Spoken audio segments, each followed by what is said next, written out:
Hello, hello, hello. Hello.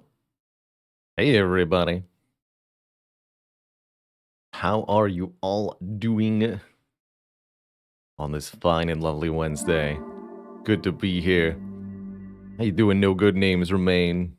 Hey there, Zizzy, Bailey, Ravenok. That one, Zinogre. Konnichiwa to you.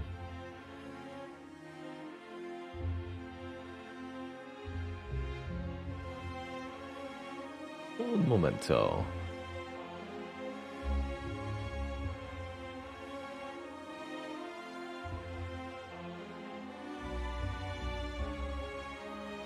Flammable Goat, thank you so much for the Prime sub. Welcome to the Cozy Sub Club. Good evening, Oblox. Hey there, Sparrow. He who blunders ready to get cozy.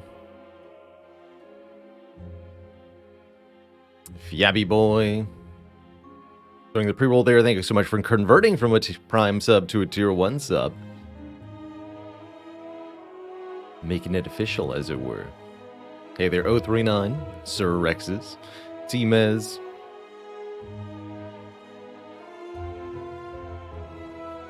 Eagle Crane,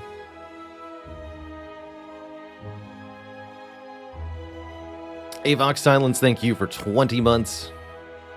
Thank you for all the wonderful support.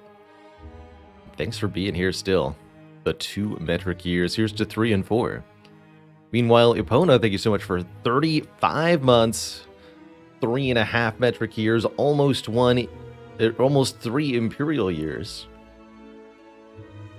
That's a heckin' long time.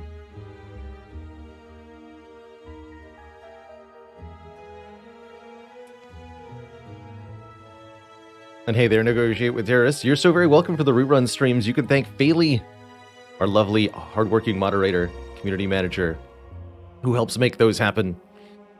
Being able to be here while not being here. That's an idea I got in my craw a while back, and it's worked out way better than it's been very important to a surprising number of people, so I think it's part of the core value, I guess I would say, that I put this channel upon is consistency.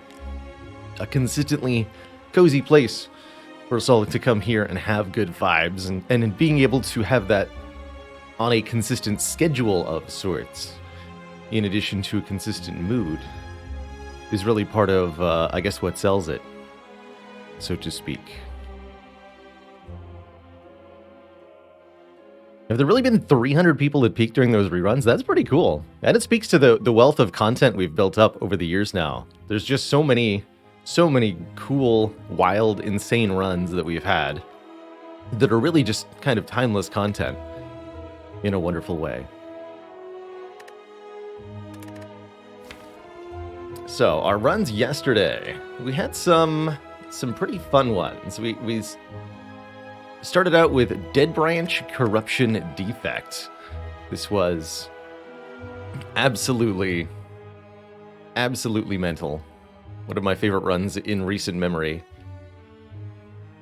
Exactly 1 per turn. 37 decks in 37 turns. From Kunai, have fun.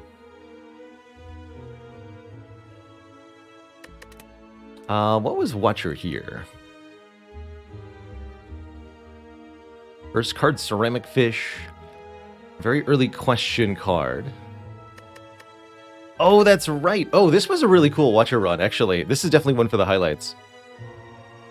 We got an early lesson learned that's... it started with a Blasphemy on floor 1, excuse me. That was kind of the... which explains these combat summaries. 0 damage, 1 turn. It was Blasphemy that was happening here. We instantly killed the Jawworm on turn 1, thanks to the power of triple damage. And then what this ended up being was, somebody asked me the question, how do you do damage over time during fights where you can't win by doing 200 damage in 1 turn with Blasphemy? And the answer I gave to that was Alpha, Beta, Omega, which is not the usual answer to that question, but it actually worked pretty well. So this was a hybrid alpha and blasphemy, the A and the B, I suppose. And it worked out really, really well, mostly because every single card was upgraded off the back of 2 lesson learns and 2 omnisciences to let us do stuff like duplicate the Omega. It was really, really powerful.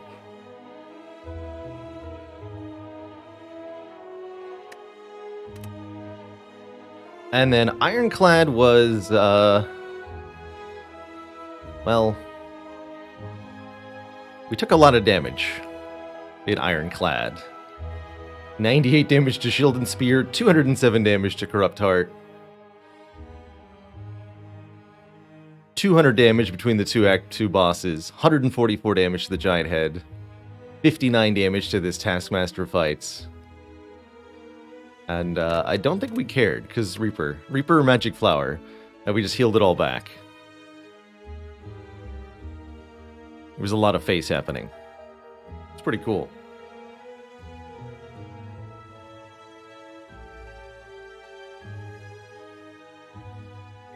What else was interesting about this one? We had a heavy blade, not all that often in our runs here. And we were able to do a lot of stuff with this dual wield. Even though I picked it up early and it was unupgraded. That's right, speaking of me not being here, there won't be a live stream on Friday this week. I'm not sure about Saturday. It's going to be kind of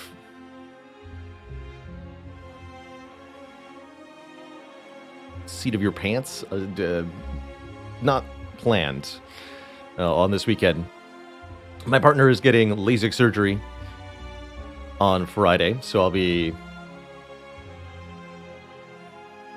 ensuring her safe transportation and safe after operation care with all that. So I'll be taking time off from the stream in order to help her out with that as much as possible during her blind period.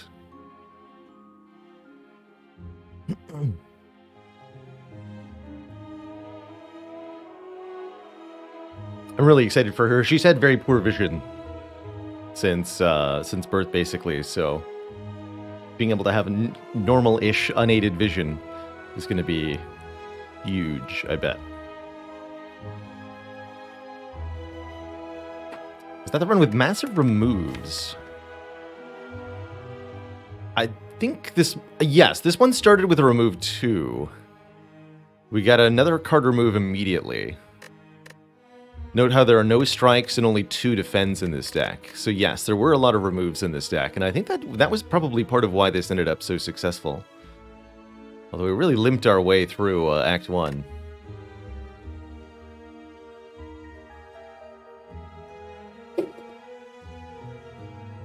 Now, I'm excited to play some Rogue Tower later in the stream today. That is the winner of our monthly community vote. And was my own personal suggestion, actually. It's each month... the community votes on games that I will play on stream. We give 8 options, and then the highest voted choice gets played. Some of those are sourced by the Discord, but one of the options each month on the game poll is my personal suggestion for a game I want to play, and I'm curious if people also want to see me play. That's what Rogue Tower was this month. I put it on the poll personally, because I'm interested in the concept of the game, and people voted it, so I'll play it. That'll be later today, but right now we're playing The Silence in Slay the Spire. It's part of our 400 Slay the Spire Ascension 20 wins in 2022 challenge, which I am feeling very good about. We've been on a really good streak of runs. Hey there, Econ. We haven't finished up Chrono Trigger yet. We did miss our session last week, as there was no stream on Saturday. Not sure if there will be a stream Saturday this week either, but I'm going to try to stream something over the weekend when possible. I don't know if it'll be on Saturday or on Sunday or maybe even on Monday. But I'll try to stream something when I feel like I can.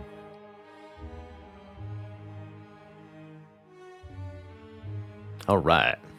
Let's play some Spire. But yes, I am enjoying Chrono, and we will be playing more of it. Usually on Saturdays. Figure I'll just make it a Saturday staple until we finish it. You know, I actually think choose an uncommon colorless card is a bit of a sleeper good option on the silent.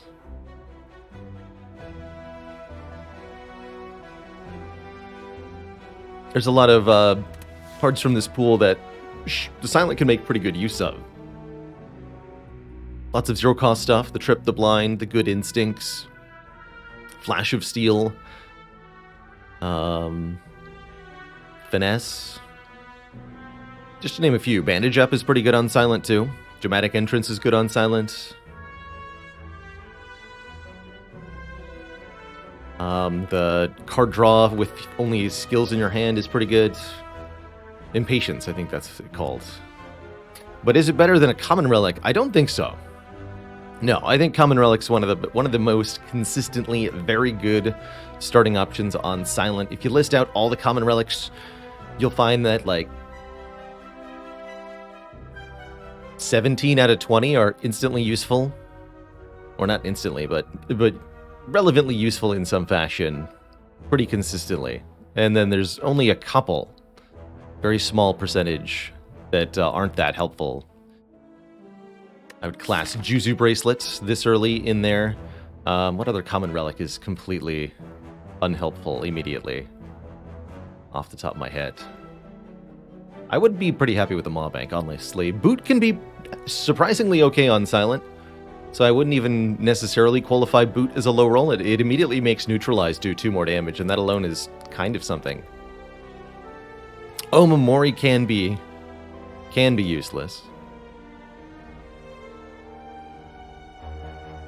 Oddly enough, Snecko Skull could be useless, but would be pretty good on average.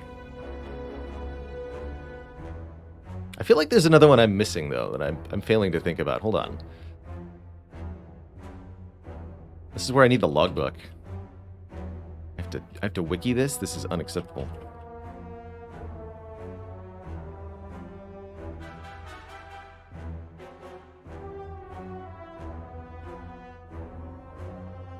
Oh, Dreamcatcher. That's the other one that I would be pretty unhappy with. And Tiny Chest. Dreamcatcher and Tiny Chest.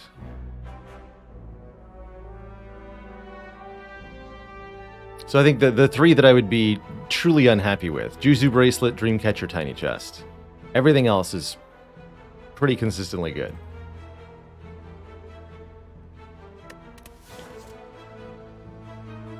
What do we get?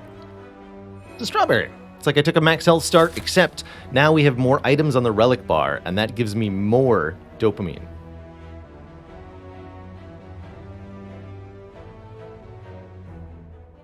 Gives us a little bit more health to work with for this act as well, which could maybe justify blundering headlong into the first elite here. Normally something I really don't advocate for, especially on silent. But we really don't have a whole lot of choice with this act layout. The only other option is hit this fire, and then only get 1 elite this act.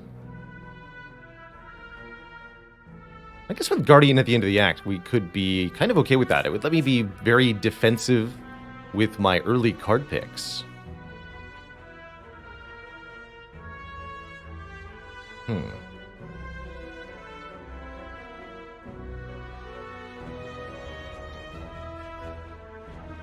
So that leaves us with what feels like 2 major options here. We can head up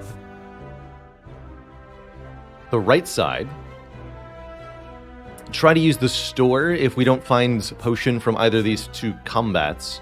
Try to use the store to guarantee that we have enough power to defeat the first elite, and then we can opt out of the second elite from there, or we could even opt into another one, getting another elite later in the act, but that would require a second store.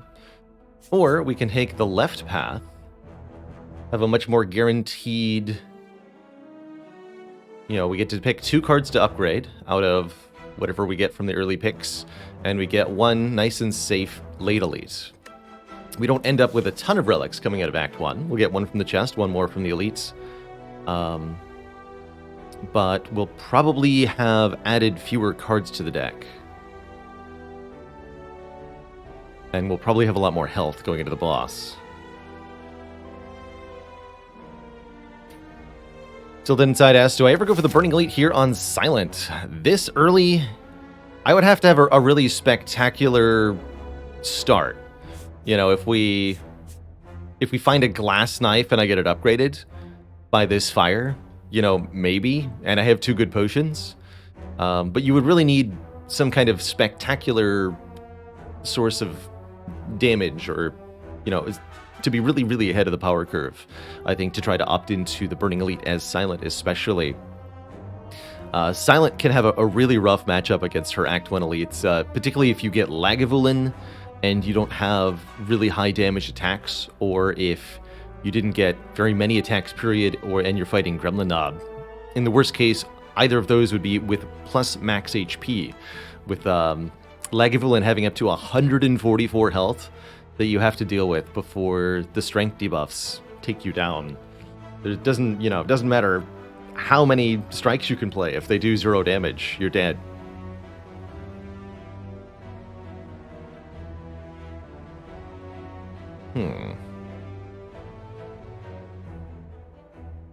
Pandemonium says, it is ever a good idea to go for the Burning Elite in Act 2, barring having an overwhelming deck. If you have really good specific answers to the elites, like you're not afraid of Book of Stabbing because you could reduce the Book of Stabbing's strength to 0, or you're not afraid of the 3 slavers because you have a bottled immolate and a bag of marbles. You know, you have just something that instantly solves the problem. Then you can... One really good potion can do it too. For example, one of the things I tend to find myself doing on Watcher is opting into an Act 2 Burning Elite if I have the Ambrosia potion, because you can use that instant divinity stance to win the fight pretty much no matter what's going on. So that can be an example of opting into an Act 2 Burning Elite. Other characters can do something similar, like if you have Apparitions, that can be a good time to go for the Act 2 Burning Elite. Okay, but where are we going in this run of Slay the Spire right now? Honestly, I like getting through this elite, whatever it takes. We'll be able to purchase amenities at the store, and we can figure out where that leaves us. We go here. 13 health, Gray Slime. Heck on a stick. I'm gonna opt to do damage this way.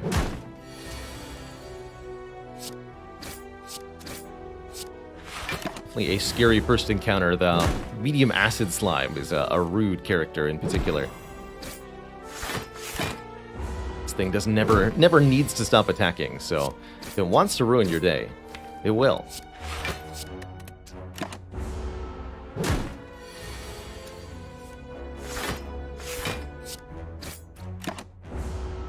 Is the small slime HP random? Yes. Most non-boss enemies in Slay the Spire have slight random variations to their health, which means that you may or may not be able to kill them with a particular number of strike plays. I actually quite like this property of Spire because it means that every single numerical advantage is always relevant, or it has a random % chance to be relevant, more accurately, which means that they're consistently relevant in proportion with their magnitude. But boss enemies have the same amount of health all of the time. There's no variation there. And that's also on purpose.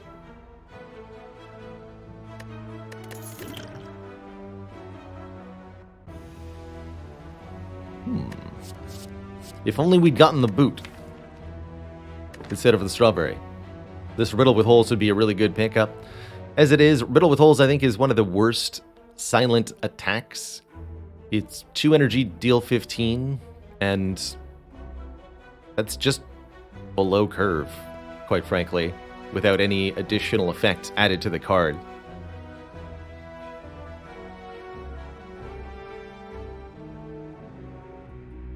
Eviscerate, meanwhile, can be really quite spicy. Eviscerate hits harder than Riddle with Holes does, but can be cheaper, depending on how many cards you've discarded. And even if you haven't discarded any, you can play Eviscerate for just a lot of total damage.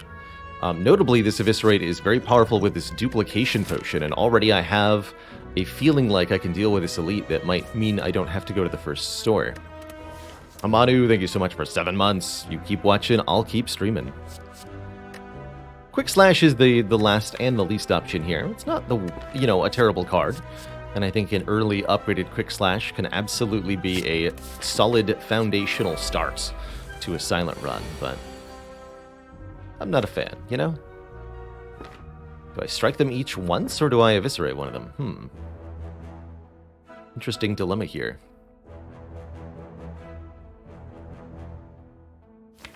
We're most likely to draw a block next turn, so I'm just going to kill one outright. And then I can block whatever this is, basically no matter what. And we win. Wonderful. We get another potion. Okay, we were high-rolled on the potions. So I think that means we can definitely avoid the shop for now. And options.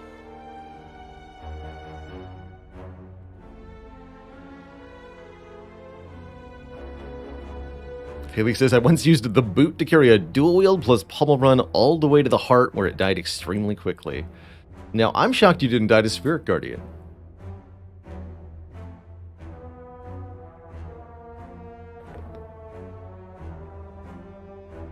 Either Azoth. Honestly, all three of these are pretty good cards. For different reasons. Well, I mean, for very similar reasons, actually. They're all damage cards.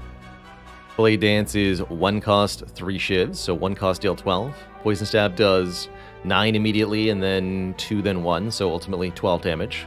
And Masterful Stab does 12 damage.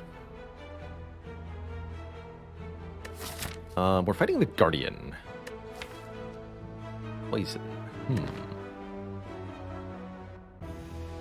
I'm most inclined to take a Masterful Stab here. It's free until we take damage, and that'll be a huge boon here in early Act 1. Probably helping us to now be able to take this path where we tackle 2 elites here. Then get this shop with lots of cash, then fight this elite. This is definitely the ideal path through the act that I'd hoped to be able to take. And it looks like, with the way that our early rewards have turned out, we now can. But a Blade Dance is a pretty interesting start, too. So the Masterful Stab is going to work better, I think, with the Eviscerate overall, and that's itself going to work better with a card removal. Definitely able to remove Strike now. This deck is going to want to be thinned in the long term, having less starter cards wherever we can remove them. So getting a head start now is a good idea. The 7 health that we lose is kind of paid for by the Strawberry. I think we'll be able to survive this. Taking the money, I think, would actually interest me if we were headed to this store. If I hadn't gotten any potions, I would take the cash here, and we would go this way. But since I'm not getting a shop until here, and although I would like the money, probably pushing us over the threshold for a rare relic. Silent has so many starter cards. 5 strikes, 5 defends. Really does feel like you need to get ahead in that way when you can. What, more potions? Oh, a fairy in a bottle. Okay. Well. Heck. I guess.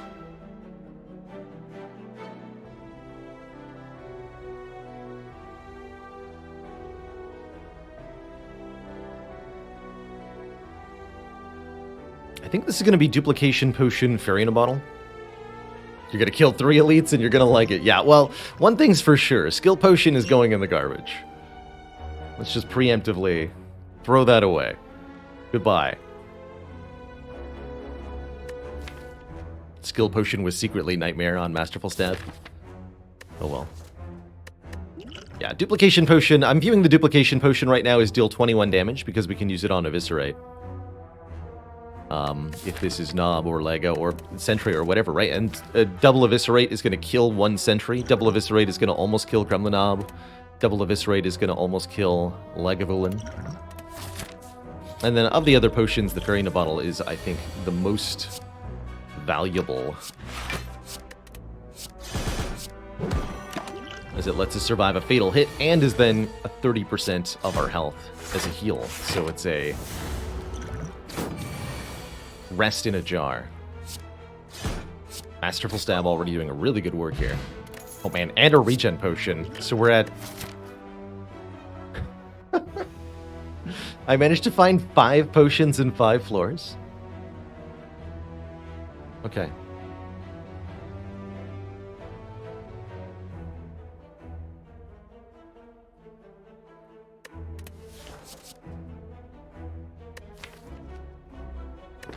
Do I add a quick slash or a slice? Yeah, potion chance I think is now at 10%. The ones from the event won't count, but we got 3 potions from 3 regular combats. So yeah, 10% for the next fight to drop a potion. BE, thank you so much for 8 months of support. I think I'm going to need a little extra oomph. Okay, I'll go with a slice here.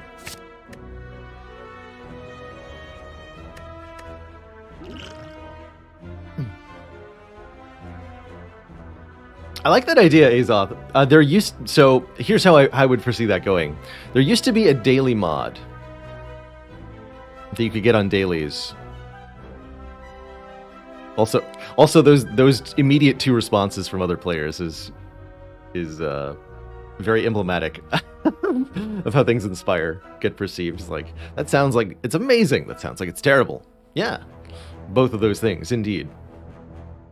There was a daily run modifier that prevented you from being able to skip cards, but everyone complained because nobody liked having to take cards that they didn't want. It was actually pretty bad, truthfully, as a downside. But yeah, I think people would really, really, really dislike it.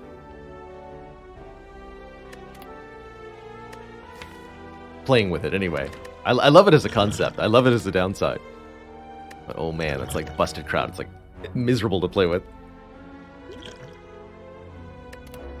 The no-skip ladder would be living proof of how good it was, though. I would actually really like that, because then it incentivizes Slay the Streamer pathing, where you actively avoid card rewards, because the card rewards are hurting you. And if you... That was part of the secret to no-skip ladder. A lot of our no-skip ladder runs were like less than 30 cards, and it's partly because I simply avoided interacting with card rewards in the first place by avoiding nodes that had them. Juzu Bracelet was really good.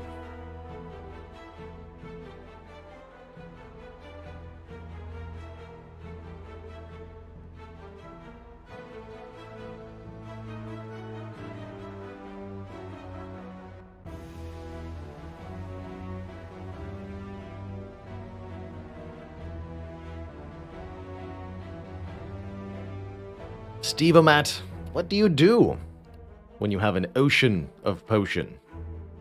Guess you gotta make lotion. What a cutting hat! Thank you so much for 3 months of support.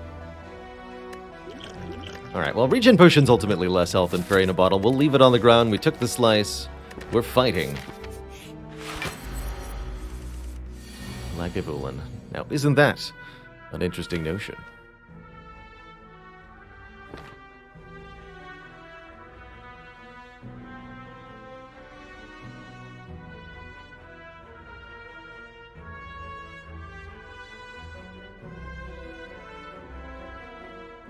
Surely this counts for the dad joke quotient.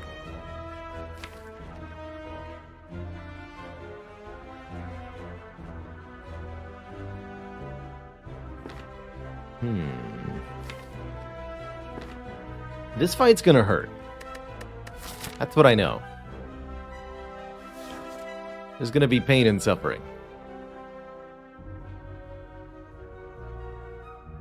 What I can't tell is whether if I should play Masterful Stab, Strike, Strike, Neutralize now, or if we should wait to, like, Duplication Potion or Eviscerate to wake up. And Eviscerate is the thing we're going to be potting in this fight. We will be doing that, for sure, Z's. Guess I want to redraw the Masterful Stab.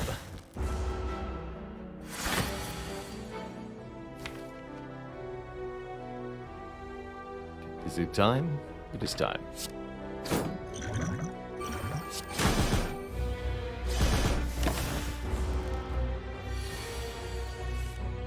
Good. Got the Masterful Stab back. Very lucky. Feels to me like I probably want to discard this Defend, play 2 strikes. We really need to kill this thing quickly here. Or it's going to be a lot of damage to our face. So, blocking is really more of a luxury and not something that's actually a good idea.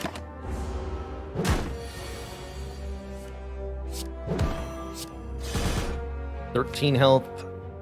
If I draw a Strike and Masterful Stab, we can get there.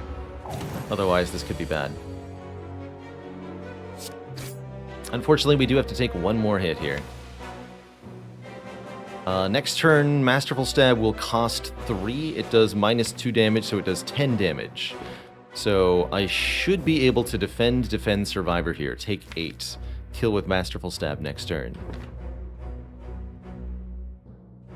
Okay.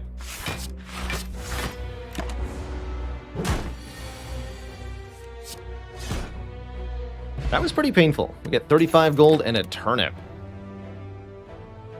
And maybe an Envenom? These are weird cards. Hey there, Prankster.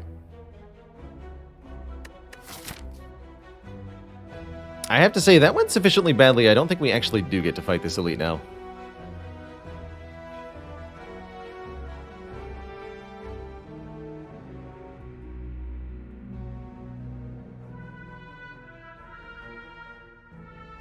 Turnip is definitely going to pay off later, that's for sure.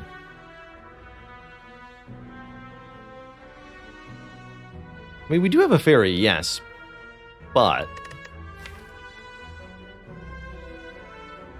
we're not going to be able to kill Gremlin Knob or sentries very quickly. The Masterful Stab still goes up in price if we die during combat. No, I don't think our matchup in the elite fight is going to be very good. And we'll still have the fairy to use in this fight, or this fight, potentially. So that'll allow me to keep upgrading rather than trying to rest here. I think this would be foolish to engage. So we're going to go around this way here. Grab 2 upgrades. We'll have good money for the shop, especially if there's a relic money in the chest. And then we'll get 1 more elite this act. So do I take Envenom? It's not a very good power this early on. Envenom's all about making a sort of attack spam silence work better in the mid to late game. Does kind of play with what we have so far. I could afford to give it an upgrade too. Be a little weird. Don't completely hate it though. I'm going to give it a try here. This is definitely an unusual take. And definitely a take that requires an upgrade. But we're going to get the Eviscerate upgraded first. And we are definitely not fighting an elite right now. No, thank you. Should have upgraded Envenom. Does Eviscerate apply poison 3 times with Envenom? You better believe it does. Yes. Yes, it does.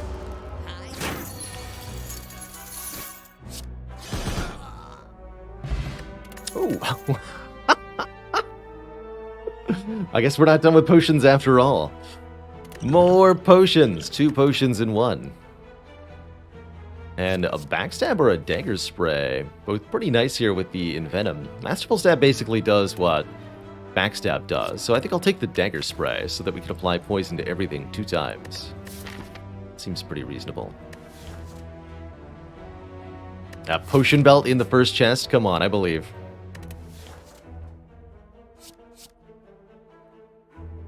You're thinking of the Wristblade Relic Shubinator. The boss relic. That does apply to all 0-cost attacks, but the card accuracy has only ever applied to shivs.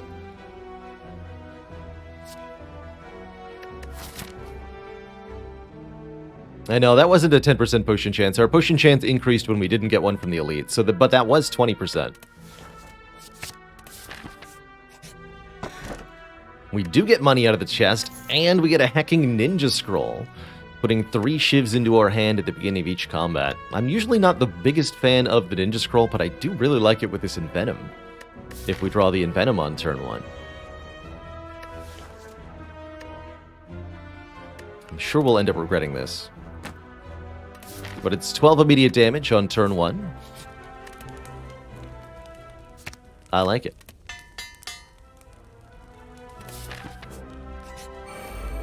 Oh ho! And what immediate use we get out of this ninja scroll. I don't even want to think about what this fight would look like if I'd taken the blue key here at that previous node. I don't even want to think about it. So, we have gremlins. Unfortunately, it seems like I cannot kill 2 of them.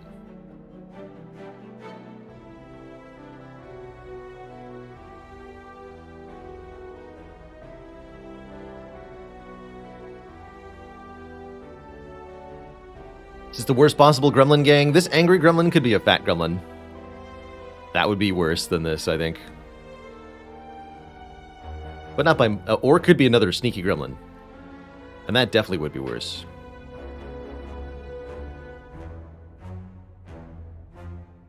So let's just be grateful that there's a mad gremlin, I suppose.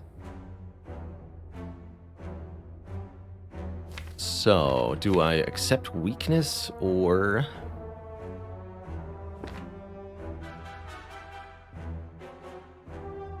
do I let the sneaky gremlin hit me? Yeah, I accept weakness because of Masterful Stab. Is there 5 damage, right? Nope, they're 4. Unfortunately, they are 4. But Strike, Shiv, Shiv kills you, which leaves Shiv, Strike, Neutralize. Yeah, we cannot get 2.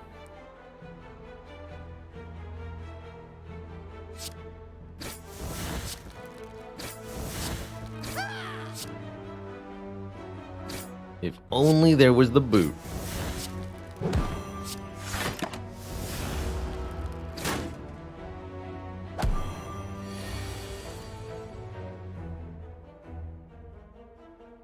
Oh, I'm... Turnip! The power. Incredible.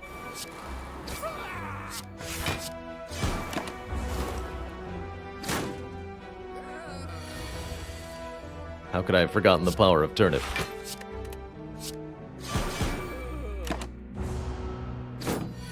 Well, that wasn't too bad.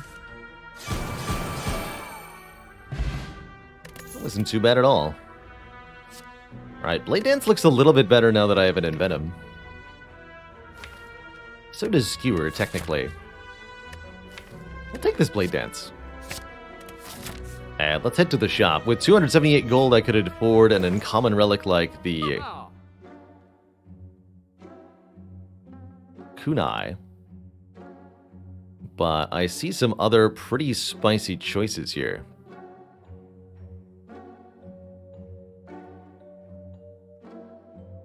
Bag of Marbles applies vulnerable to all enemies on turn 1. That would make our opening salvo just outright deadly. With the aid of the Ninja Scroll. If we wanted a more reliable source of vulnerable, we could add the card Trip here. Applying 2 turns of vuln for 0 cost. I wish I wanted this Reflex. I mean, with the Eviscerate, I kind of do. But I don't have any discard cards yet. I haven't seen any. Card remove definitely appeals, getting another strike removed from this deck. Bane's kind of cute with Envenom, that's true. I am certainly going to be taking Bag of Marbles here. That turn 1 vulnerable is way too good to ignore. And I'm also going to purge a card. And we'll let the bag be the source of vuln for now. And longer term damage will come from the Envenom. Should be enough. It won't be overwhelming or anything, but it should be enough. In the right quantities, at the right moments. Excellent turn 1 here against Sir Gramlin Norb. Quick maths. Eviscerate is 39 damage, where Strike would be 9 plus 9 plus 6 times 3. 9 plus 9 plus 18. 36 is less than 39.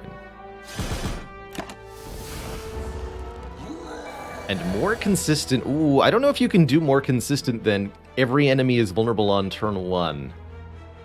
Every fight without having to play a card. That's consistency to me. I tend to think that the artifact is a much more consistent thing than the card is. Part of why accumulating large quantities of relics is so good in Spire is that each card has an opportunity cost. To draw and play a card requires that you not have drawn and played something else. But with relics, there is no limit. The more the better. The more the merrier. We get a very good relic, by the way. Every time you play 10 attacks, gain an energy.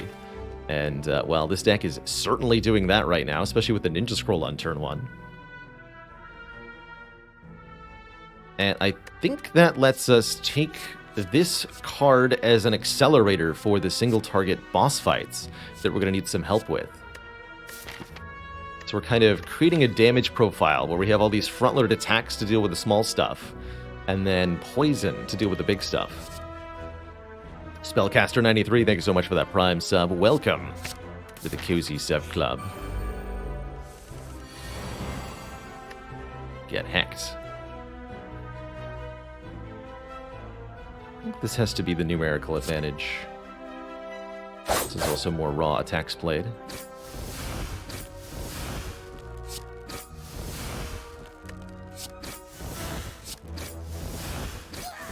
No.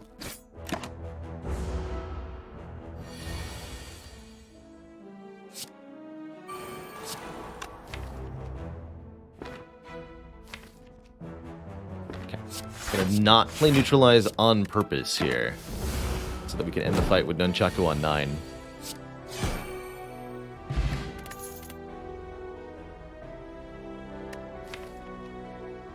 When 2 strikes removed already, Footwork actually feels pretty comfortable here as a way to do the defense, particularly since we already have Turnip here and we're immune to Frail. Blocking with block cards feels pretty reasonable. Miasma Plasma, thank you so much for 34 months. Holy heck. Hey, you're very welcome, Spellcaster. For a long time, digital content like this was my bedtime ritual. So it is an honor to hear that others use my content for that purpose. This run is smooth, but is it oddly smooth?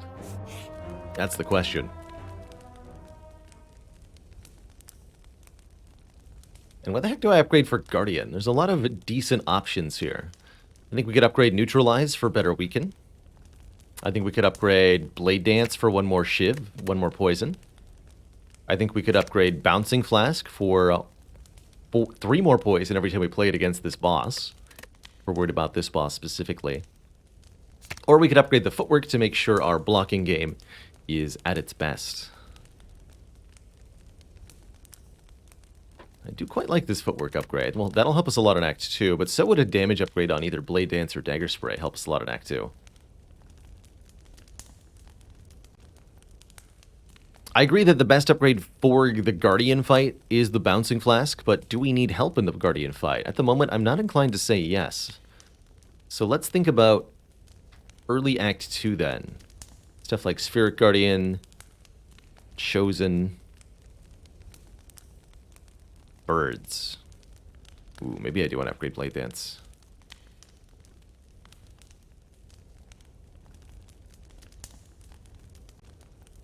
I mean, we're already pretty good against birds, right? Whether Blade Dance is upgraded or not, it doesn't matter.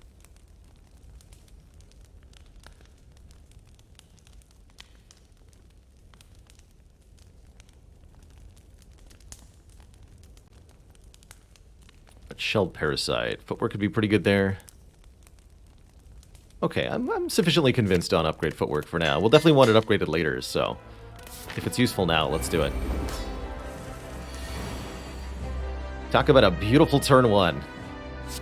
This is what we want to see from this deck all the time. Get him. I'm actually going to get the curl up block on turn 1 here.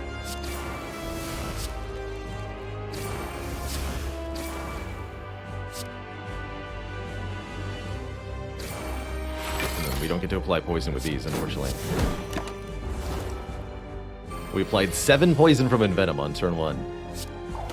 Pretty hype. Yeah.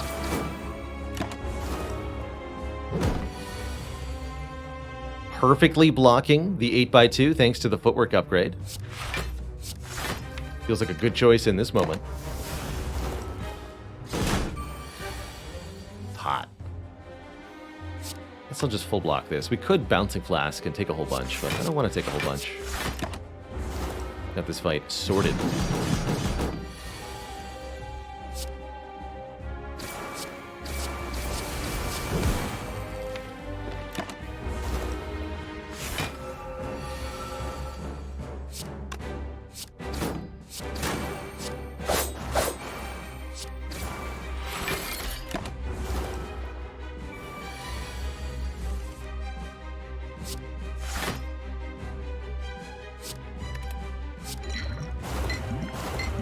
It took us quite a while to even play the Bouncing Flask, just with how the draws worked out.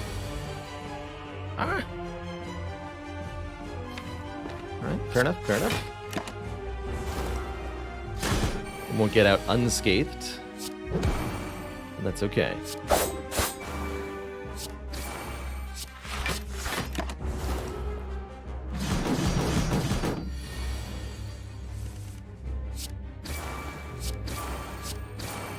GG. GG, Guardian. Okay, we get to keep both the Fairy in a Bottle and the Entropic Brew going into Act 2. We also get to add more potions, although this is not the potion belt you want when you're picking an Alchemize. Other options include Phantasmal Killer, making our attacks do double damage on the next turn, or Corpse Explosion, applying more poison and causing enemy to explode when they die. I actually think this Corpse Explosion is a huge supplement to what the deck's trying to do, letting us take all of this focused single target attack damage and turn it into death, while also being a card that can stack poison against beefy targets. So again, really supplementing that boss damage plan of poison. Really like it. Fairly expensive for what it does, but actually for what it does, it's kind of cheap when you think about it. It's just really strong. Huh. And then Sozu, appropriately enough. Interesting set of options here, that's for sure. So we have Coffee Dripper. That's our energy one of our energy options. Energy every turn, but we're no longer able to rest at rest sites. No sleeping allowed.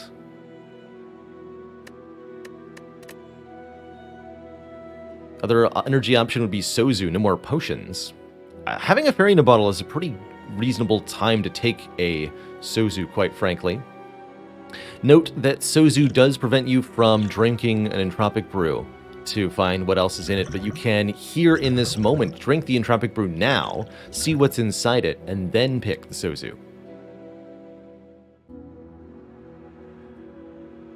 Last option, Black Star. Black Star gives us double relics from elites, and with the current setup, I honestly think we are fairly capable of most elite fights in Act 2.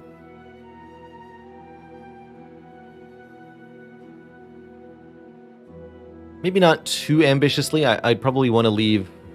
I don't think I would do a 4 elite acts, but maybe a 2 or 3.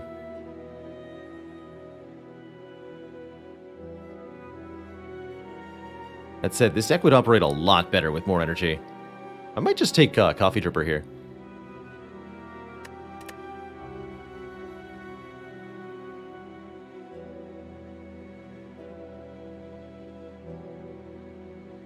If I take Coffee Dripper, we're going to be able to kill a lot of stuff on turn 1.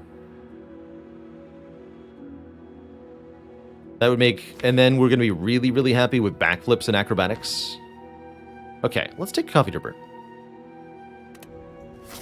I really like no resting as a downside, generally speaking. I feel like you can very reasonably... Oh, that Black Star path is so suicidal.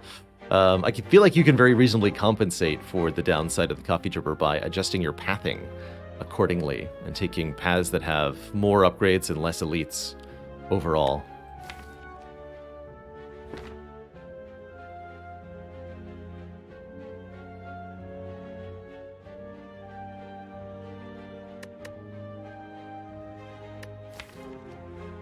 Currently 3 strikes in the deck.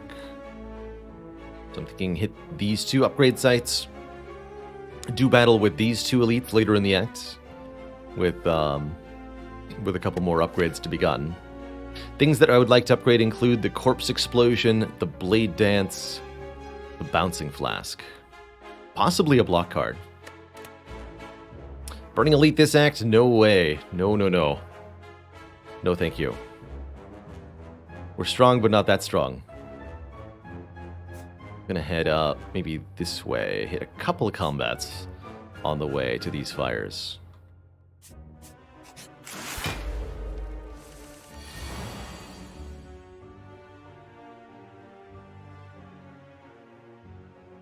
Potato Agent says, lately don't see many footworks in decks. Is it not good enough? Honestly, we've had a lot of runs lately where we simply haven't seen the footworks to add. And that oftentimes can be what happens. It's only 1 uncommon card out of the entire character card pool, so it's never a guarantee that you'll see it. So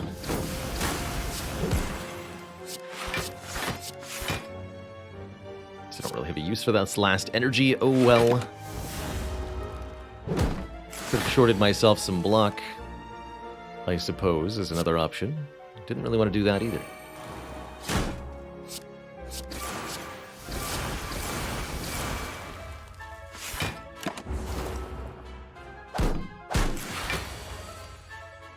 Hello?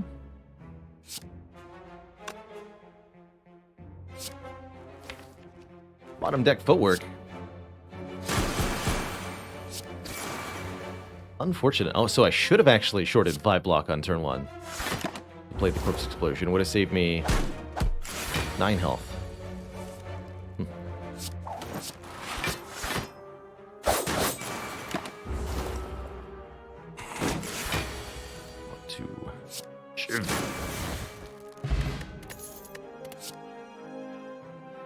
I think unupgraded cards are going to be a hard pass, almost entirely from me, barring anything that says draw and discard.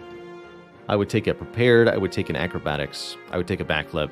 Tirsaron, thank you so much for 22 months, and Jack Rainick, thank you for 17. Keep going with what we have. Inloth, hungry. Feed Inloth. Can offer a Curie. Why couldn't you have asked for my strawberries, sir? Very early Inloth. Gonna offer us a lot of rare cards. Very intriguing on silence. Blazes, Adrenalines would be good. Could maybe take a Nightmare. Not sure I want to be flooded in silent rares. Definitely would never give up Ring of the Snake.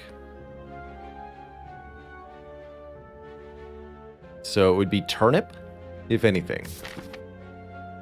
Turnip would make my life harder immediately. But but the in-laws gift might make my life easier pretty quickly too. Let's do it. All right. I'll feed him a turnip. Plus, that's real food. He deserves a real meal for once.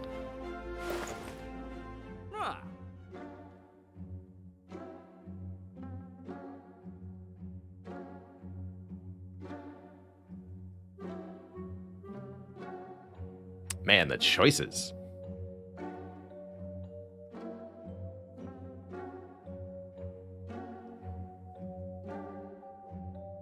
There's now a Wraith form to go with our lack of having a turnip. There's also Sling of Courage to make elites easier. There's also Toy Ornithopter to heal us when we use potions. Only I'd taken the Alchemize. Blind could be nice. Card removal could be nice.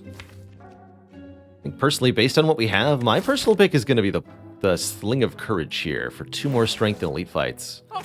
That's going to make our turn 1 just absolutely deadly in any elite combat. That almost could let me take the Burning Elite here.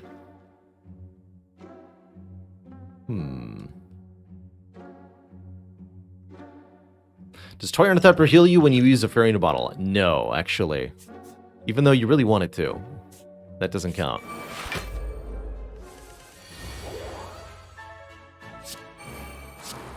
Uh-oh, my turnip.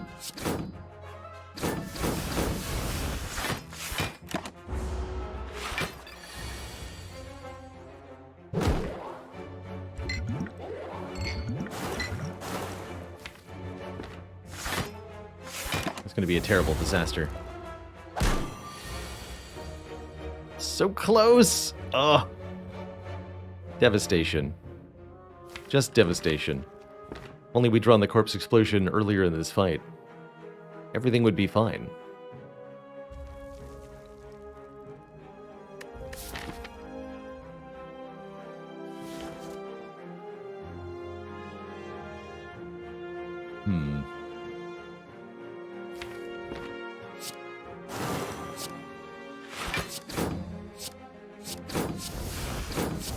Set up the Nunchaku.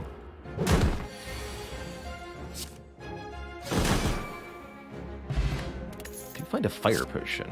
Interesting. Okay, I have to know what's in this Entropic Brew then. Block potion, of course. That's what I get for trying to preserve things. Take a second footwork. I'm gonna go with yes, I do. And we'll take the fire potion with us.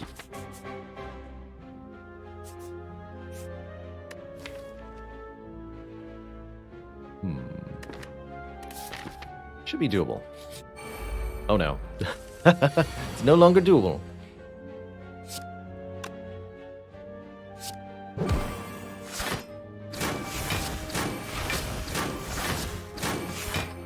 Well, heck. Snake Plant is, man, in the combat room, too.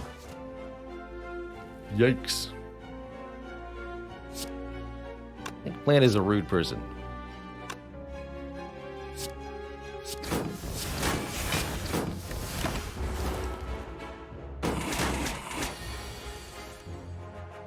Actually.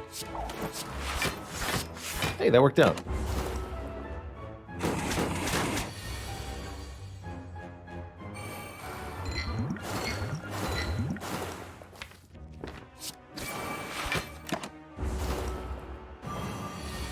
Deals 18, good.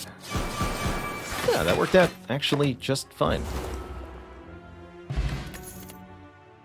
Offered another Bouncing Flask, an Endless Agony, or a Dagger Spray. This is going to be none of the above, and we're going to proceed directly into our Burning Elite fight here. It's a regenerating Book of Stabbing, which is absolutely horrifying.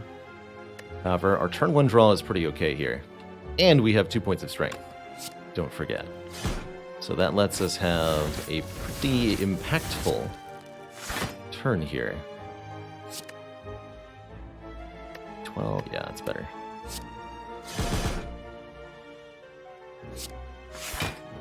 And we already drew Masterful Stab, so I don't particularly care about taking 1. Uh-oh. Well, actually, yeah, that's fine. Fortunately, we don't quite survive this turn.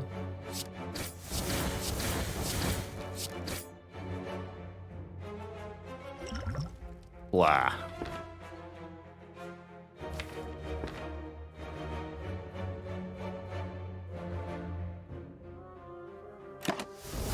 Fortunately, the fairy's here.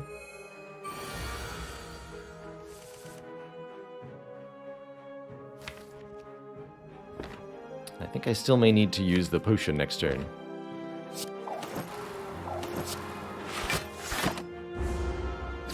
Regen's pretty scary, actually. Below 20 health you go. And there's the boot that we've been waiting for. Wonderful. As well as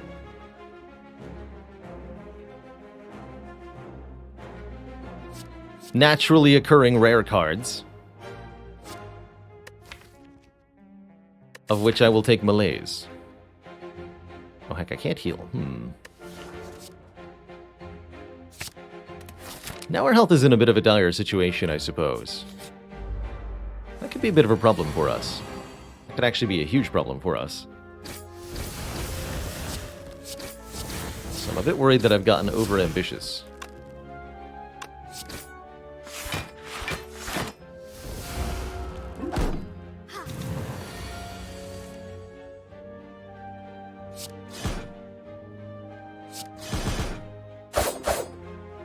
Boot value. Oh no. Really?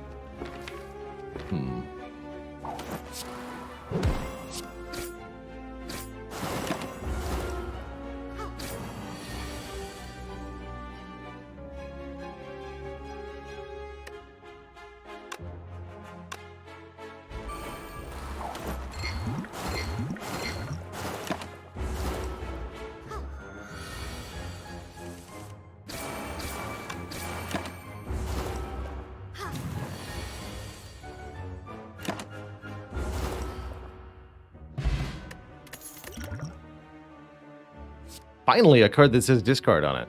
Tools the Trade also works here.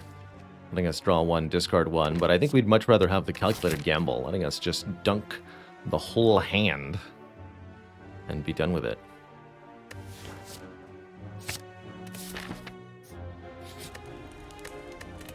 Right, we have to go for upgrades here. This resting is not on the menu. Go with the Blade Dance upgrade to lean further into Nunchaku.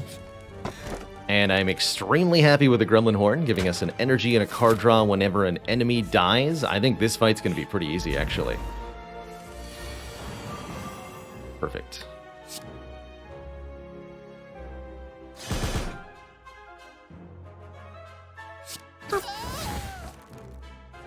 Now you give me Envenom.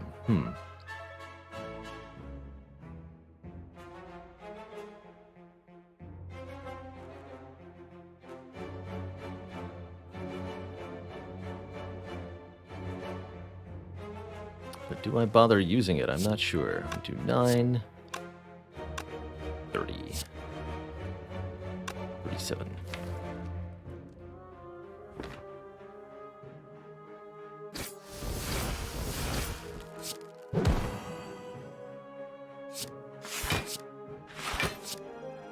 So I'll do this 3 times.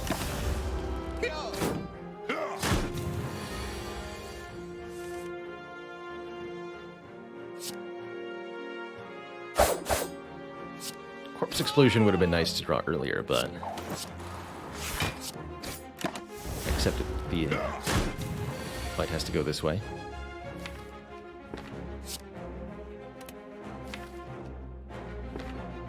Let's see. Can I win with Nunchaku on 9? That's my actual question to myself here. 9 poison, 14 damage. I think so.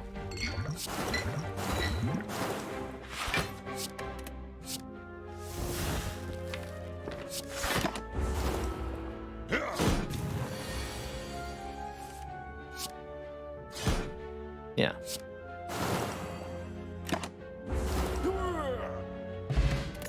Or Calcum's a little bit of guaranteed block. Another thing that says draw and discard on it, prepared. I could immediately make that into a prepared plus as well. That would help quite a bit. I think our best odds of getting to the boss are to go headlong through the elite. We're really, really hoping for Gremlin Leader. But if we get another Book of Stabbing, maybe the Malaise can save us this time. Actually, that's a good reason to upgrade the Malaise rather than the prepared first. If we get Gremlin Leader, we're fine. If we get Book of Stabbing, I'm going to need the help. Needing the help it is. You got it, buddy.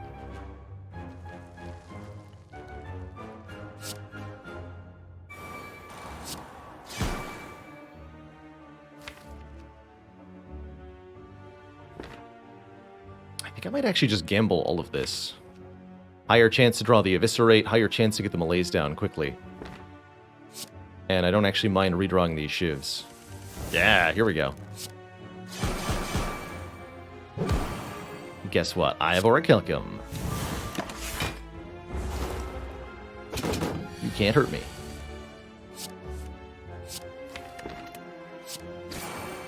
Except next turn, you can.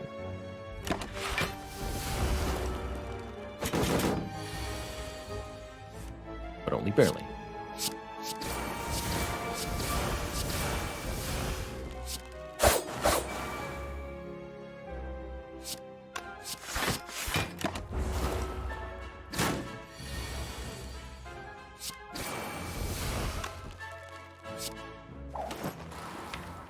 Let's see if I can kill with Nunchaku on 9 again.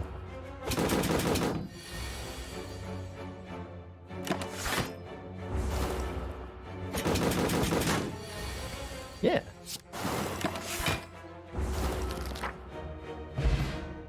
Ornamental Fan, if we play 3 attacks in 1 turn, gives us 4 points of block. Storm of Steel is here. Thanks, in-laws gift.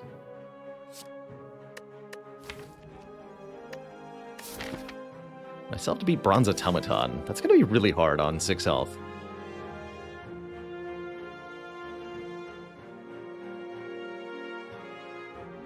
Yeah, Ornamental Fan's actually going to ruin the Orichalcum sometimes. I think we'll be happy for it overall.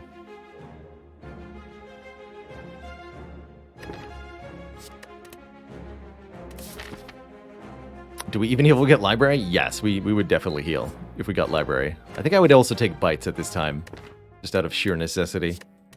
What do you got?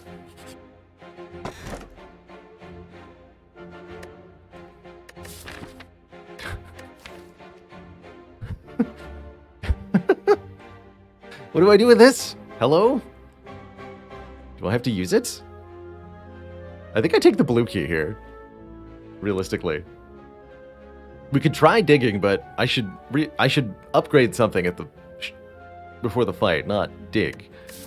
Because I might just get nothing. We could dig up a Helix or a Lizard Tail or an Incense Burner. Oh, if I dig up Incense Burner, it's going to be perfectly timed? Okay. I'll take the shovel.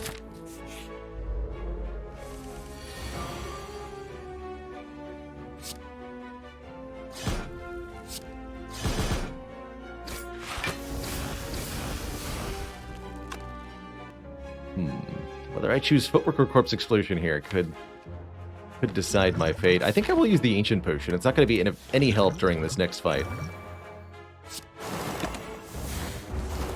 Let's just not be confused. Thanks. We do dare. It's okay. We do full block thanks to Ornamental Fan.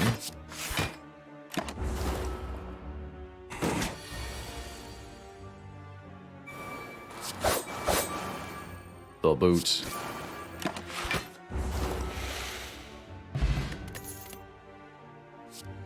Prepared. Plus. Alright, I'm almost ashamed to say this run has not seen 1 backflip or acrobatics the whole time. We have 6 health going into Bronze Automaton. I'm gonna dig. We took the shovel so that we could. Let's see what happens.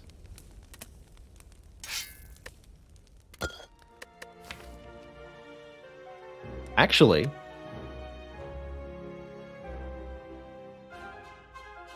if we make it through this boss fight, that could save the whole run.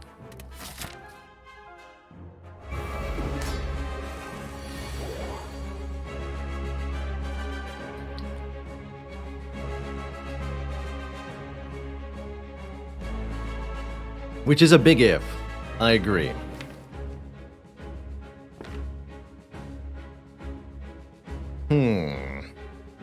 Alright, we'll definitely use this.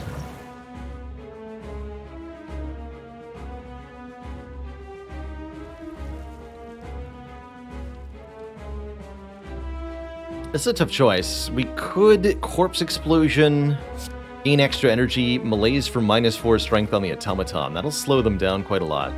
allowing me to survive through the early turns. I was really counting on Corpse Explosion killing a minion for me.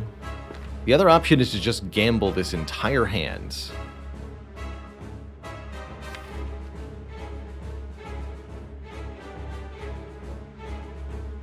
Which unfortunately means we'd be drawing 3 shivs later on.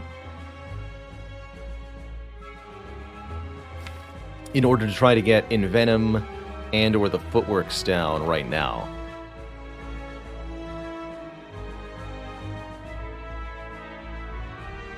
It's my maximum single hand block. Pretty high actually. With 5 dexterity we can block for... We can actually block for 43 with 3 defense and Survivor, which coincidentally is exactly how much Hyper Beam does when weakened. Corpse Explosion does not exhaust, that's correct.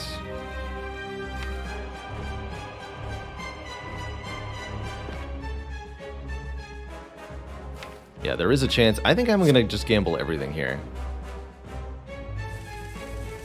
Because we need these powers, especially this one, to be in play right now.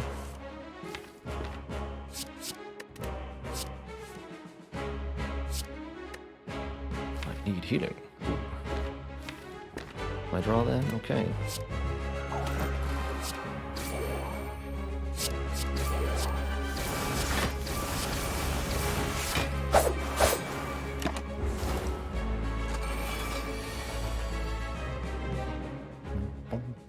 Bum, bum, bum, bum. Am I actually just dead?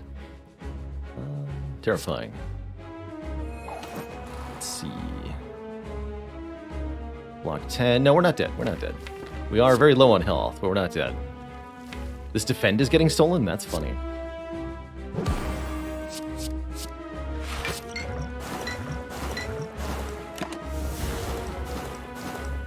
Really wanted the minions not to be attacking there.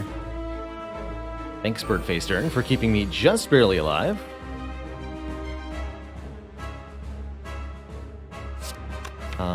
Now, Corpse Explosion or Malaise is getting stolen. That actually could be beneficial.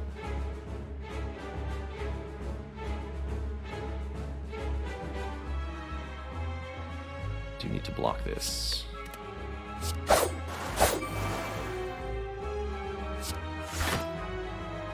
you just have defend. Next turn, you're attacking me. Might need that defend next turn, actually.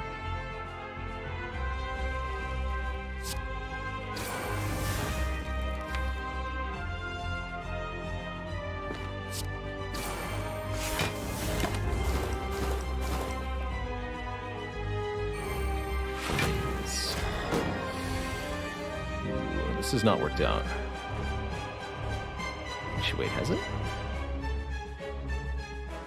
No, that's not enough to kill.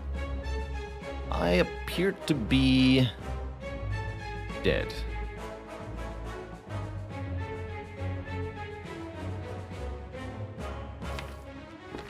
Darn it.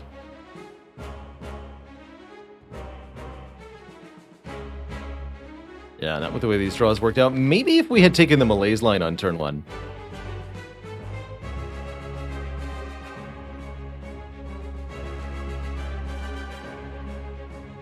Kind of curious about that, actually. I really don't think we survived this fight either way.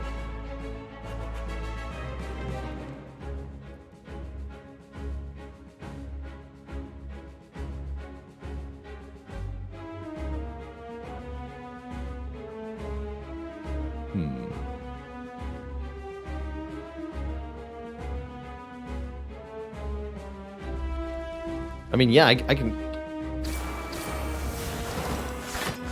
You not see how this goes?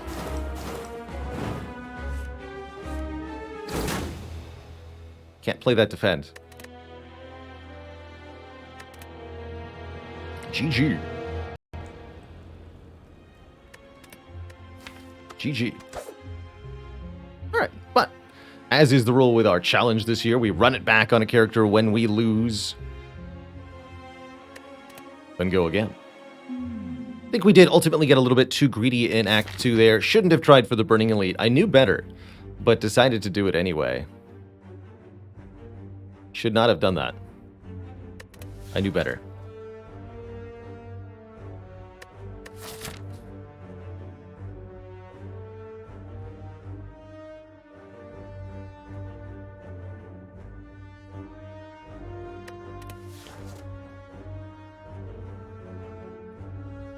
I'm gonna boss swap today. That's how I'm feeling. We get a hovering kite, which gives us energy the first time we discard each turn as our starting relic replacement. It's going to be rather interesting here. Forced early shop. Well, I'll put it to use then. Okay, these are identical paths. All right, this way.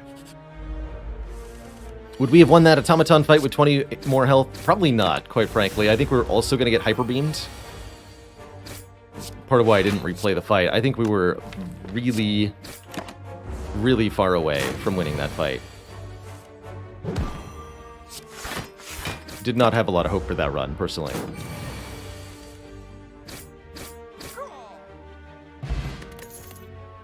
We really needed to see an acrobatics or a backflip at some point. We just did not put anything together that was more than just playing attacks. I guess I have to take one of these cards. It'll be Dagger Spray. Technically have to, but it's a good idea too.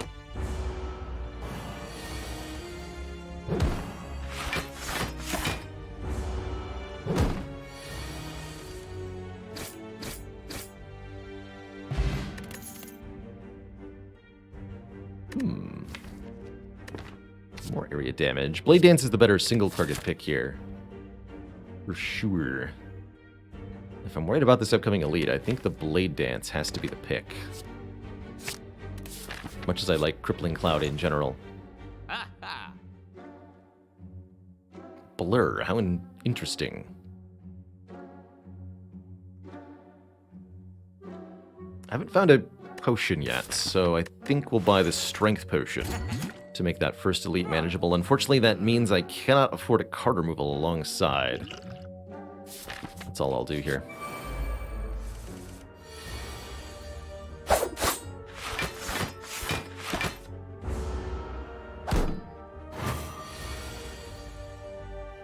How do you know being greedy wasn't the highest chance to win the run, even if there was a higher risk of dying in Act 2? For any particular seed, you actually can't know that. That's part of what makes Spire so deeply challenging. You can kind of get I guess, a feel for it. Experience. There's some percentage of the time. Your Act 3 layout punishes you for not taking the Burning Elite prior. And really only experience can give you an idea of how often that is. It's definitely possible that not taking the Burning Elite in Act 2 would have resulted in some kind of horrible mishap for us. Like maybe we end up having to Cursed Key plus Normality that we can't remove or something weird. But it's not all that often. And my experience tells me that, generally speaking, the best way to win your Spire runs is to get out of the current acts.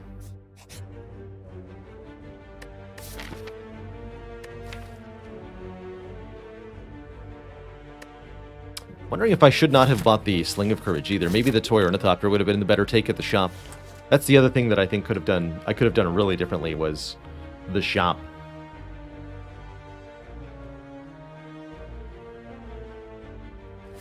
Extreme disappointment. Extreme. Okay, we'll upgrade the Dagger Spray, I think, over the Blade Dance. They're both +4 damage, but Dagger Spray is to every target. Blade Dance is only to 1. Blade Dance does benefit more from the Strength Potion if I upgrade it now. But it's pretty whatever. We'll upgrade the Blade Dance next. Gremlanius Norbert. Definitely where our Strength Potion gets used. Probably will also use the Fear Potion. Honestly, we just need to kill this guy quickly. Or else. You know?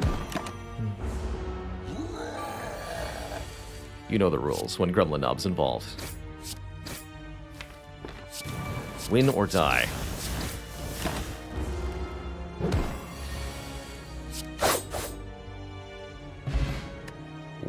one. We get well rewarded a very early Molten Egg, and we already have Terror in the deck. This is surely a bit of a blessed start, as now all attack cards that we see are going to be upgraded. All of them. This Riddle with Holes says plus on it. Poison Stab says plus on it. But also, intriguingly, a Doppelganger. I think a bit of an underrated rare card here. Doppelganger says, make your next turn better by spending energy on this turn. The more energy you have, the better I think Doppelganger gets.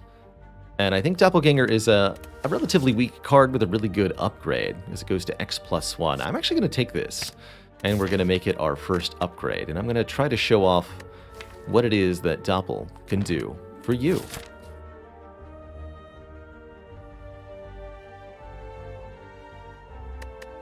Poison Potion will help in our next fight too. I'm not too worried about the second elite.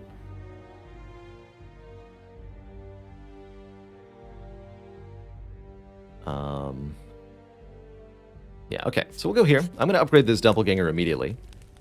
See how I feel about that.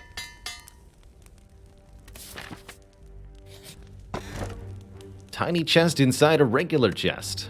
Chestception. Feels like a pretty easy opportunity to grab our blue key, although we would get at least one guaranteed extra relic out of it, as we're taking, what, 2 events this act alone.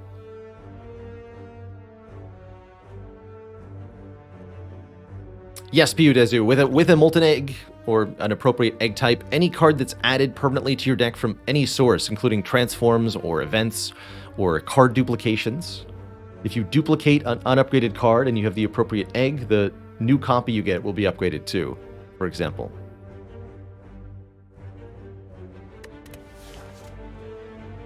I could even take 4 events this act. Oh my goodness, you're right. Instant tiny chest payoff. No.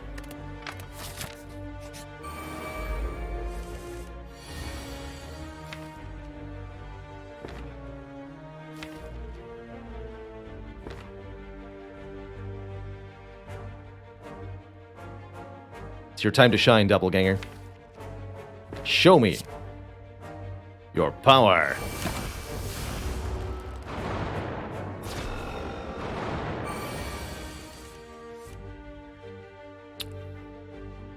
If I'd played any amount of strikes last turn, I wouldn't have drawn Dagger Spray. Food for thought.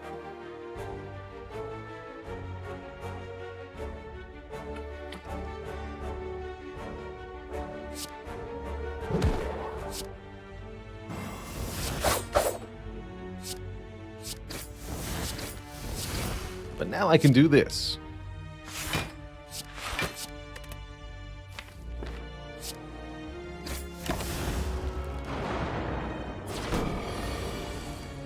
Thanks, Doppelganger. You've done well today.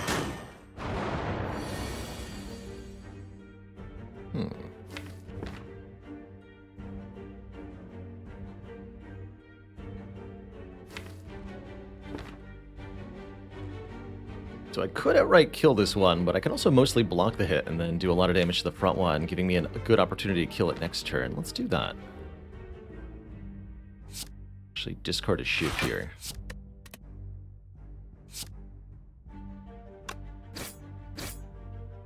Bring it down to 12, so the Dagger Spray or 2 strikes will kill it.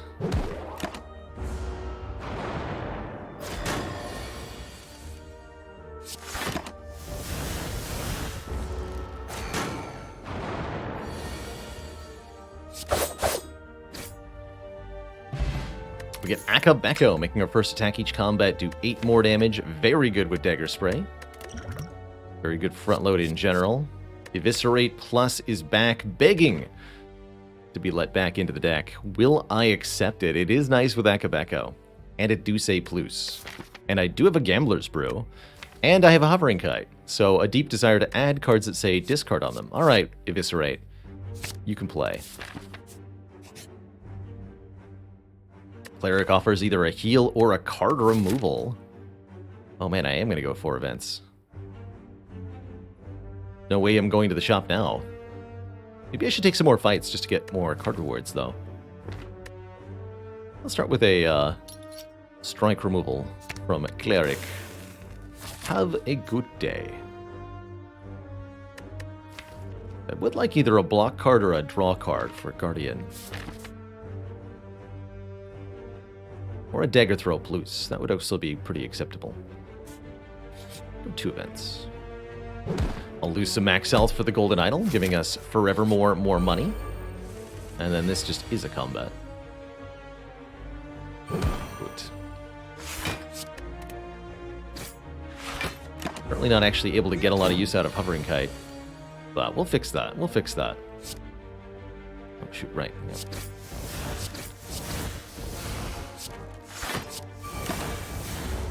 Yep. Whatever it takes.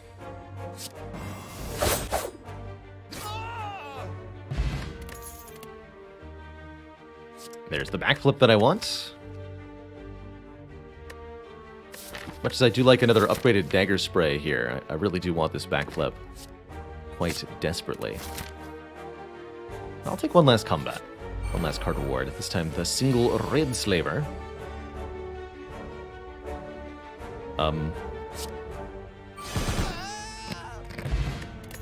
Good fight.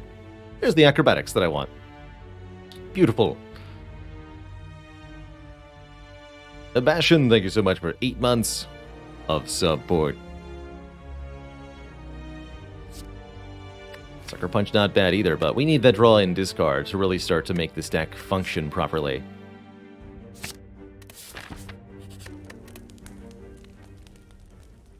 Very tempted to upgrade said backflip for the Guardian fight. That 8 block is going to just line up so perfectly on so many draws. The other good upgrade option I think here is the acrobatics.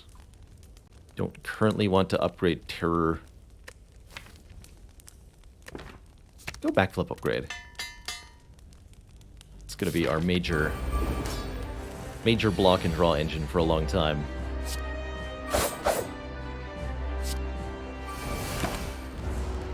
Draw me some cards. Exactly.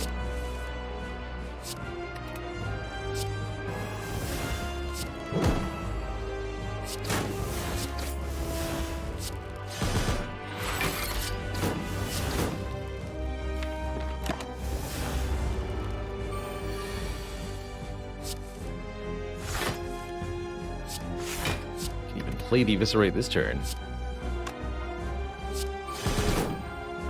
Guardian only hits you back 1 time per attack card that you play, not per time the attack hits. So we're able to play Eviscerate without much harm there. Masterful Stab was last run, right? That's right.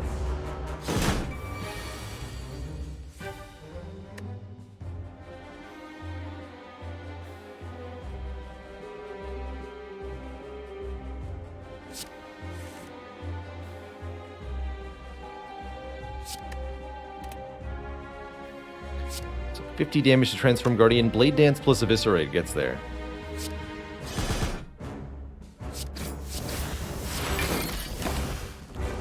It's a good sign that we're able to immediately pop Guardian back into their shell.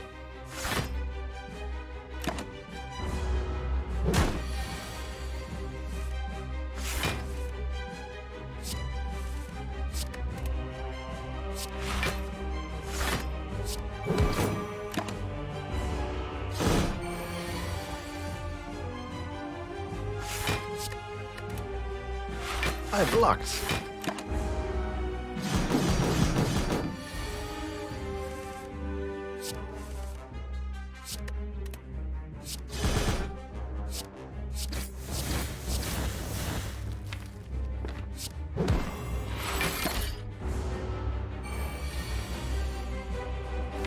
All right. This is what, 9x2? GG. All right, that went really smoothly. We get offered Wraith Form and Venom or 1,000 cuts. Probably will take the Wraith Form this time, giving us a way to be intangible, invulnerable for a couple of turns. Doesn't feel like 1,000 cuts or Envenom is all that good. Well, actually, Envenom does play decently with the upgraded attacks we have so far, and any additional multi-hit stuff that we include. So not that bad, actually. I'll grab Wraith Form, though, for a couple turns of invulnerability, and I will definitely grab a Runic Pyramid, allowing us to retain our hand every turn.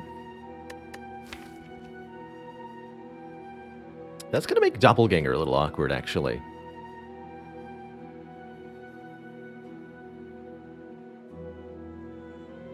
But Pyramid will absolutely let us line up the Eviscerate quite nicely. If we wanted more energy, we could go with Runic Dome, preventing us from seeing what enemies do. That's pretty awkward.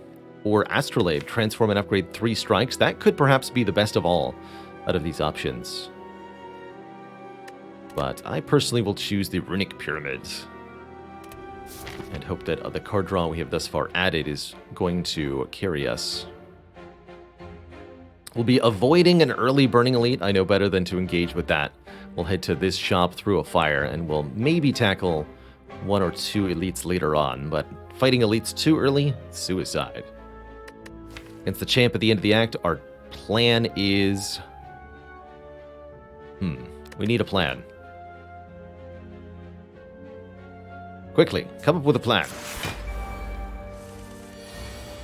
Uh-oh. Turn 1s are in general going to be our weak point with the Runic Pyramid because we traded our starter relic for something else.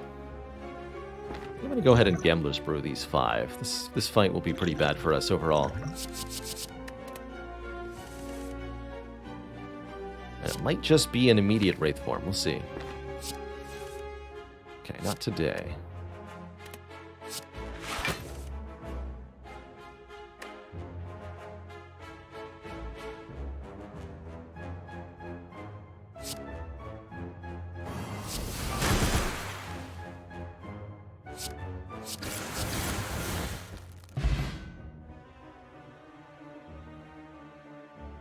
Not bad.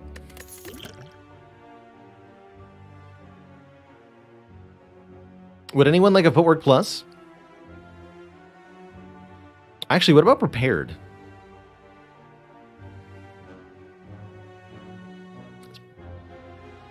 Finisher Plus also.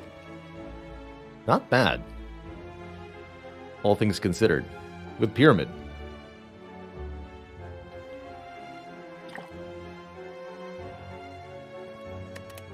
I'm going to see like 2,000 prepareds. That's what I said about the turbo.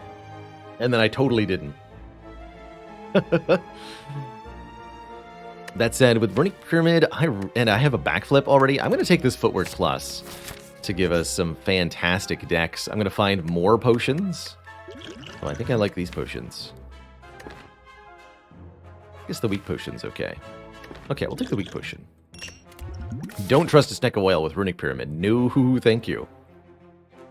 And I have Molten Egg. Let's take one more event.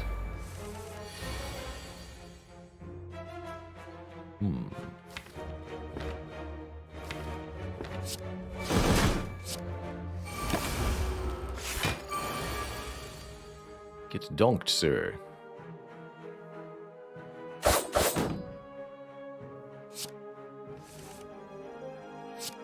You want to keep Survivor for next turn. There's Footwork, of course. So that we're making sure that we properly take advantage of Hovering Kite. I think I'll just Survivor Wraith Form here.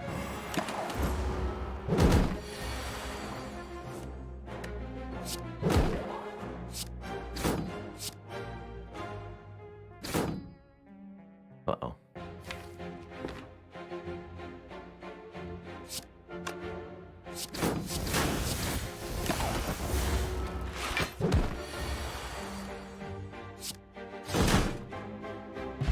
Okay, only 1 health loss there. A calculated gamble lets us discard our whole heckin' hand.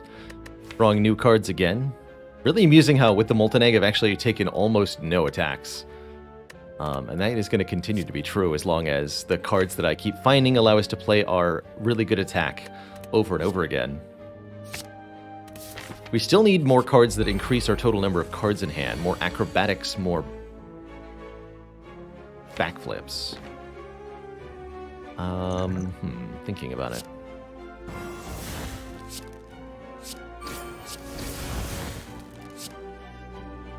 Yeah, we'll use it.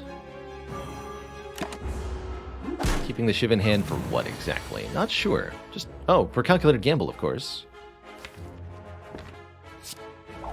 Like, surely there's a reason to hold on to this thing. I'll actually use it here. She won't heal again. Guess that's a good thing.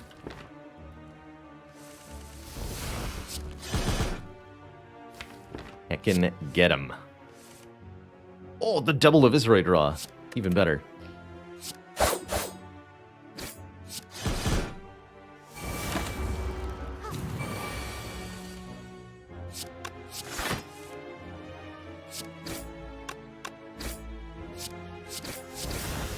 We're headed to beautiful places, chat. You have a runic pyramid, take every piercing whale you see. Words of wisdom from none other than yours truly. Deadly Poison Plus also not actually terrible, I suppose. But what about Tactician, a way to gain energy by discarding it? Interesting with Doppelganger. Remember, energy is only useful if you can spend it. Currently, I don't think I can spend that energy. Other than on Doppelganger.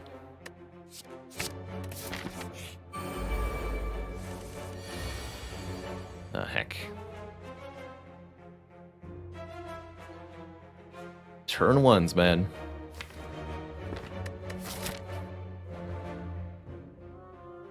Okay, we're allowed to rest in this wacky world. Okay, that's fine.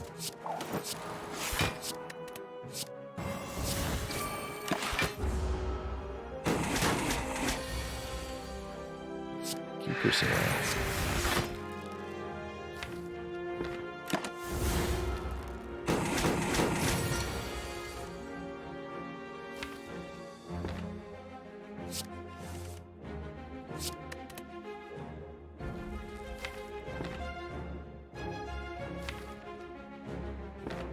Alright, so what I'm getting from this is that I should just gamble into the Eviscerate here. Yeah, and ruin your day.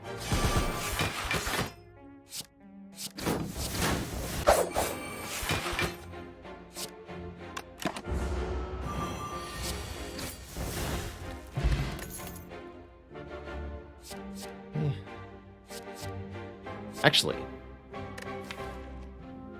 Yes, this is the one. Card draw. Expertise draws until we have a certain number of cards in hand. And that is going to be absolutely super helpful, especially if we can get it prepared or something for refilling the hand once we've emptied it. Now we could even take something like a concentrate. We're going to be avoiding this elite. Upgrade here, upgrade Wraith Form. Look at the shop, and then we'll consider what to do from there. Currently, we're in a pretty commanding position. We've got really good defense. Our offense is still in need of help. And a prismatic shard appears. How cute. Could actually see this being a pretty good use case for Panacea, letting us block the debuff of Wraith Form. That per turn dex down. Backstreet Skeeter says, would a boss relic to increase hand size be good? I think it would be very cool if there was a way to increase your maximum hand size in Spire. There's a lot of different neat things you could do with that. It would definitely be very powerful under the right circumstances.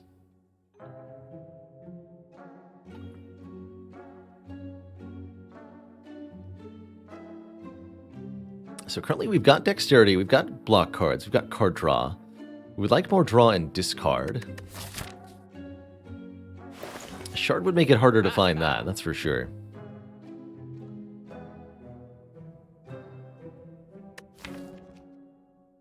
It feels like I want that backflip, actually.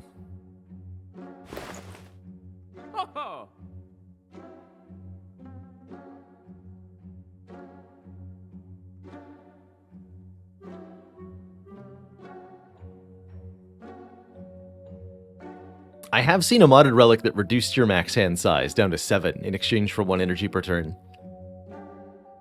That was a fun one. It's completely free until it's not, and then it's horrible.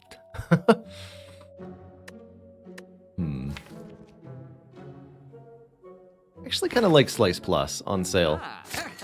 I'm gonna incorporate you. Lose regular strike. Don't take the backflip? Question mark? What about the Panacea?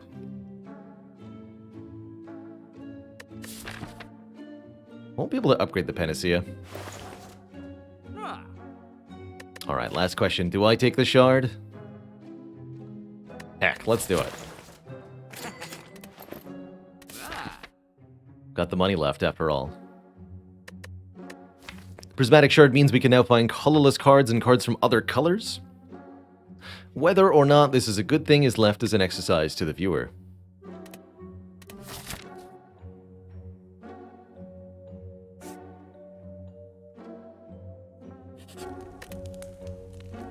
Get this gamble upgraded. Oh boy, more energy. Happy Flower is extra good. And it's Book of Stabbing time. Just in time for expertise to show off what it could theoretically do for us.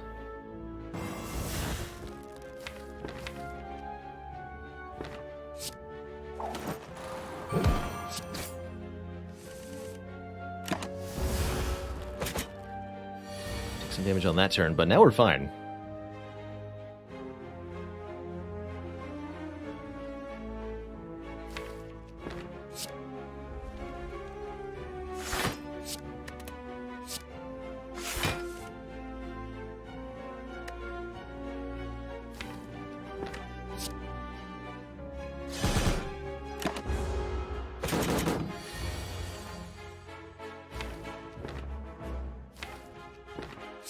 Gamble!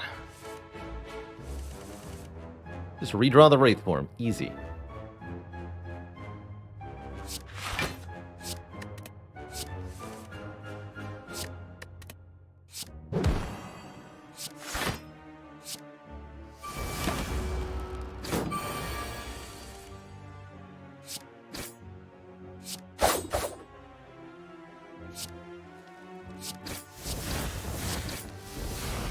I'll do this now, save the energy.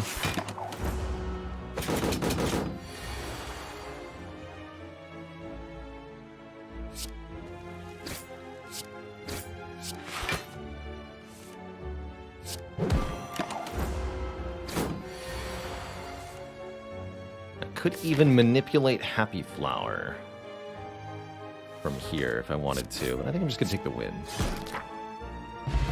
Get ourselves a boat thingy. That's going to help with turn 1, giving us 10 block on turn 1.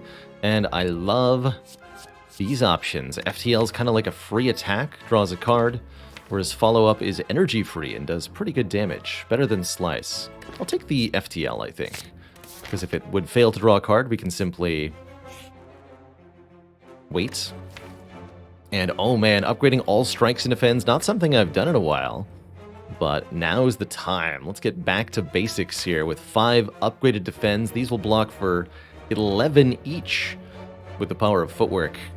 The strikes aren't slouches either.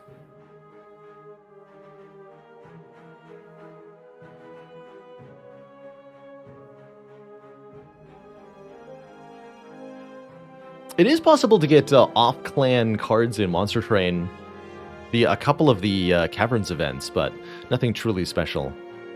Can't really quite mimic a shard run.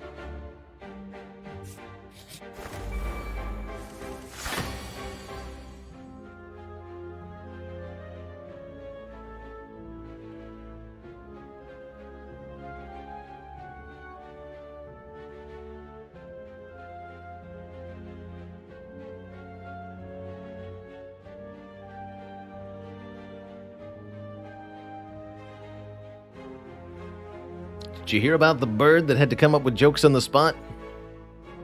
He was able to wing it.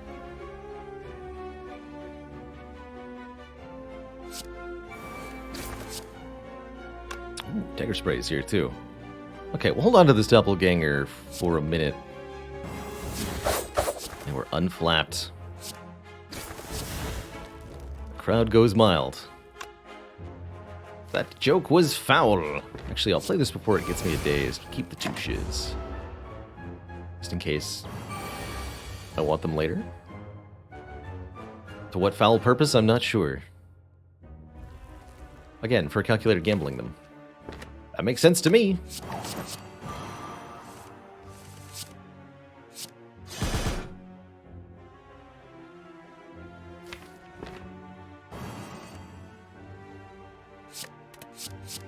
These aren't as bad with the pyramid because you just have cards in your hand. And then you don't care what the enemy's doing. Also, you're rude. Stinky Chosen. You are very rude.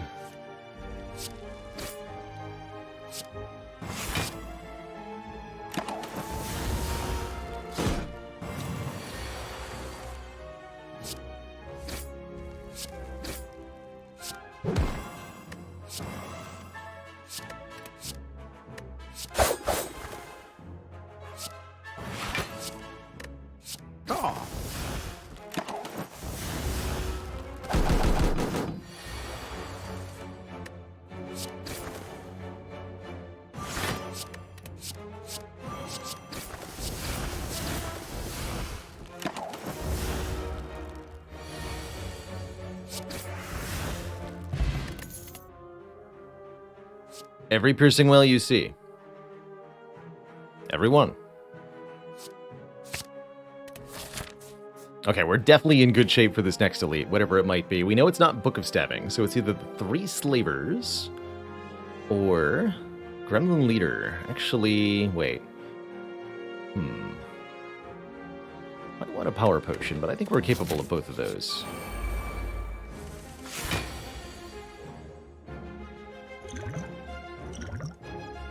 Yumes will help a lot here. Tools of Trade might also, but I want the damage over time here. That makes sense. If we get attack next turn, we always have options. Like Wraithform.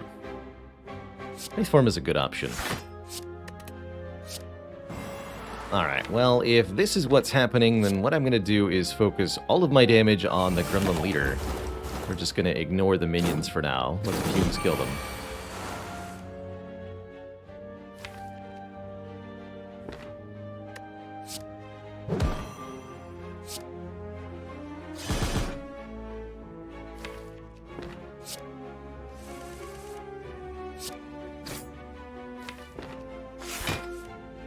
Acrobatics next turn.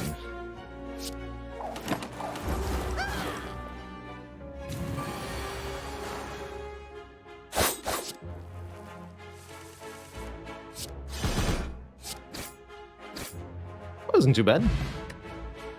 Get lots of money, another fairy in a bottle, just like last run, a preserved insect to make future elites easier to kill, and Clash, Warcry, or Shockwave. How fascinating. Warcry is kind of interesting, actually, with some of the stuff this deck can do.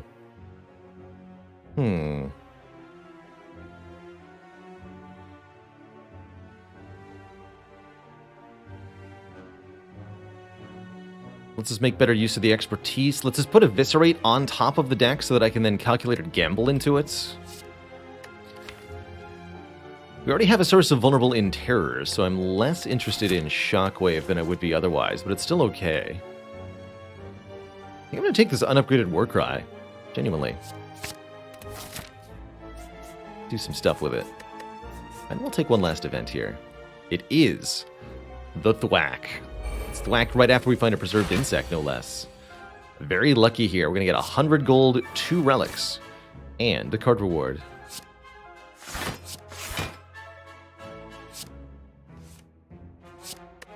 Good stuff.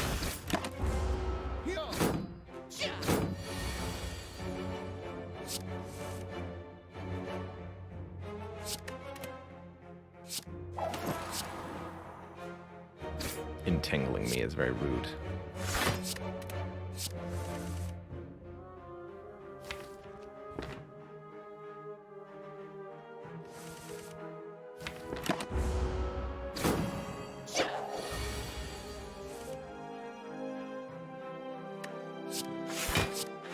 Just play this nice and slow. Oh, entangled. That's right.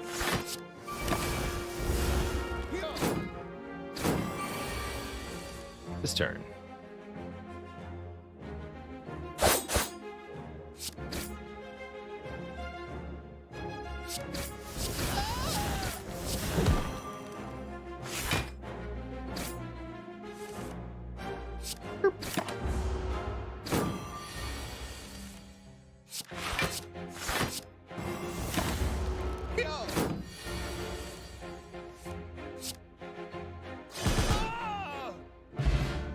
Well done, weakling.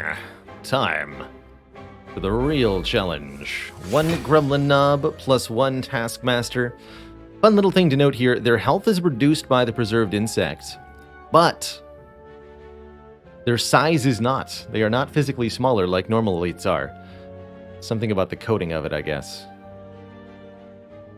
Do I Akabeko Eviscerate or Akabeko Dagger Spray? I think it's going to be the Eviscerate here. See you later, nubbers. No knobs today.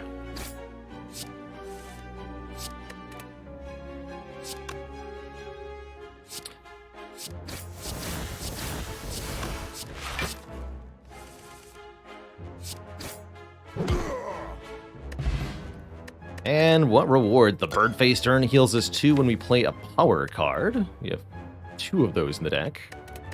Toxic Egg will upgrade any and all skills we add from here on out, which is... oh, man. Which is going to let us do some really cool things. I am super taking a hologram here, as that's going to allow us to return cards from the discard pile. I'm thinking Eviscerate is a crazy good hologram target, personally. Mental Fortress Plus, very cute here, too. Oh, I like where we're headed now.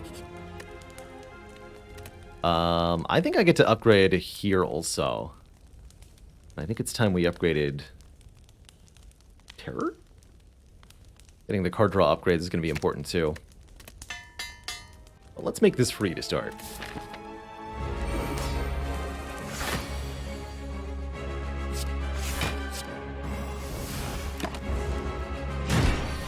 Champ is a man who builds up strength over time. He's kind of arrogant and relaxed in the first portion of this fight.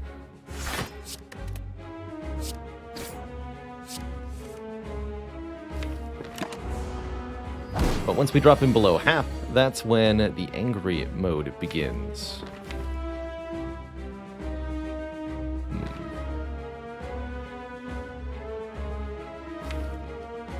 Speaking of angry mode.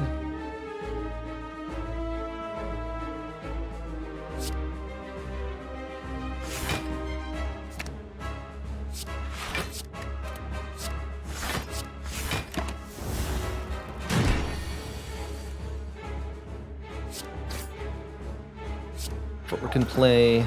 We have Wraith Form for execute if we need it.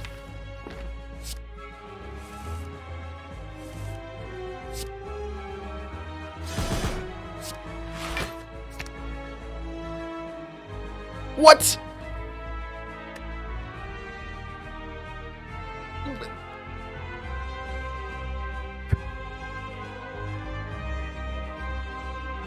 Hello?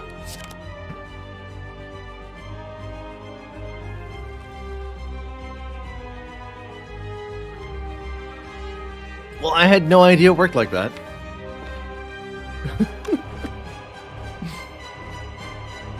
Is it going to go back to 0 cost when I play this acrobatics? That's my question. It's going to be really weird. No, 10 to 2. Okay. Well, heck. That is not what I expected.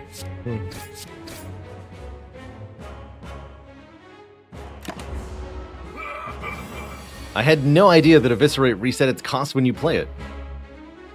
Makes sense.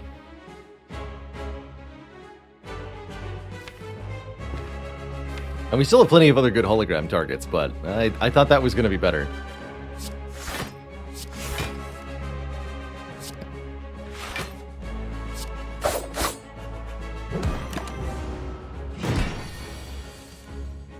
Quite a bit better.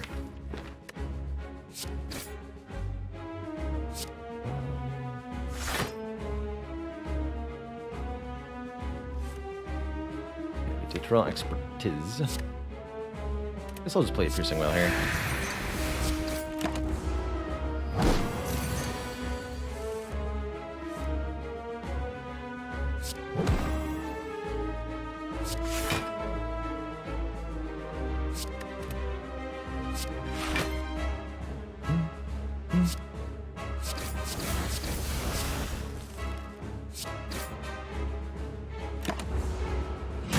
A little bit more.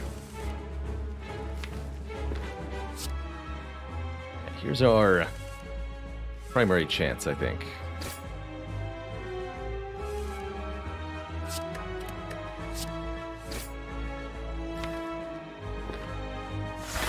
Hologram calculated gamble. The power. Alright, chance going below half health here.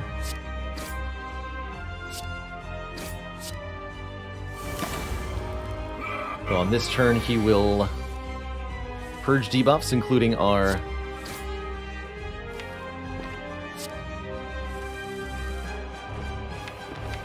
stuff.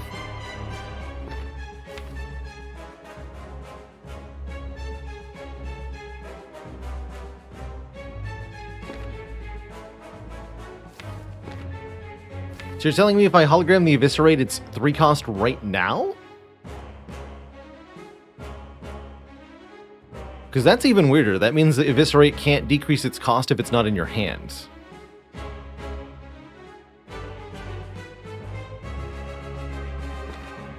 Which doesn't make any sense.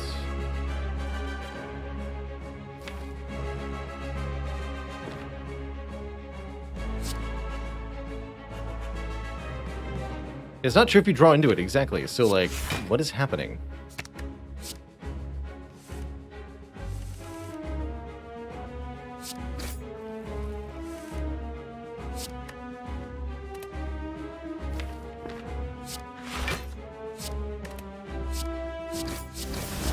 Really needed to upgrade this expertise. It's alright. Always have Ghost in Jar and Farina Bottle no matter what happens here. More likely I just use the Wraith Form.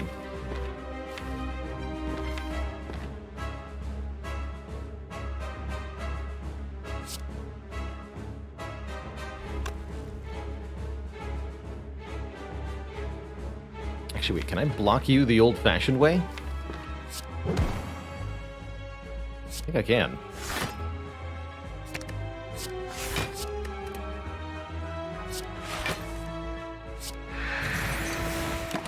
Close enough.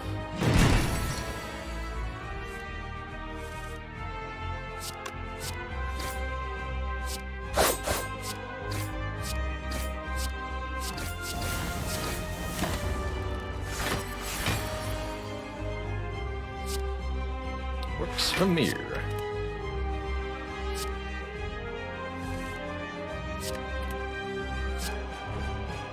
27 block, huh?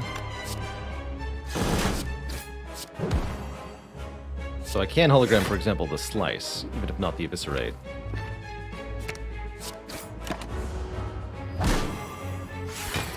Dar.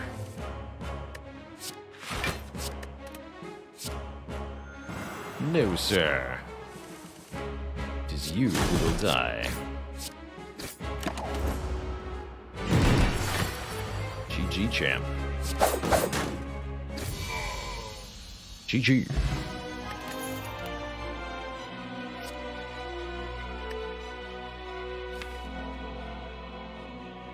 Would anyone like a lesson learned plus? That seems kind of okay. Although most of the cards being added to the deck are already upgraded. So we're not upgrading a whole lot of stuff. How many unupgraded cards are currently in the deck? 1, 2, 3, 4, 5, 6, 7. That's good enough for me. With the Runic Pyramid, it's going to be very easy to land lessons. We just play it as the last card that kills the enemy. And we could eventually remove it too. We won't be wasting our upgrades on strikes and defense thanks to that event from Act 2. Yeah. You can come along. Oh man. Wristblade with cards from other characters. Now that's intriguing. Attacks that cost 0 deal 4 additional damage. Boosts our shivs, boosts the eviscerate if it's free, boosts the slice, the FTL. Oh my goodness. That's actually kind of really cool. If we wanted more energy, we can take the Slaver's Collar, giving us additional energy per turn during boss and elite fights. I do think that's pretty good. Or Tiny House for a bunch of stuff. I think this is actually a really good Wristblade. Plus 4 damage on the cards that matter, and there are countless zero-cost attack cards that we could add from the other characters that could get really interesting here. I like it. Sure.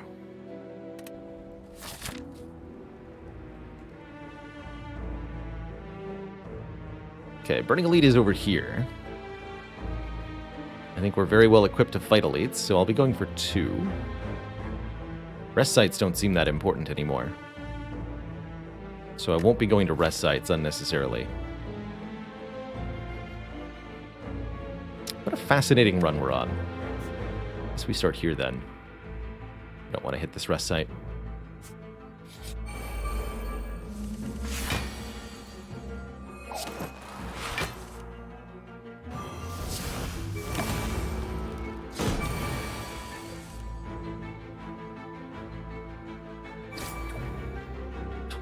$25 damage strike.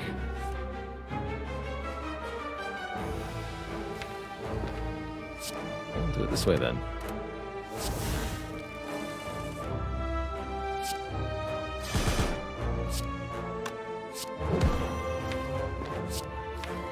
Technically I want to play this for 2 health though.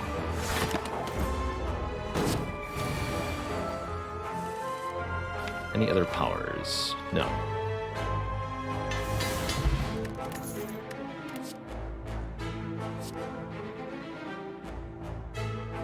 Gain so much focus with Consume.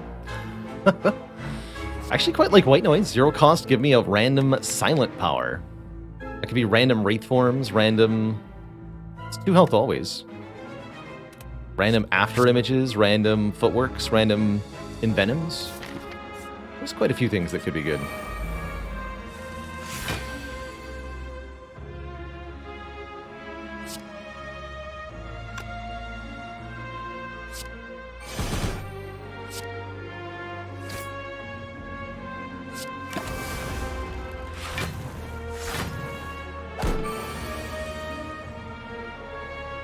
Lesson learned will only work if we kill the final one with our lesson.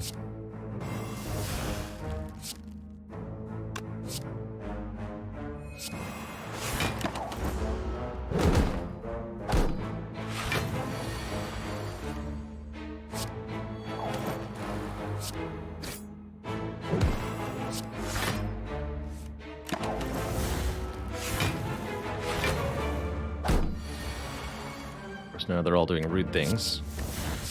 Infinite shivs. Cards in draw pile, so I can hologram the lesson learned.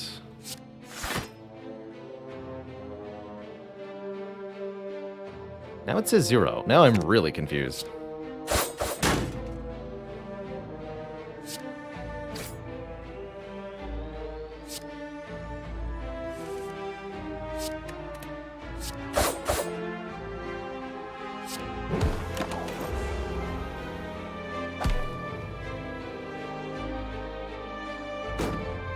Yeah, because it resets at the start of each turn. That makes sense, right?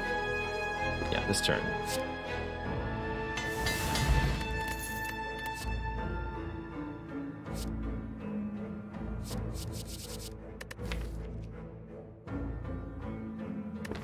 I'm going to take the mantra, but second wind was also very intriguing there.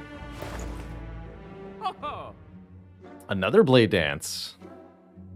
Accuracy to make blade dances do even more damage. Could take strange spoon to make cards not exhaust half the time. I think that's actually pretty bad with shivs, but it could be really entertaining with the lesson learned, the white noise, and some other stuff. Enlightenment Plus makes cost reduced on... I'm not sure how that works with Eviscerate, quite frankly, but it's good with the waveform at the minimum. And you know the rule about piercing wells.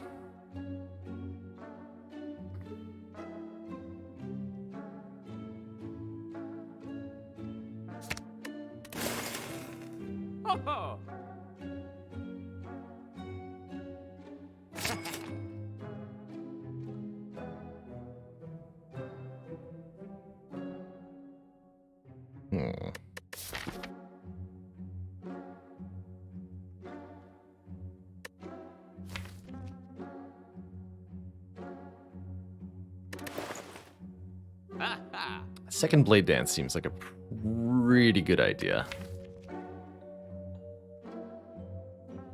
Okay, let's take it. Not gonna take the accuracy though. Maybe I should have, but I've decided not to.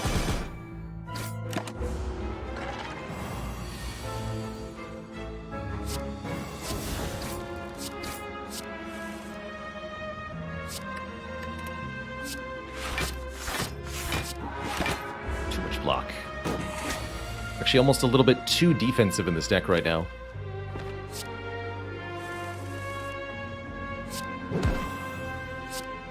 Just a little bit, not a lot.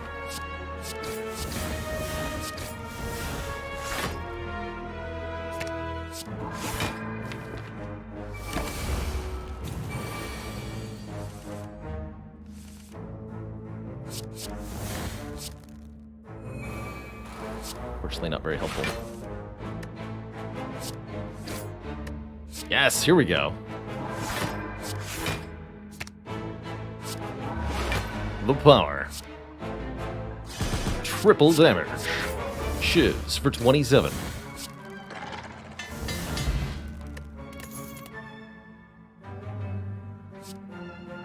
Well, 20 draw 2, not bad. Perseverance, way too defensive for us.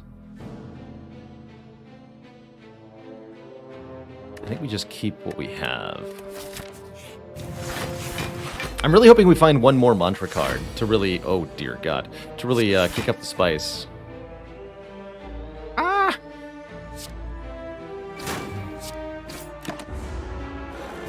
Piercing Whale, save me.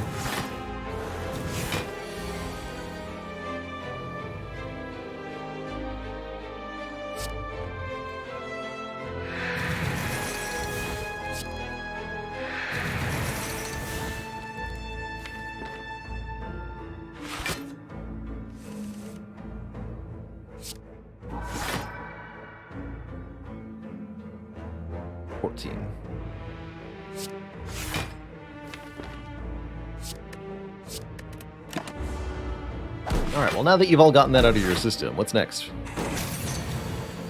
More buffing, you got it. Good luck, friends.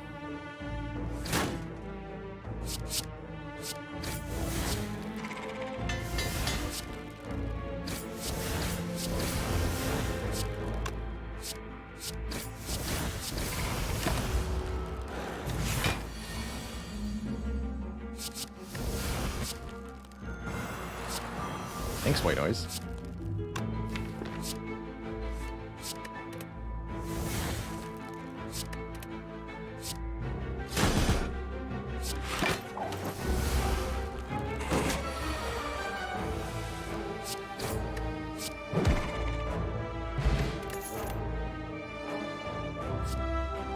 Now we could take a second wind. Second wind can actually really help us with the fact that we have too many block cards in this deck.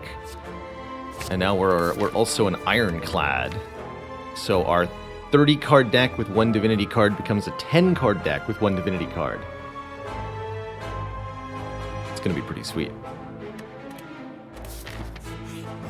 It's also a really nice block if I end up with a hand that's stuck.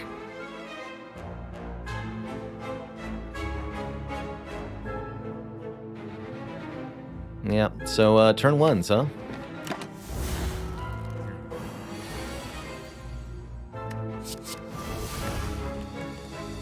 Good job, White Noise. Here, let's do the Warcry Eviscerate thing that I talked about.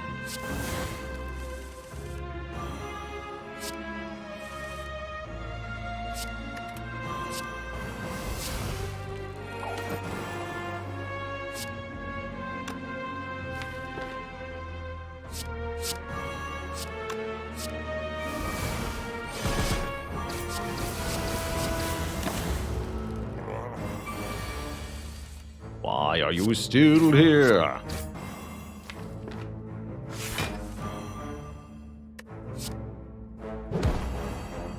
Get him.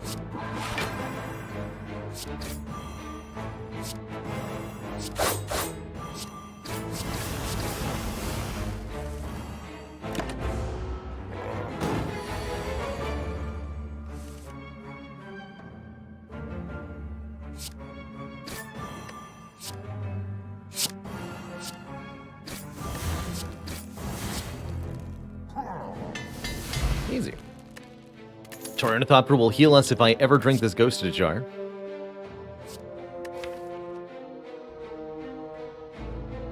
Signature move and lesson learn really don't like each other very much. Streamline's interesting. It becomes 24 damage the third time I play it.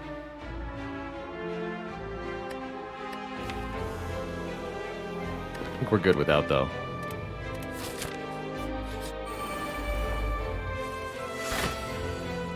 Deck is so cool.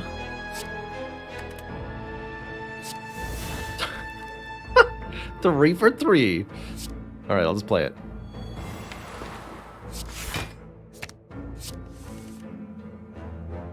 That is impeccable consistency. Right there.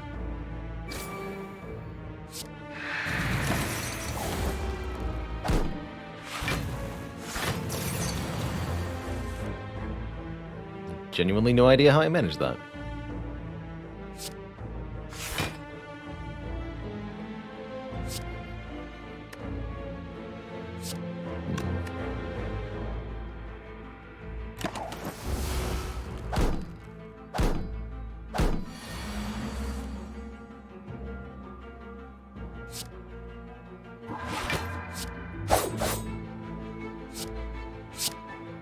Oops.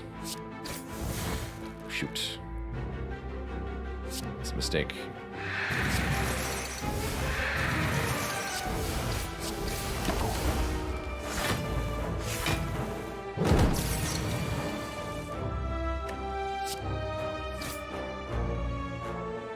Gamble.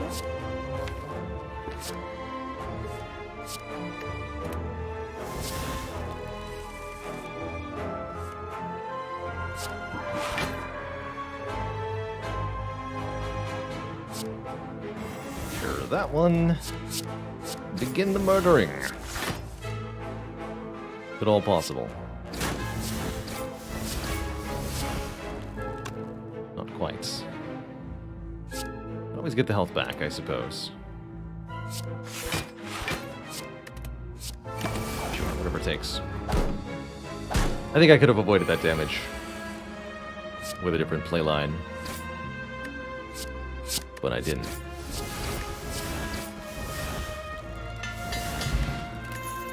Gambler's Brew, that's a pretty good potion.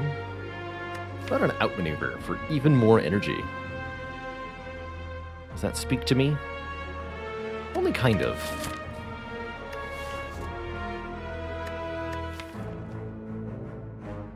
I think it could be really awkward at times. Let's go Gambler's Brew over the Fairy. I'm sorry, Fairy. I know I've done you wrong. Wristblade Flurry of Blows. I like where your head's at. And I like where this boat is at, too, giving us block on turn 2. Might help a lot in this Reptomancer fight. 16 damage neutralize. Holy heck. Actually, let's see if I can draw Dagger Spray. I cannot. It does 17, though.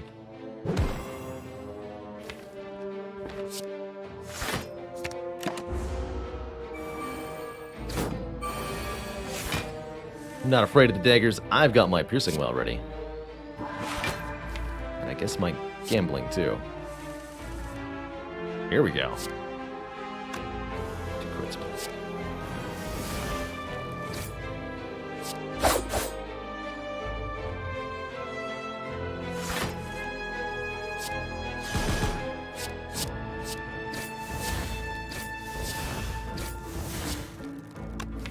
Might be able to simply kill her.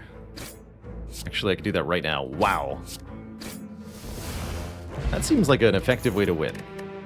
No lesson learned, but the War Paint will make up for it by upgrading 2 random skills. That's going to hit Piercing Wail, and I think that's it, actually. Well, here's the Enlightenment Plus for those who wanted to see it. Or the Blasphemy Plus. Retain Entered Divinity, die next turn. Wait, we have Intangibility? Oh my goodness. Blasphemy is going to be so overpowered. Yes, only 1 card gets upgraded. And we have to sleep here, because no cards in the deck are unupgraded at this point. So the lesson learned didn't even matter. Intangibility blocks dying. That is correct. So we're able to play Wraithform and Blasphemy together for an ultra-powerful combo. Like so.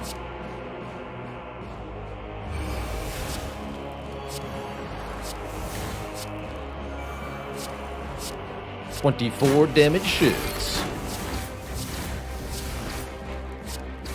So next turn, we die, aka take 1 damage because of Intangibility.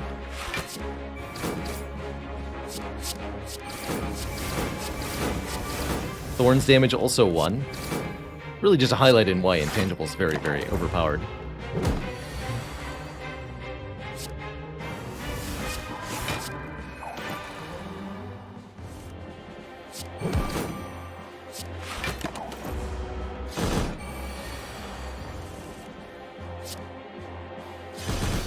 GG. Pocket Watch could help us draw cards on turn 2. That could be quite nice. Operative Frost Orbs. Also, Forethought. Put any number of cards from your hand to the bottom of your draw pile, costing 0 until played. An Expertise Plus. Okay, actually.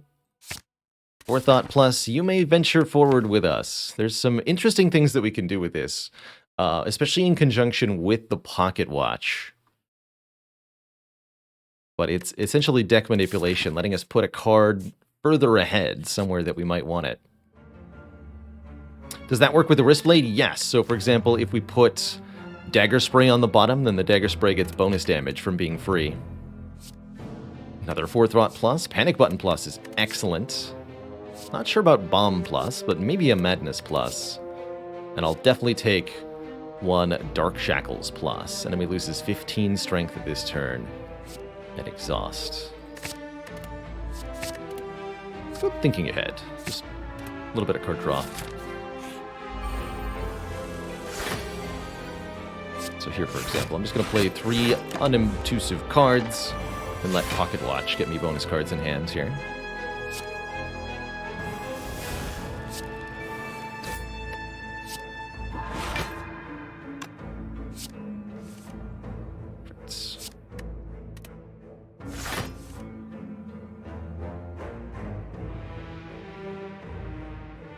And it also lets me save cards from the second wind. How interesting.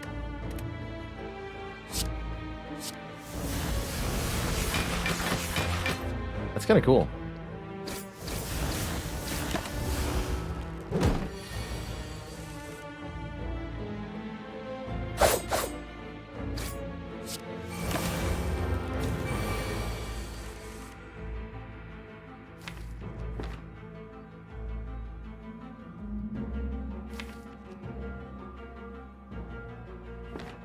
10 cards in our pile, so I can go... No, I can't go Blasphemy, Calculated Gamble. Well, I could. Actually, the way to do it is Blasphemy, Hologram, Backflip, Calculated Gamble.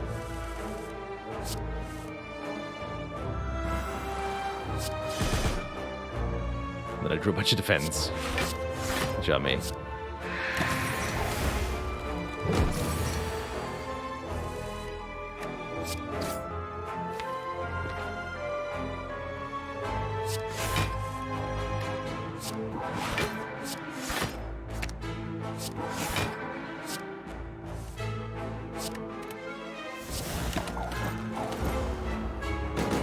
Also, don't need to kill with Lesson Learned.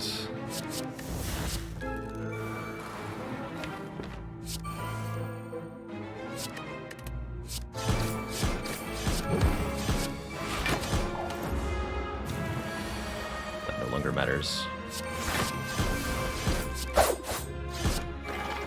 It's nothing to upgrade, after all. Leg Sweep Plus is pretty good block. Feels kind of unnecessary, but I don't have Weaken otherwise. Sure. We're a very defensive deck at the moment as we go into our bosses.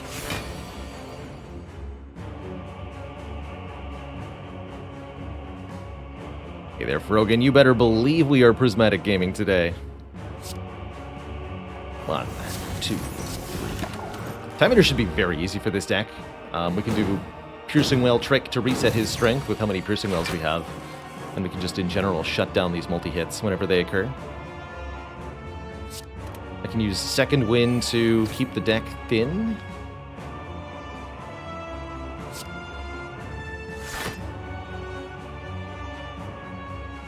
Just gonna get this out of my hand now.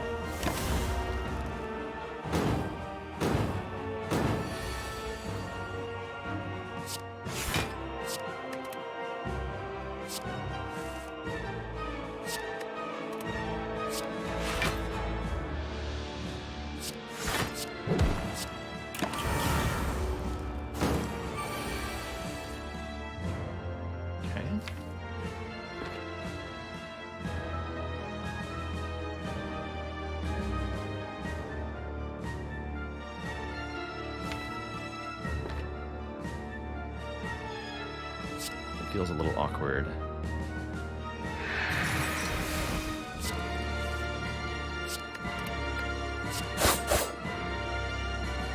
I'm gonna hollow the aggro here.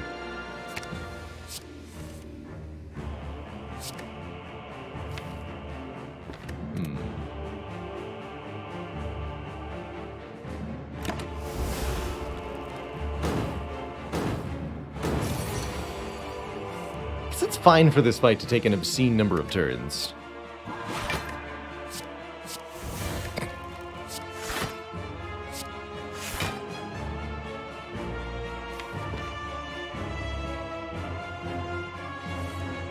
There's Leg Sweep.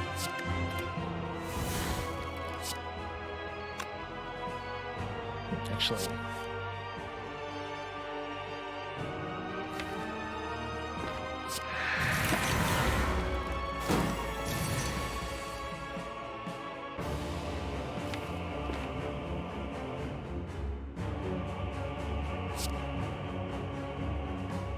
Here we go.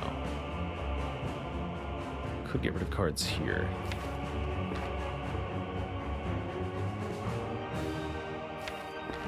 My last Piercing Whale. We have to hold on to this one.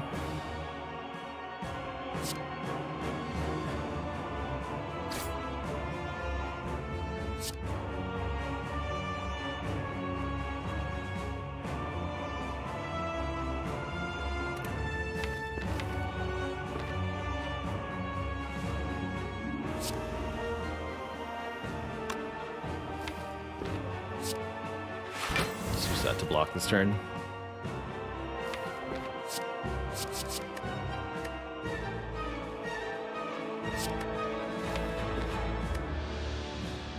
And I'm drawing all these again, so I might as well get rid of a whole bunch of stuff. Make that all free.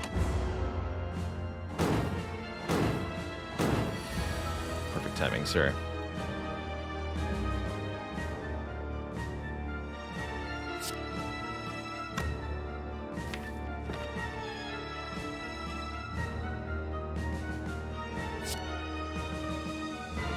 It's about 60. I need to get him below half this turn. Realistically. Wraithform? That feels a little premature. Wraithform Blasphemy to do it, but that feels a bit premature. Perhaps I won't be able to kill next turn. There's no way.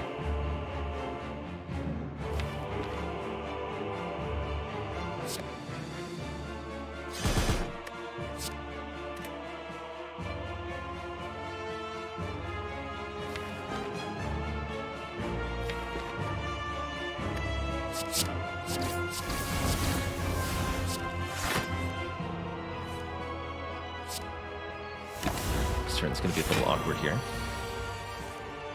I suspect I'm going to be playing one of these Wraithforms. In that case, do I expect to go Blasphemy next turn? In which case I should play the 3-cost one. Let's do it this way.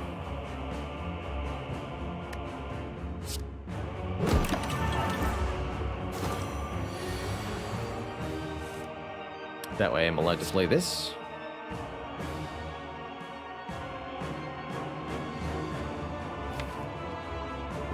Hopefully I can find something good.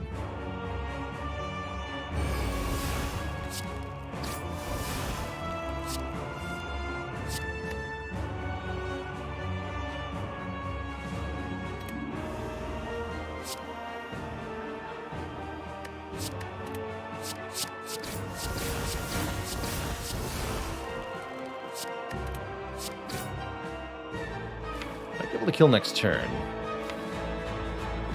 I can play my cards right here.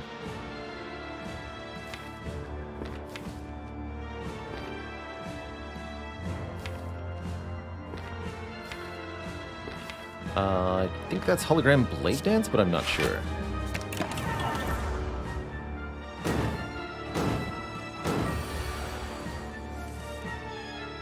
We did get the Eviscerate.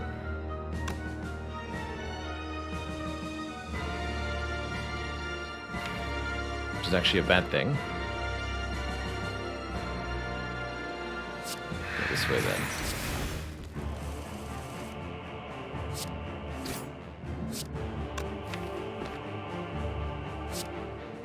I think we're just not quite there unless this gets Blade Dance.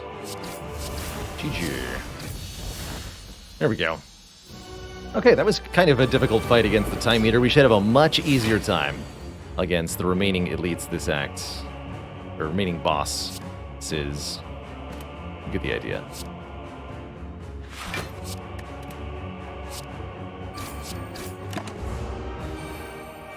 Pocket Watch being absolutely helpful here. A very big deal indeed. Tools the trade. I'm going to have to say that's worth it. Worth giving the boss 2 points of strength. Incoming damage 36.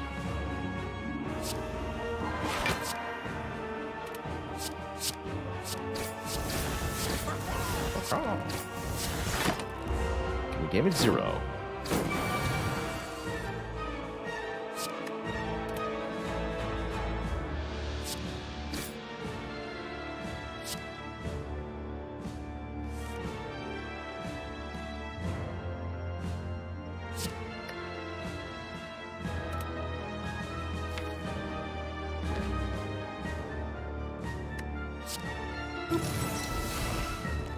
Alright, here's our real power combo. Forethought. Put all of these cards on the bottom of the deck at 0 cost, and then Expertise, refill my hand, please.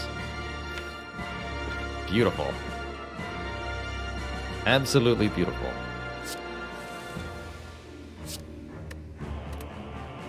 That's what you want to see.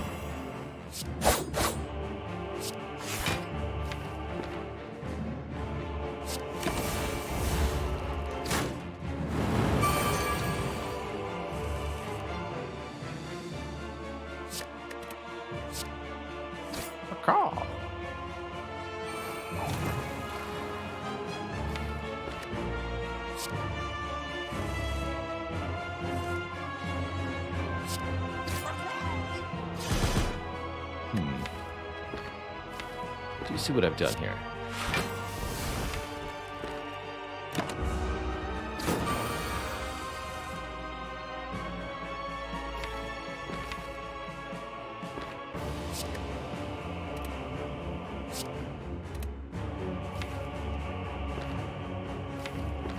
Grab the gamble. Here's Wraithform if I wish to use it. I don't know that I do. It's really not that much damage, actually.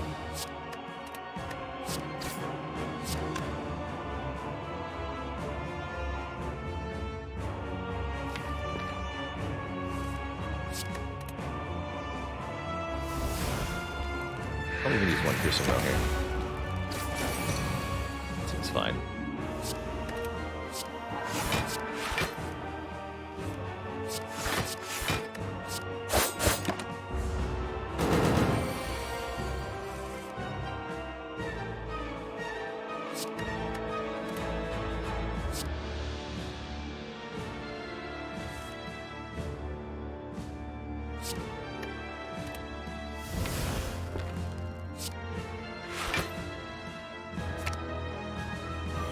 Sweep. I'll lose one of the blade dances also.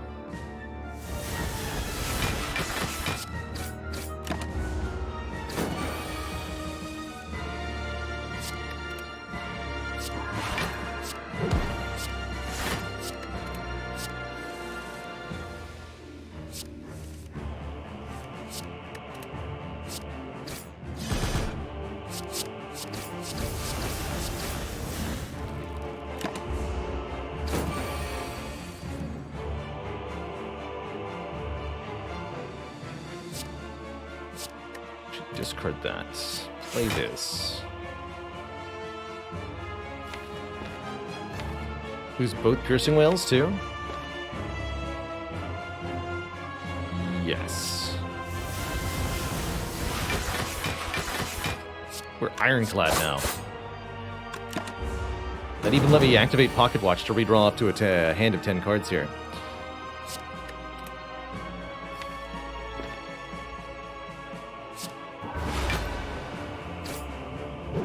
$36 damage neutralize. You'll love to see it.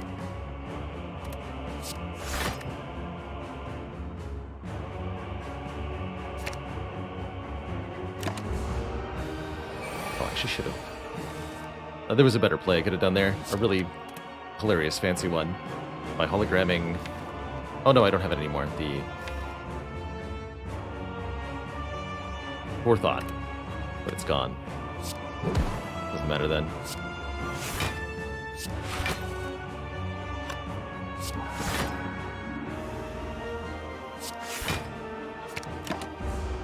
Now we just repeatedly enter Divinity by playing this one prostrate over and over again. Easy enough to do.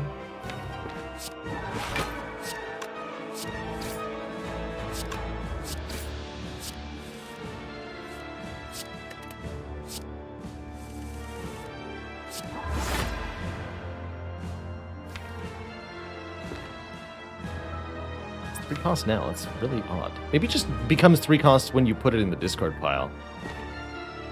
I wonder if that's how that works.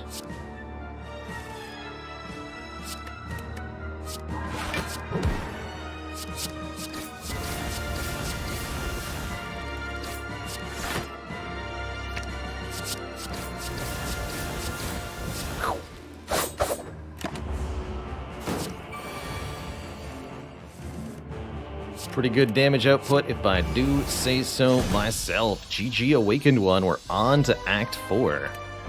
Two thump, two thump, two thump, a deep pulsing dread. Can be felt throughout the room. Is this deck really 39 cards? What the heck?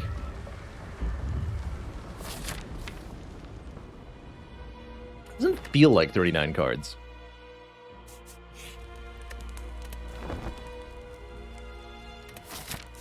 Hey there, NK the Wanderer. I think it would be be kind of nice if players got some kind of additional reward at the end of Act 3, but it's definitely not required. A rare relic would be pretty fitting. Maybe some money for the shop. It's rude not to at least get a potion, you know? Yeah, these are some relics. Paper Crane makes enemies who are weak deal massively reduced damage. That's very, very powerful, although we're already very good at making enemies deal no damage.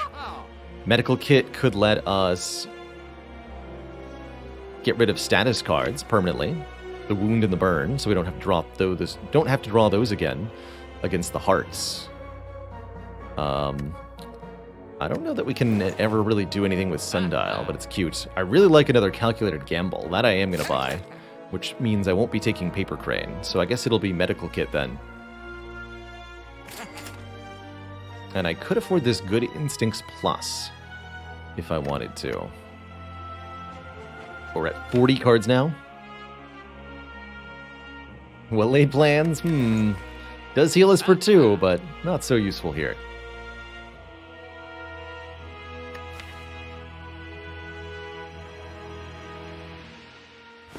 No, okay.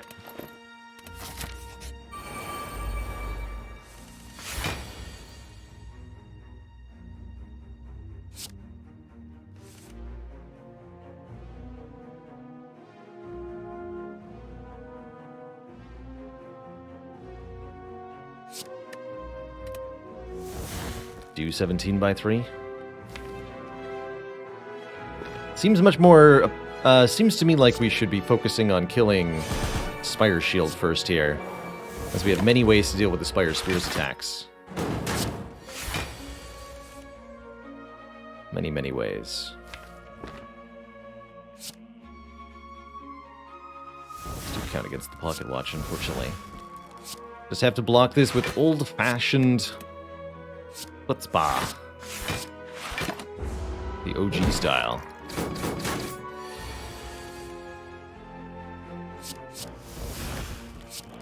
More feats. Good. Okay, perfect.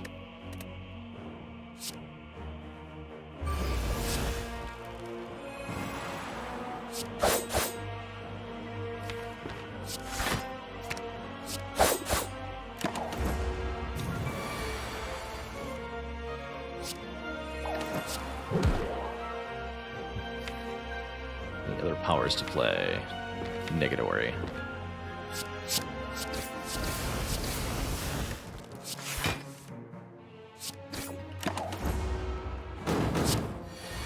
I guess Happy Flower on 2 is fine. We're a boat! Anchor, horn cleat, captain's wheel. We are a boat. Oh my god. Dual wield plus? That is broken. Wait a minute.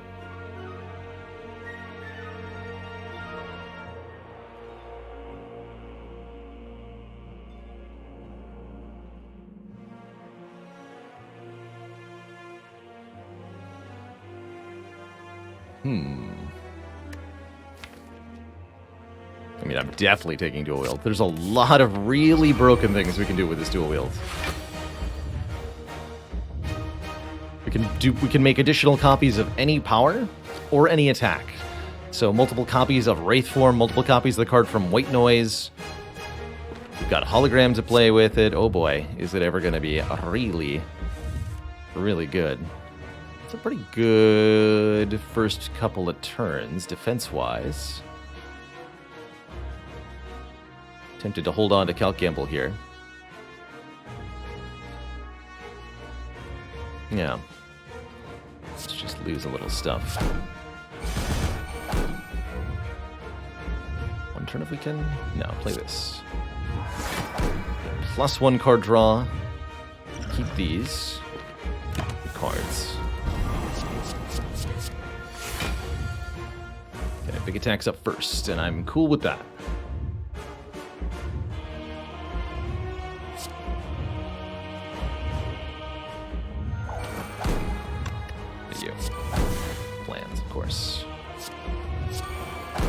this.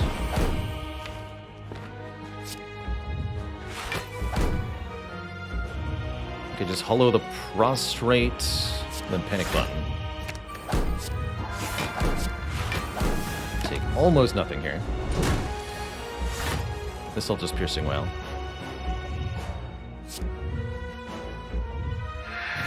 Now's a good time to calculate a gamble. Yes, it is.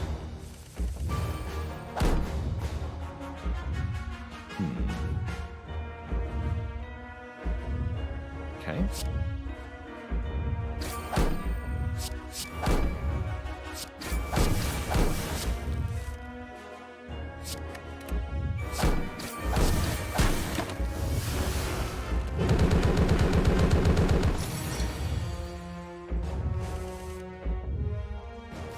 This could potentially be a very, very long heart fight. And I am completely okay with it if it is. Gamble again here? Yeah. Let forethought go. I discarded that a long time ago. Unfortunate.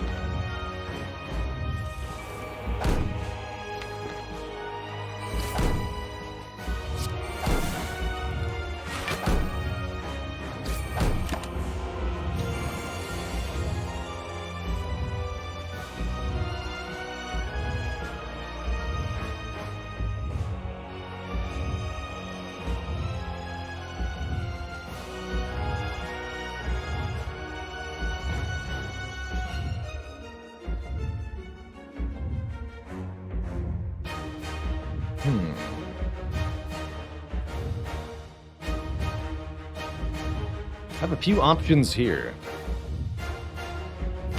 For sure.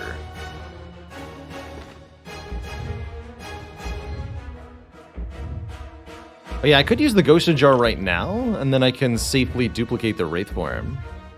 And play a Doppelganger too. That's pretty reasonable, actually.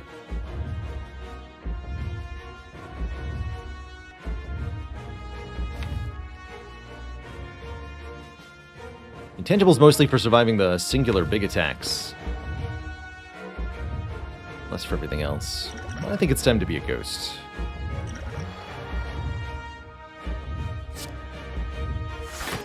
That's right.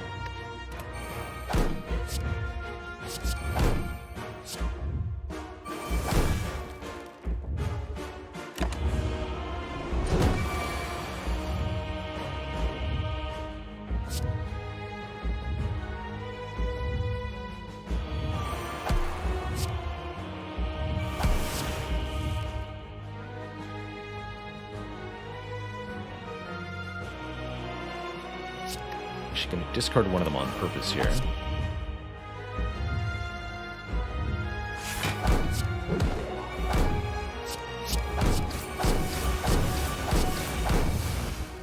Take some damage here.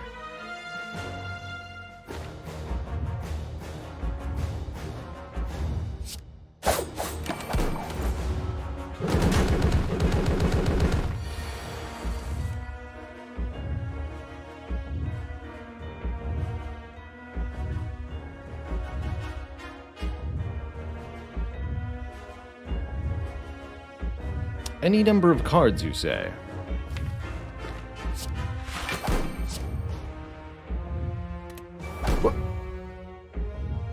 Oops, that's not what I meant to do. But okay, I'm fine with that, actually. Like double clicks as I tried to play the card. So I double inputted there. Not a problem. I don't think that's gonna be an issue for us one way or the other.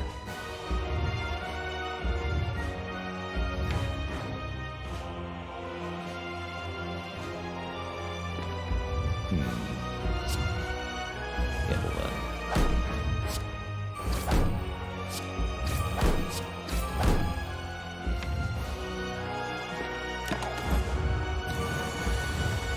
Perfect.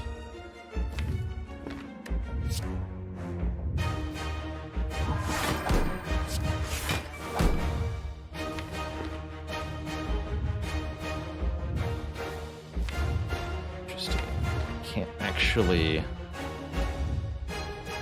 Actually, no, wait, this will work.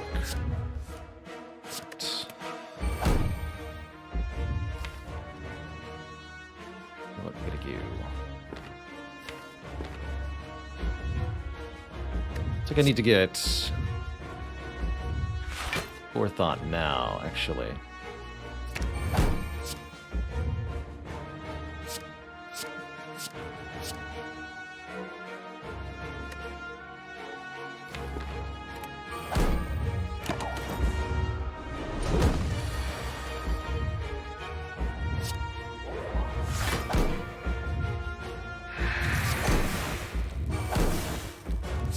Like I said, if this fight needs to go for a long time, that's okay.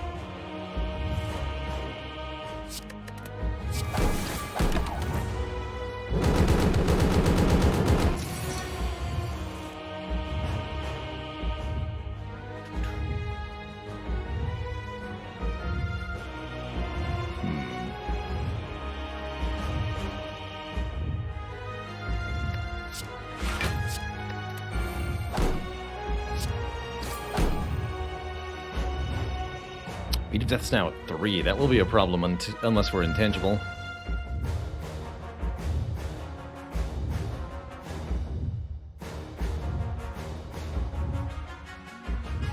I understand.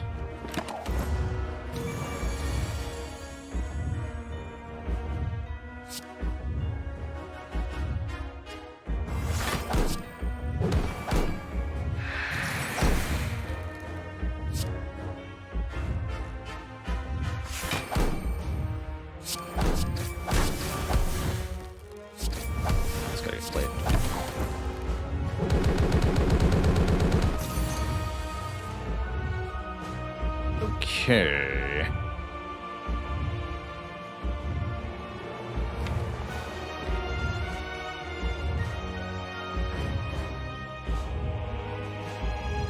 Now we're going to be using our Gambler's Brew.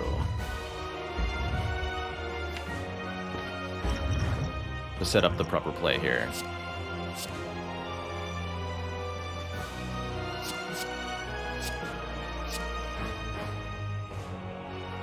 Gamble. I'm going to do forethought expertise stuff. Perfect.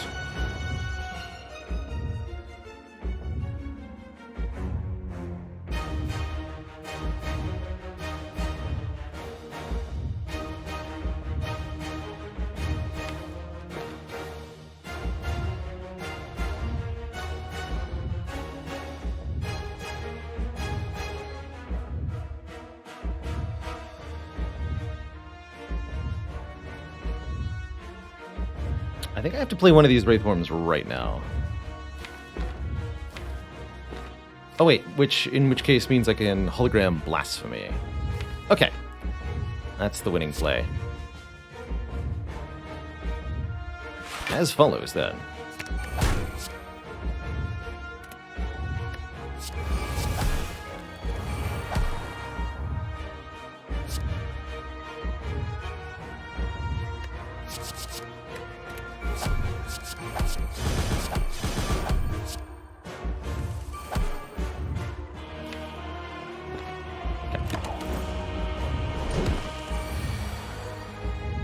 Bonk. More divinity here.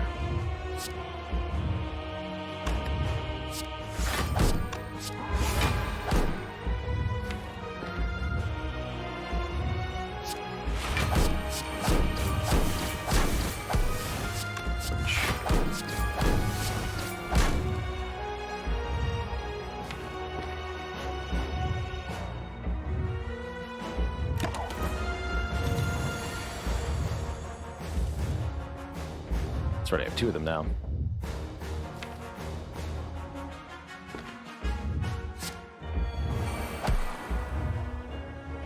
Put that on top. Gamble into it. GG, Mr. Hart. GG. Now that was a cool run. I have to say my brain's a little melted, but that was a really cool run. GG. GG, everybody.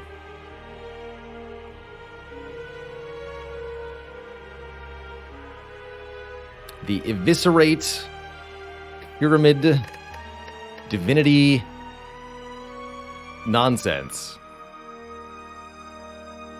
crushes the Spire. GG. That was a really shard run to think through. Feels like my brains have been eviscerated.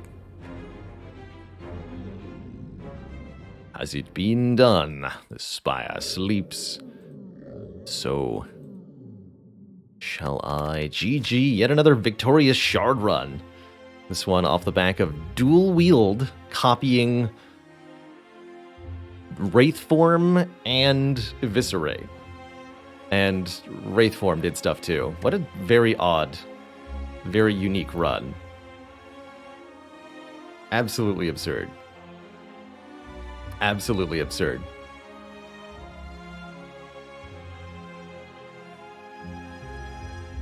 Hans Penzer says, been on the 820 grind, trying to get my first win on Ironclad.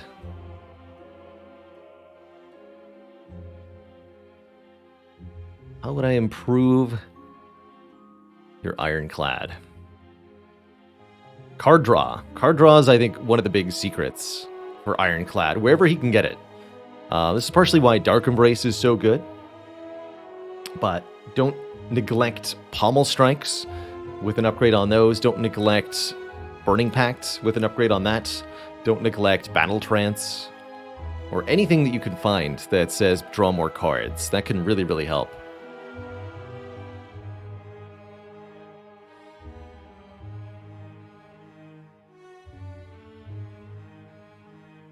GG.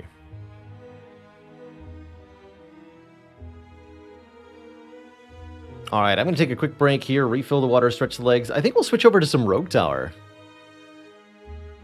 right away here. We had a good 3 hours of Spire. I am personally very excited to play our community game this month. So I'm going to take a break, refill the legs, stretch the water. When I come back, we'll try out some tower defense meets roguelite strategy game. BRB, everybody. Don't go nowhere.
Alrighty, folks, we are back. Thank you so much for your patience. Alright. February.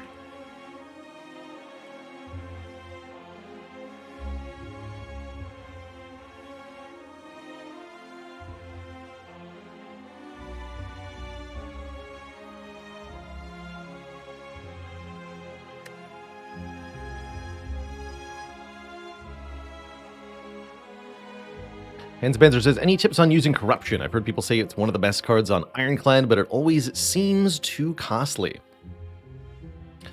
Making all your skills free and then having your skills exhaust can seem like a bad thing because, you know, you play all your blocks and then you have no blocks left. You can't block anymore. What corruption really needs is a damage plan so that alongside playing all your skills for free, you're able to get stuff dead. And that means having strength gains so that when you're drawing only attacks at the very end, you're doing tons of damage with it. Or it means something like a body slam to allow you to use those free skills to then do massive damage. Although body slam corruption can be really scary if you don't math it out right.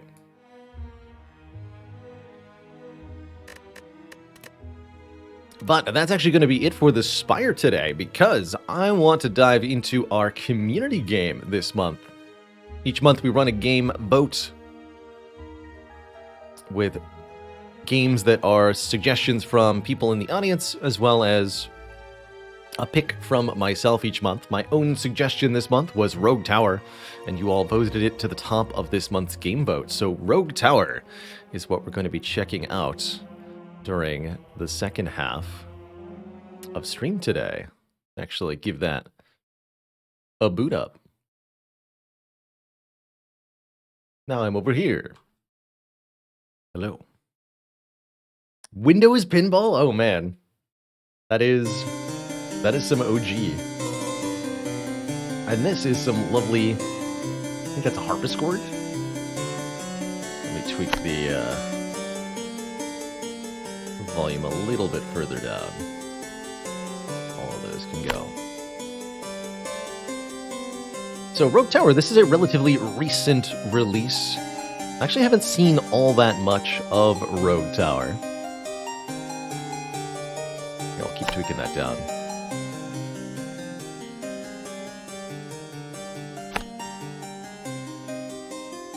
Oh, I see, yes. If that's in the yellow, it's pretty loud. One more tweak then. That feels about right. I imagine the rest of the music will probably be less intense than this. Sometimes it is the case that the game, you know, really goes heavy on the title music. And I think that's going to be the case here. So why don't we actually just play? We'll do a single defense. So there's only one path on the map, and we'll kind of figure it out what goes from there.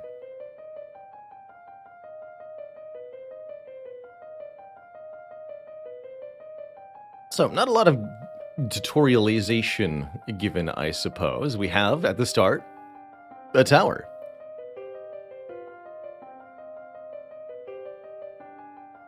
$50 gold for Ballista. We start with 1,000. And it looks like we get to place new tiles.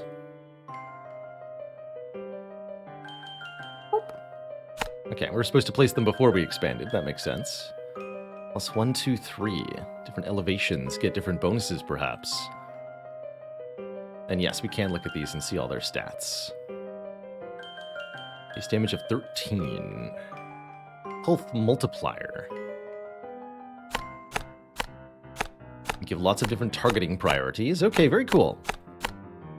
So, if you're not familiar with the premise of a tower defense game, the premise is that you have some kind of base or core structure. There's waves of enemies that follow a fixed path, and you have to build defensive emplacements, usually towers, hence the name tower defense, in order to defend your tower from stuff. Oh my. And here I thought the music volume was going to be comparatively quiet on the title screen.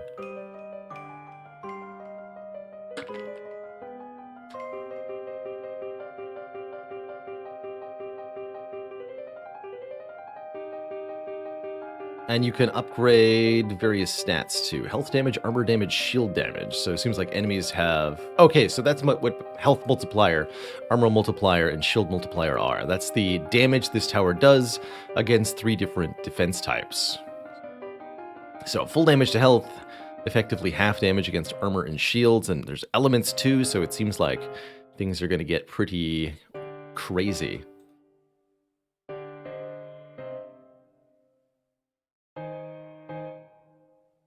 Why does that cost less? Towers gaining experience in some fashion?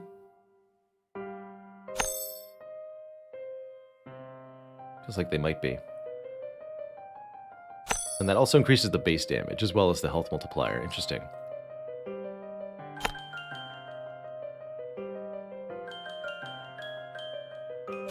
More ballistae.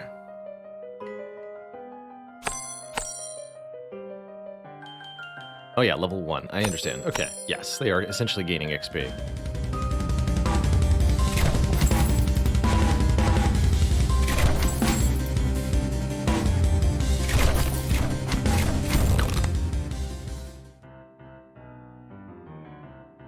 So we get an upgrade.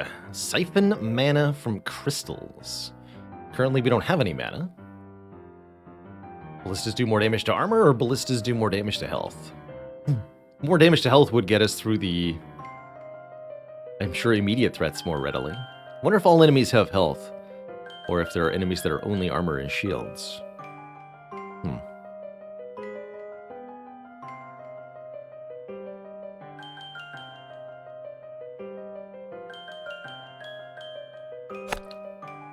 I like that there's a confirmation there too. That's good. House. Every level of the house will pay every adjacent tower defending it gold equal to the current level. So we should put some towers adjacent to the house. Not sure if orthogonal versus diagonal is relevant there, but we'll put down 3 ballistae. Guess we don't really need to upgrade them, we just need to have them there. Expand!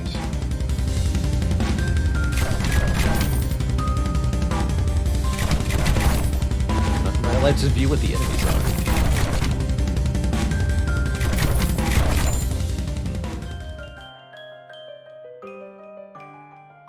Note, as we place more of the same tower, they get more and more expensive, so your ability to spam things is a little bit limited. Blah! Is a mine.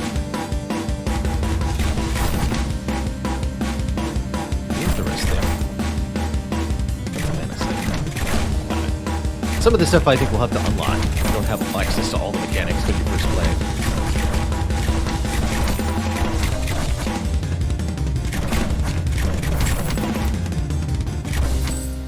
And indeed, I'm not necessarily looking for answers from chat.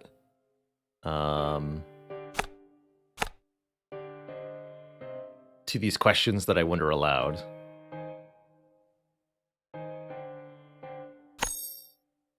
Yes, there's essentially XP being given out. 2.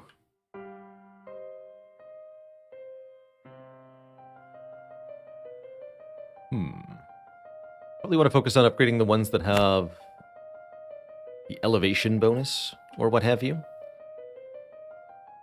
Currently we don't have any other types of tower, so it's really just a question of upgrade and all that. Get some armor damage upgrades as well.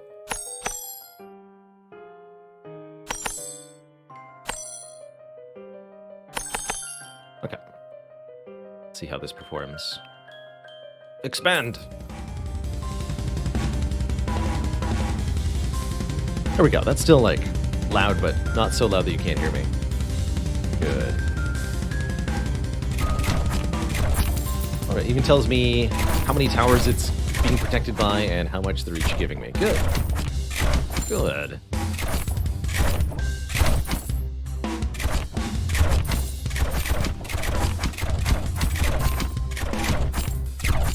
Still holding, but not by a huge margin here. Oh, and we can unlock a new tower. Okay, let's definitely do that. Launch explosive shells over long distances. Although, hold on, bleed damage. Ooh. Making all of these towers 25% more effective might be the way to go here. All right, heck, give me the bleed.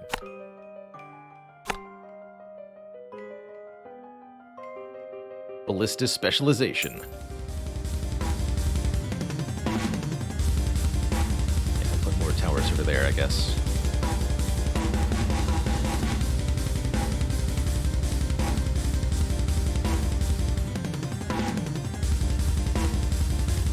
Level times the number. Understood. Oh, they get red bloodshot.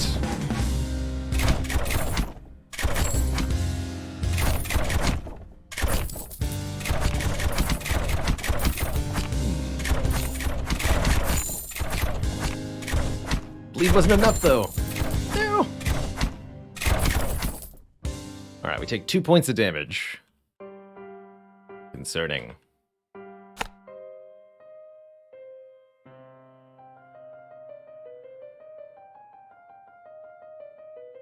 Hey there, Burstane.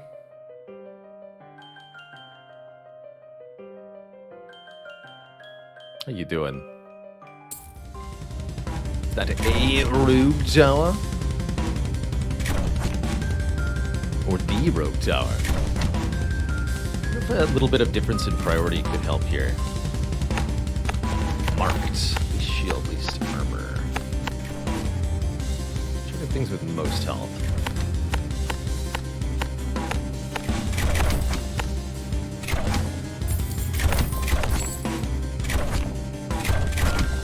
Spread out that bleed damage a little bit.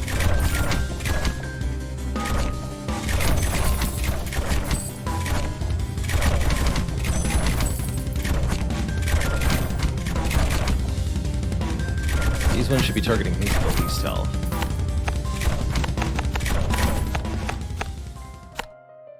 To pick off things that are wounded. Okay, we lost one more, but only one more there. Did pretty well.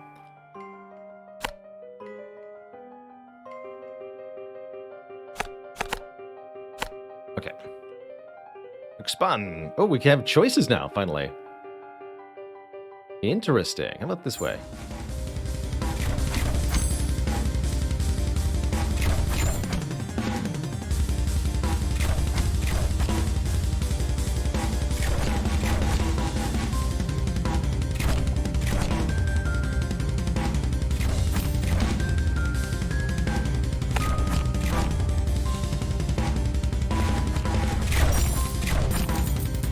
Good luck, towers.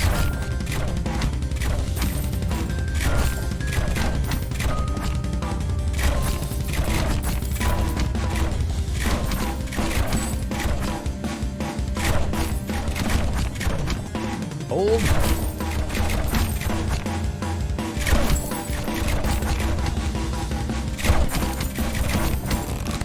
Okay, I lost a few more points. Now we're going to take the mortar tower. 200 gold for our next one. Maybe I wanted to all in on the ballistas. Perhaps, perhaps.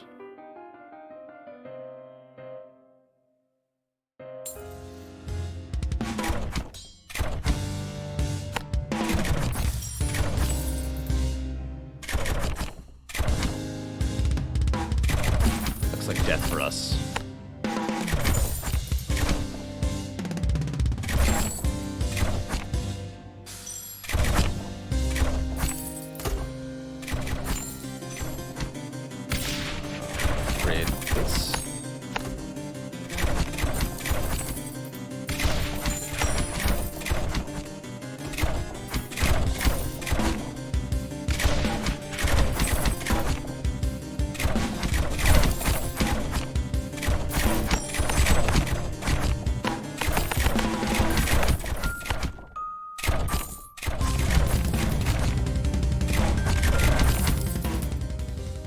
Somehow we are not dead.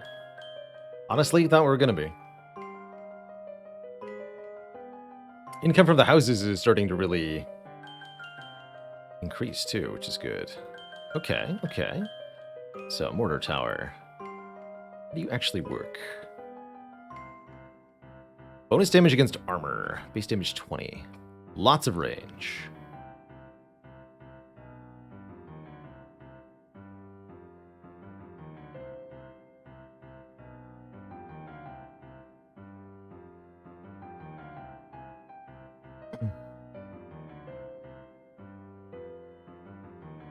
So Kevners asks, functionally, what's the difference between least health and near death? My interpretation, given that enemies have three values, right? Health, armor, and shields. Least health is just looking at how much health of those three they have. So an enemy with lots of shields and low health would have less health than an, say 800 shields and 200 health. That's less health than an enemy that just has 500 health. But the enemy with 500 health would be closer to near death because it would have the lesser combined total. I don't know if that's actually how it works, but that would be my assumption about how this kind of mechanic would work. All right, I want to put another mortar way up top.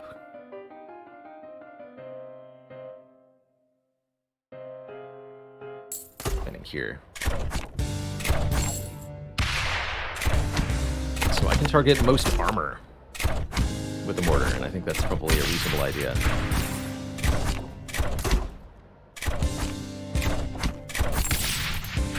There's like a tiebreaker. Fastest, slowest marked. Okay, there's no way to target like densest cluster of enemies.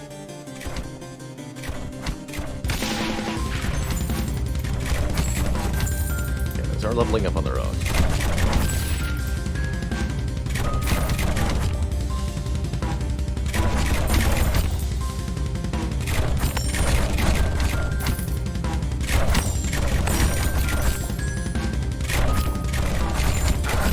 Get him!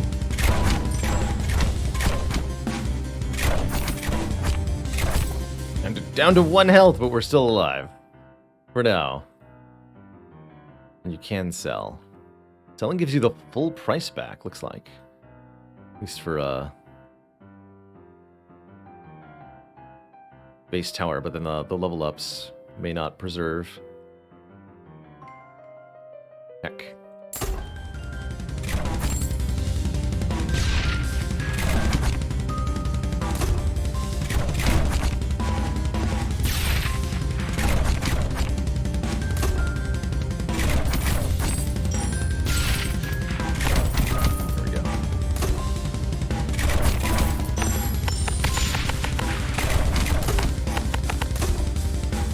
Get him!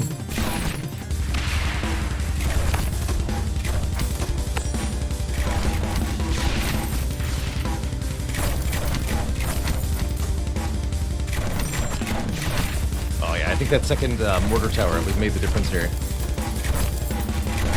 Looks like we're stopping them. Yes!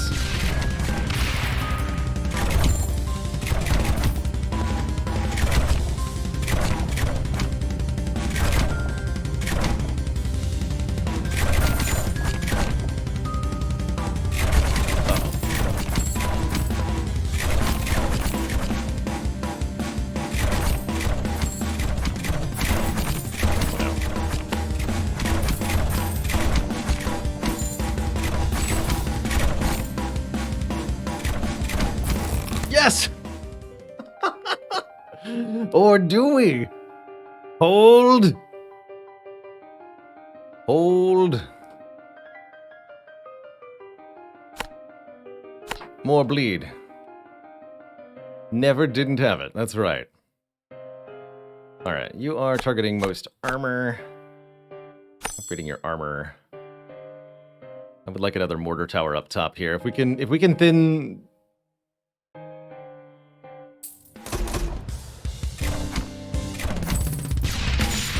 thin things out enough, we might have a good chance here.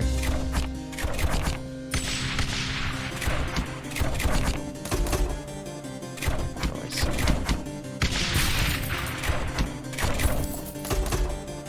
Yes. Spread the destruction.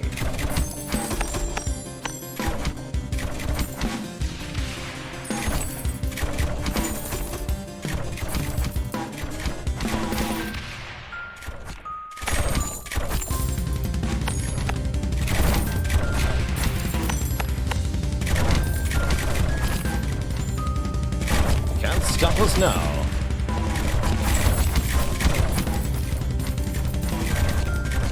Okay.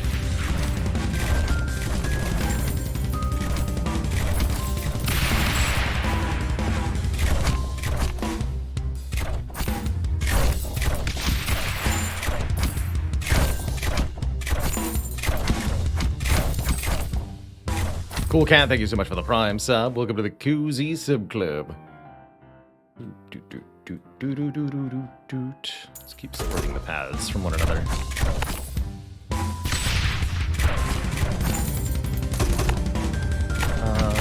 You're gonna trigger the one with the most health. There's yeah, health damage focus mortar.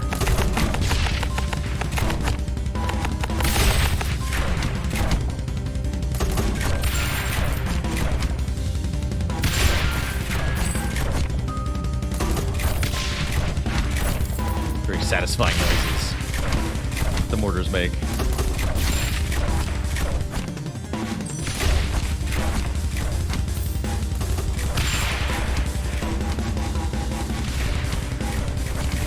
So these blue blocks are mana crystals. There's various resource nodes of different kinds around the map that currently we don't have the ability to take advantage of.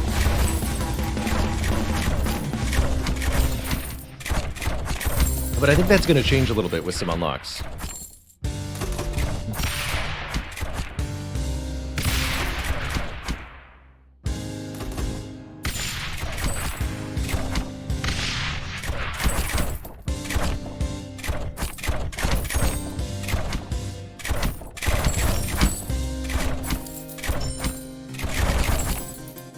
Good. Oh, and I've got lots of money now.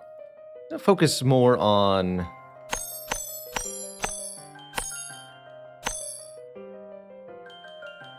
680. How does that compare to like a base tower?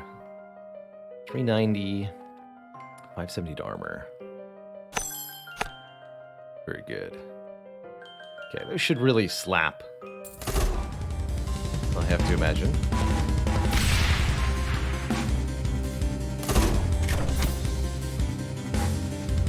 I'm gonna put a few more ballistas in here to thin out like some of the higher health stuff. The mortars aren't absolutely obliterating.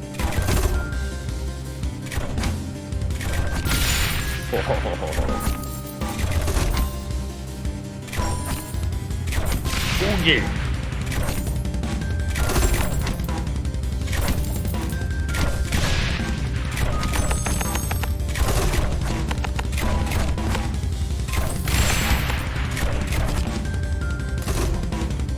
Currently worried about Oogie.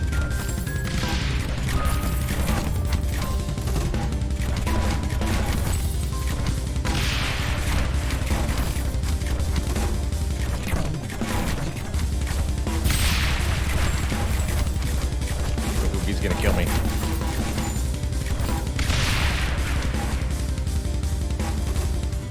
Need health damage upgrades on these.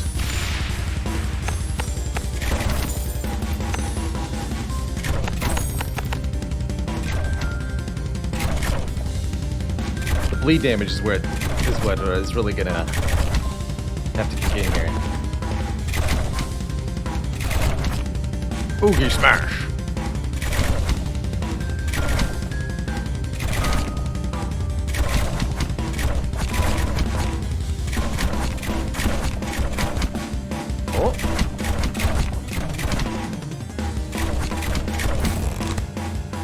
Oogie need mango. GG. So we could make a mana siphon or better ballistas. Let's gain mana. I don't know that I can actually use the mana, but it seems like it's something that would be nice to have.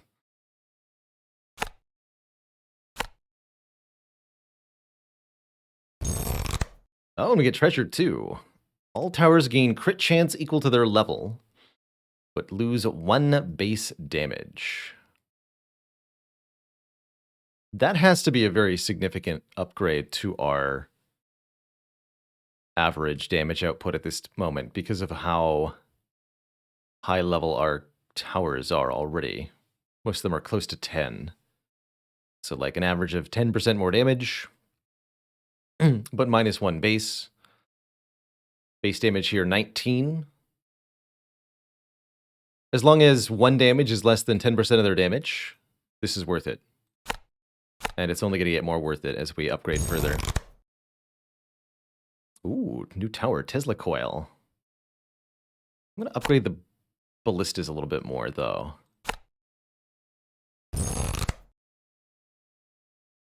And more.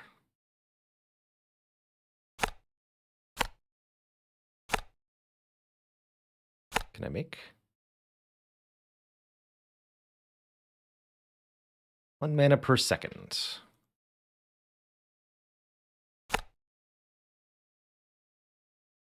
2 mana per second. What's the use of that? Not sure. This house makes money, that's right. Money, and more money the further in we get, too. So we're going to get lots of cash shortly. Or the Tesla Tower. Okay, so that would have been nice to know, in the tooltip that the Tesla Tower actually uses the mana. But we'll take it next time we get offered it.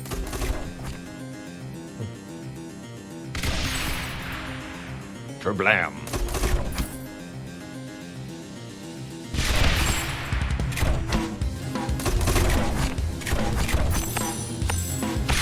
Keep focusing on upgrading the good stuff more.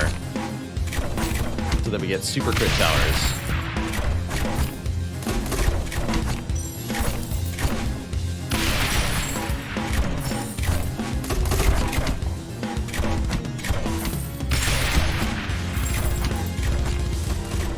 Put another mortar back here or something.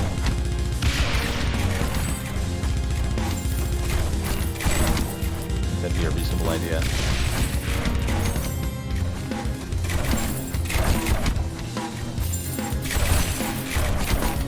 Oh, these ballistas are just devastating now. Easy.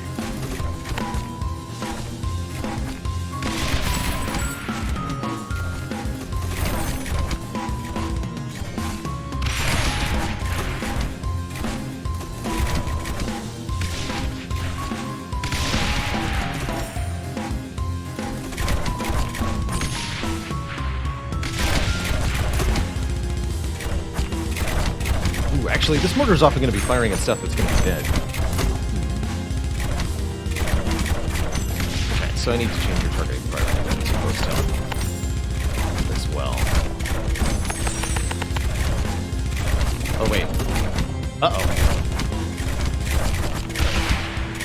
Are those shields? I think that is. GG. Did not invest in our shield defense. And so I'm not surprised that we die to its first appearance. Do single defense record. But yeah, I'll call that a very good first run. I think we learned some of the mechanics. Hopefully we get some... oh my goodness. This is as much as I'm allowed to zoom in.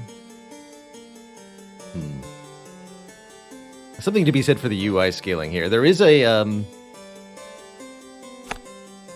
There is a UI scaling option on the options, but it only gets smaller. And I don't think it applies here. So we have 480 XP. Oh, and there's all sorts of meta progression. Okay. Holy moly. Wow. There is a lot of tree here to explore. That's cool. So it's almost like reminds me a little bit of Bloons Tower Defense.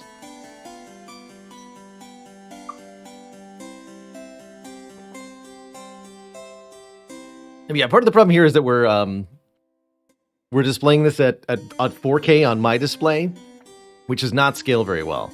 I think this might look a lot better in 1080.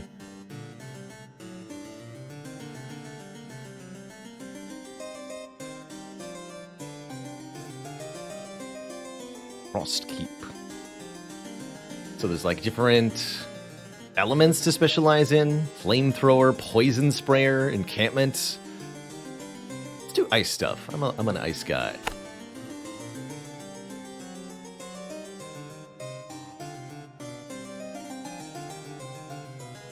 These either or are these both? More damage to shields. And armor. And like these are already all unlocked, looks like. Interesting. Very confusing. Why are these... But yes, these are different towers. Indeed. These already seem to be unlocked. These are all unlocked? I'm gonna wonder if it's based on using the tower? Not clear.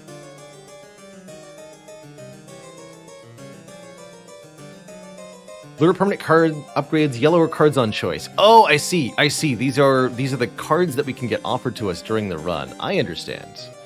Okay, so we're mostly, just like in typical roguelite fashion, we're unlocking more stuff that we can encounter, but not necessarily giving ourselves a permanent boost. Other than these ones, which do matter quite a bit. Alright, at 160, let's also give them bonus damage to shields. Okay. How do I leave? Turn the menu. There we are. Let's try another... Oh yeah, and then I have to turn the UI scaling to back to maximum. There we go. Let's try to beat our record on single defense, and then maybe we'll try a two-path map after that. Blackhammer 3D, thank you so much for 20 months of support.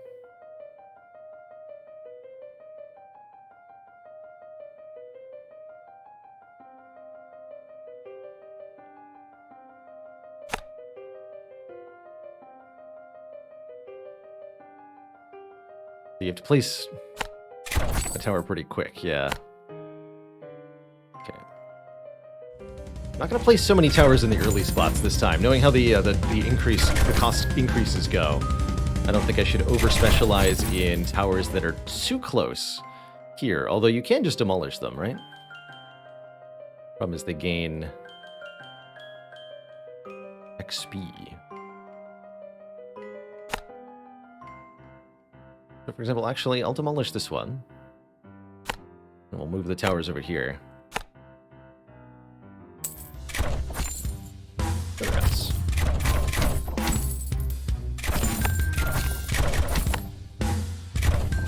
Strats. Oh yeah, it just does say use mana to electrify nearby enemies. Got it.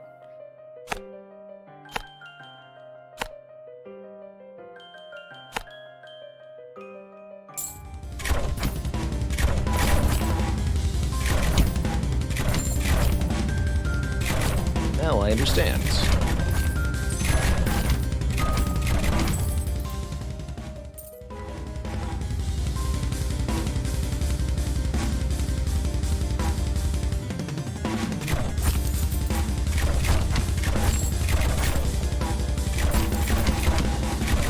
Towers do level themselves up eventually. So as long as the tower hasn't really killed anything, I guess there's not a cost to it.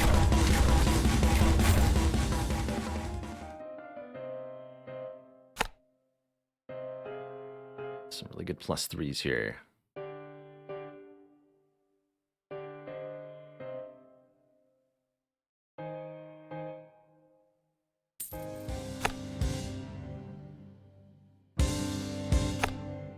Oh, and that's going to be where the other mortar goes.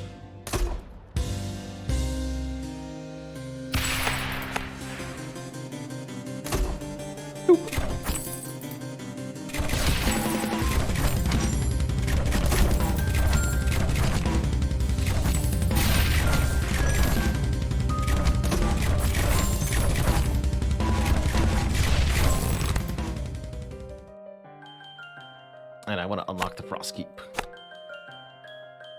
Of course, we don't have mana yet. That's okay.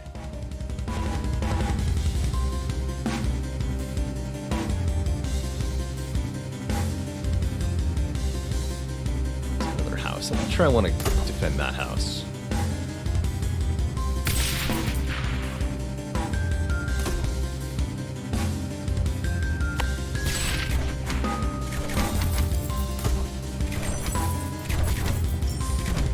I think most health is only going to consider single targets.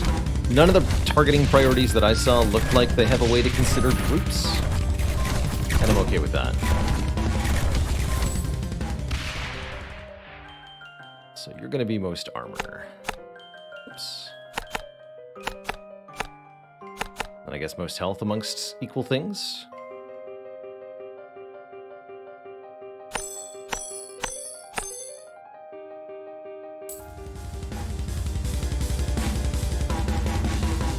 Oh yeah, I see why the shield's really gaunt us.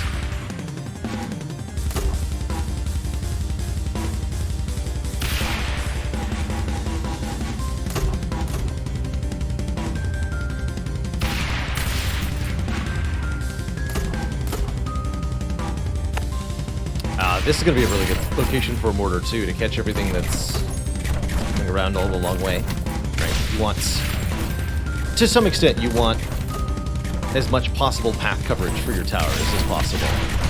It's actually not always true. You want the towers to be firing and doing maximum damage per second all the time, is what you want. And usually more path coverage means that's going to happen.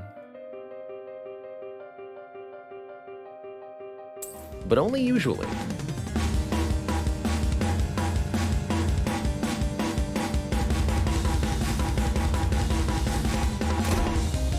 Actually, don't even have any mana crystals to siphon. Interesting.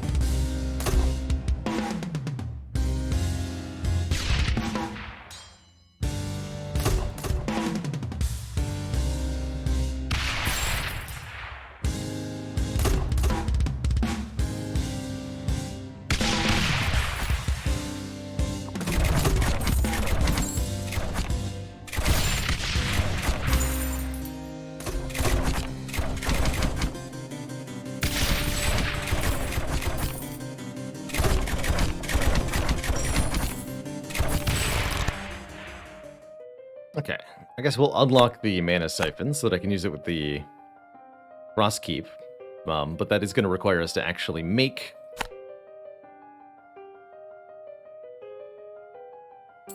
Oh, there's one. Okay, sweet. I was going to say that it's going to require us to actually find a crystal.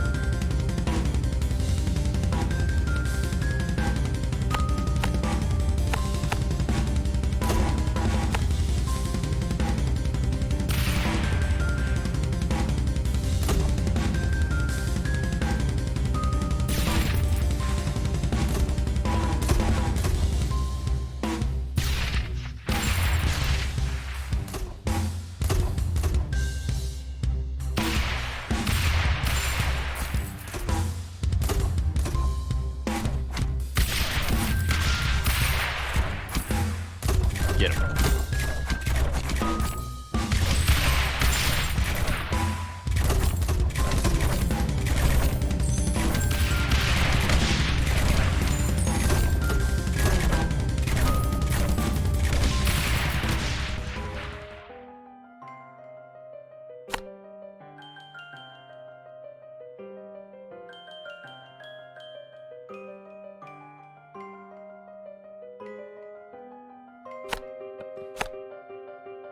You are allowed to place them in pointless locations. There's a brancher.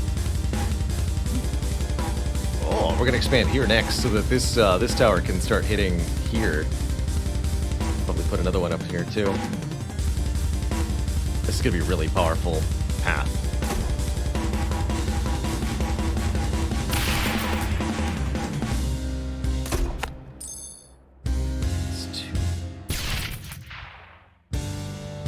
Try a Frost Keep here. Does this work?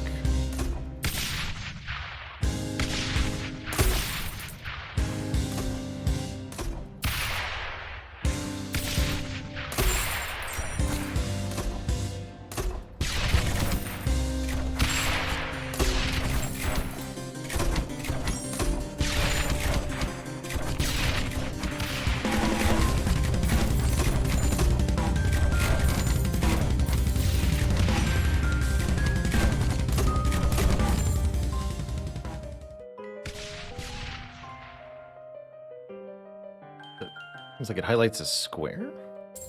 That's kind of interesting.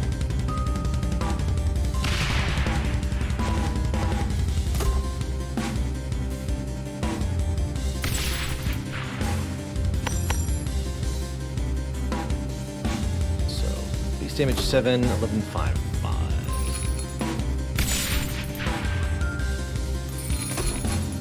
Oh, I see, yeah. They get blue when they get slowed. So it doesn't slow everybody. It's also partly that we don't have the mana for this at the moment. Darking, thank you so much for the Prime sub. Welcome to the Cozy Sub Club. Appreciate it.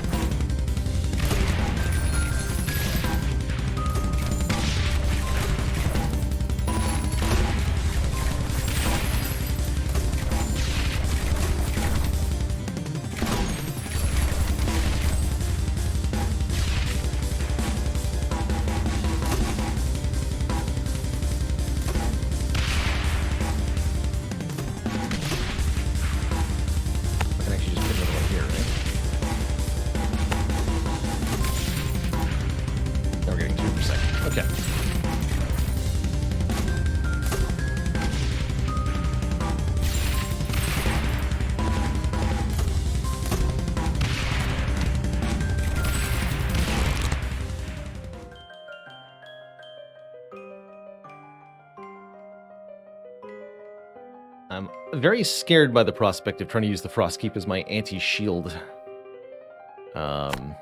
strategy, but let's give it a shot here.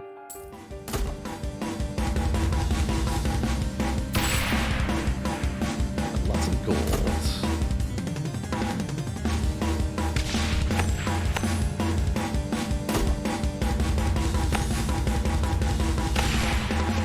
Let's damage against shields a little bit.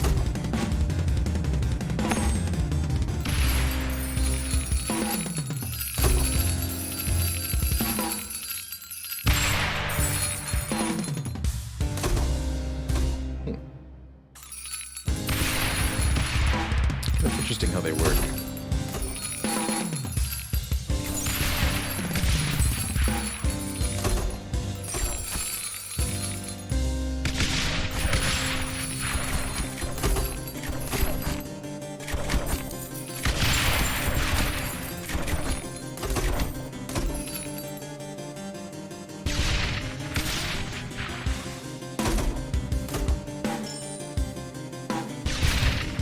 We should focus on getting one or more specialized upgraded towers and then use the Frost Tower to keep enemies more effectively within the range of that thing.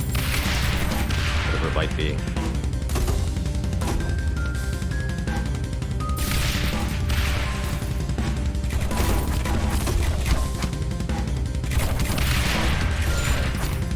So yeah, we're at level 13. It's about time for shields to appear, so let's, I guess, come up with a plan for how to stop shields. With these towers, I guess we're just going to need a ballista with some shield upgrade on it. So what is the range of a Frostkeep? I put it up here. Oh wow, that does actually have quite an aura to it.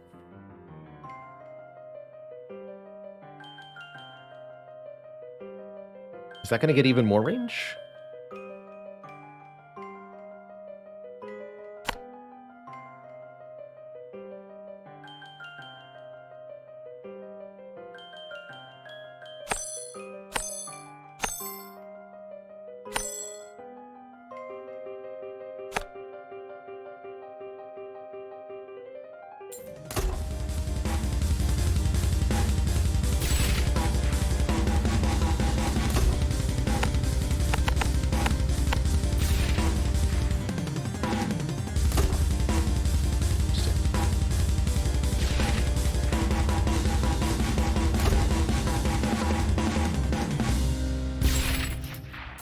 And a reason not to put towers around the other house.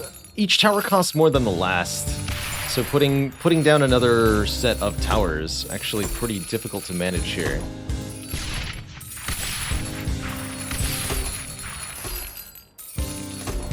Seems like you're pretty heavily disincentivized from spamming lots of low-level towers by the mechanics of how cost gets increased.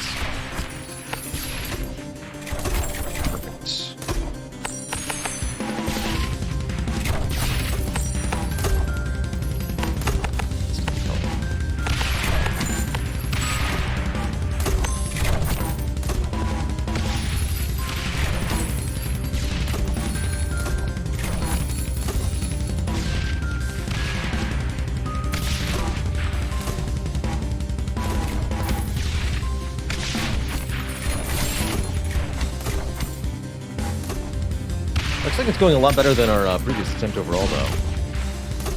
Arcane, but not really wonky.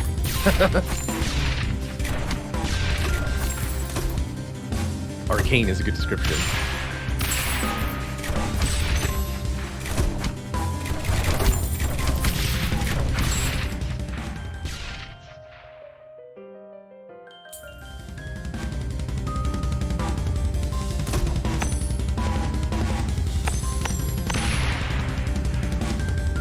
Here's Oogie.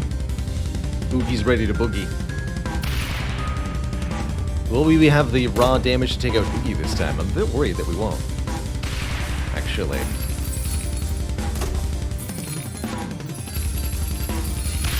Oh. Interesting. Oh, I can even see how much money we've gotten from the houses too.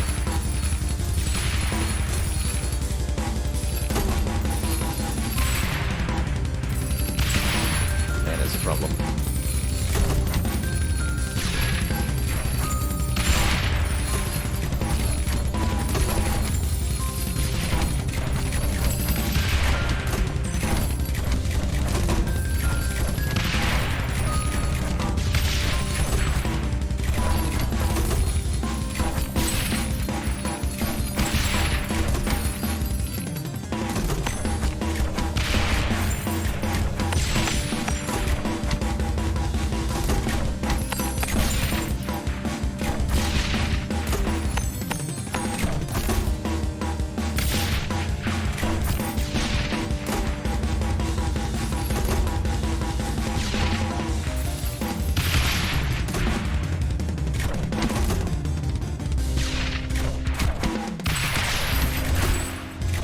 Slow Oogie down.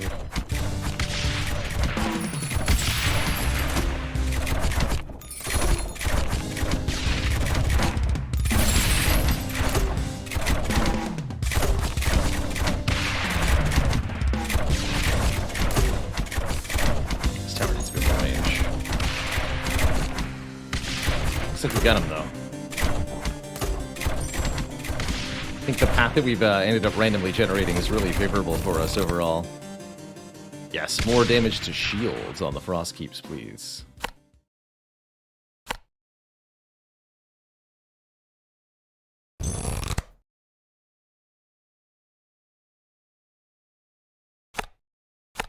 Try Tesla Coil, but I'm currently worried about our mana consumption. We'll see. Blah. RIP.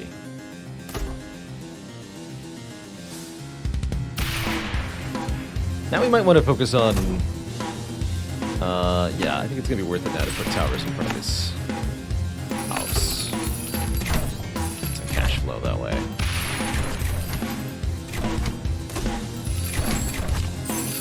Oh, here's the shielded enemies. Okay, so it's time.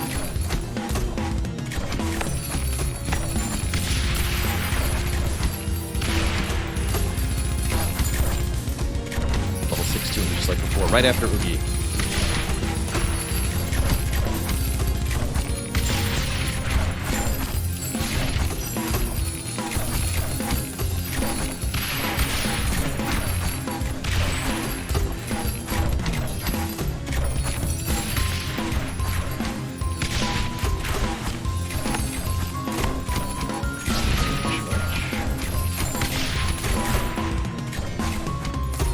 Here come the shielders.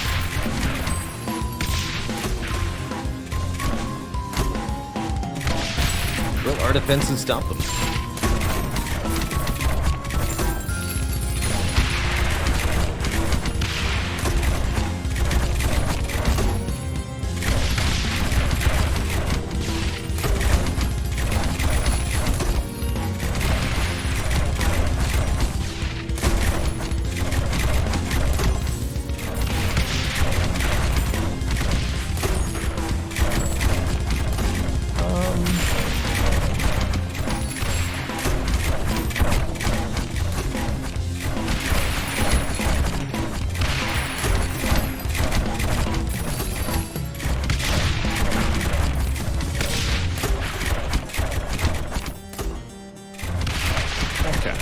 couple escapees.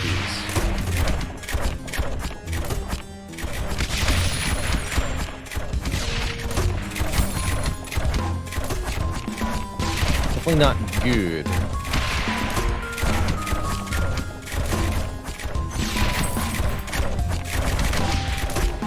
But a lot better than last time.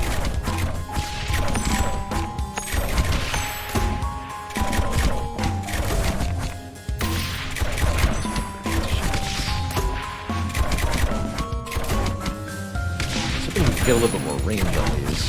Definitely feels like this ice tower is not quite the right spot. I need more mana to justify more of them. Doesn't seem like I can get a stats breakdown for the enemies in any way.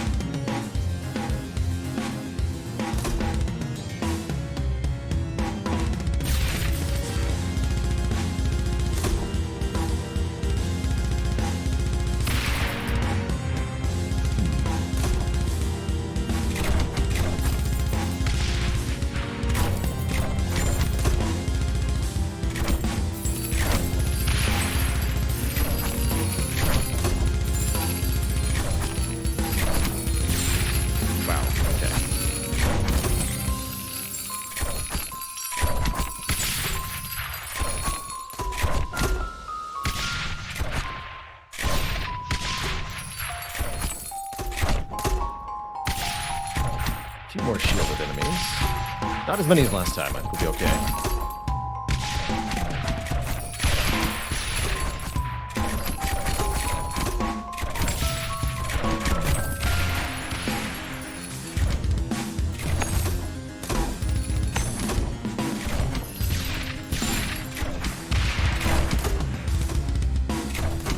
Can you upgrade Cypher? Doesn't look like it.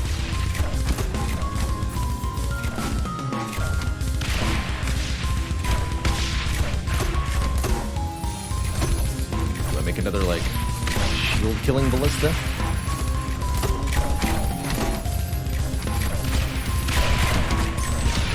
has to be it.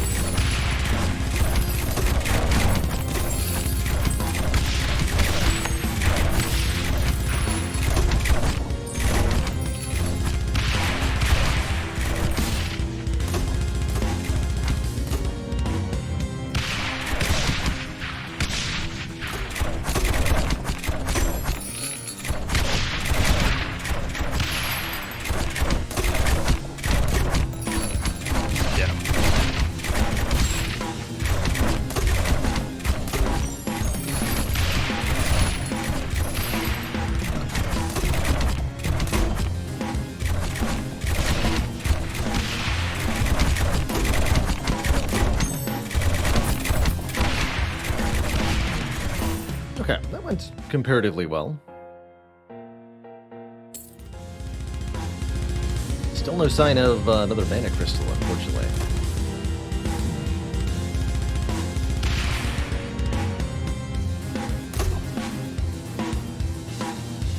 I'll put another mortar next to this guy.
Oh, is that what's making the mortars miss? Yes, yes.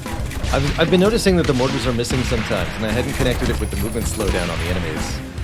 Yes, if they alter their trajectory, then because the mortars have to lead their shots, they're gonna miss. It's a bit of an interesting interaction.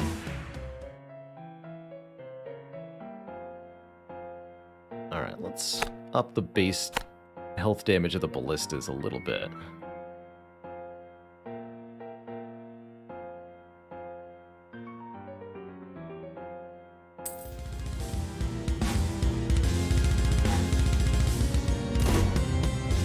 Graves as far as the eye can see.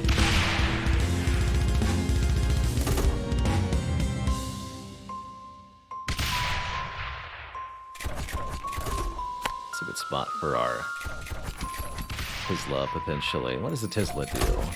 So Tesla has the highest multiplier on shield, as we hoped. Man, it was 6 per shot. Pretty short range, too.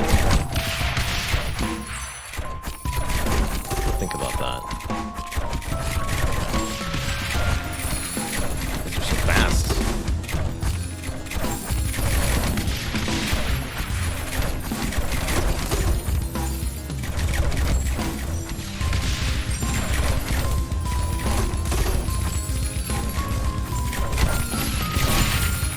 At the same time, slowing can also group enemies up more, which makes them more vulnerable to area damage.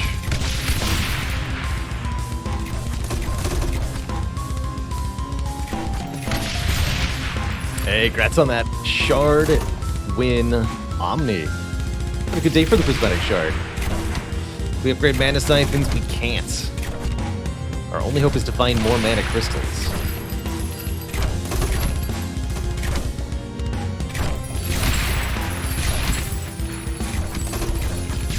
For the moment, we're going to have to rely on old-fashioned application, of course.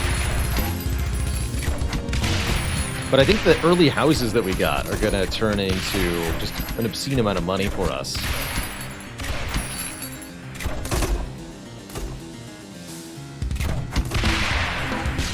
This could be a problem, though. You.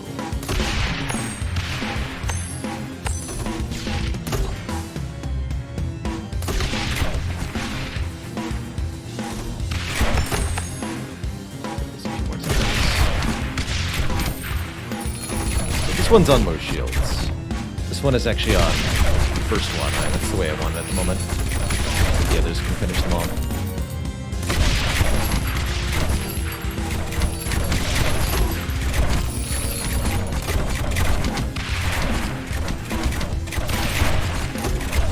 Pew pew.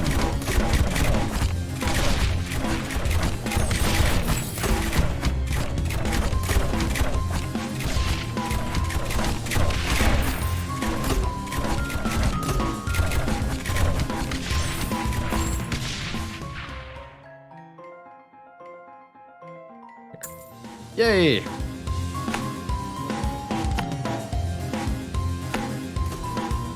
Fortunately, I can't put 4 because of the grave, but still, we got 3 more Mana Siphons down, and that's huge.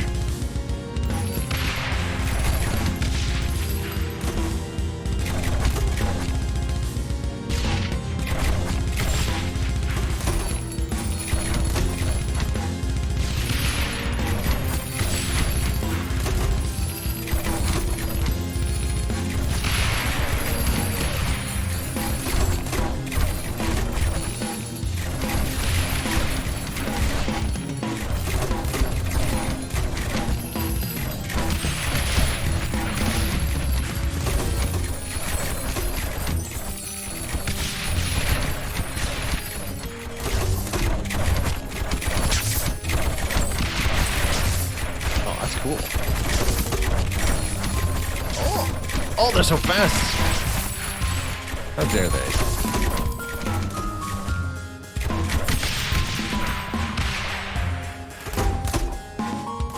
Yes, the Tesla cannon can actually fire. The Frost keep fuel, so.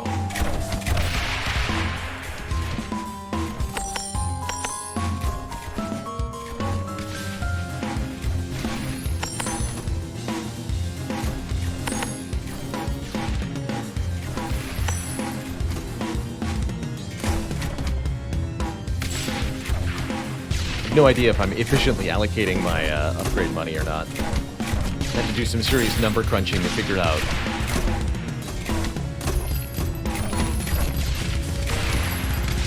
How many times, you know, what level to take your towers to.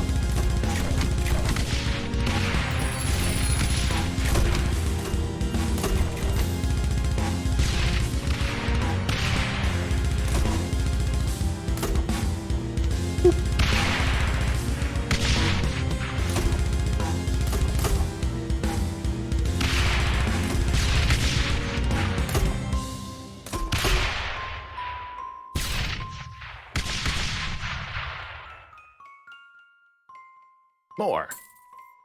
And again. Okay, we're just going to max out the mana siphons so that I can be more aggro with the tech towers.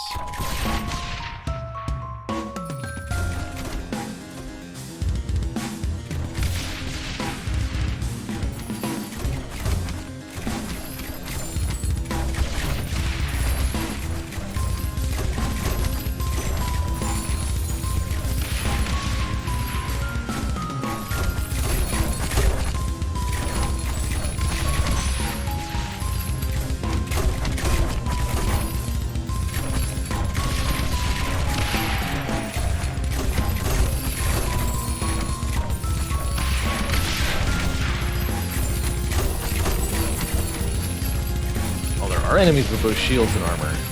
Just wondering. Looks like shields get damaged first, as you'd expect. Yes, that does cool problem, doesn't it?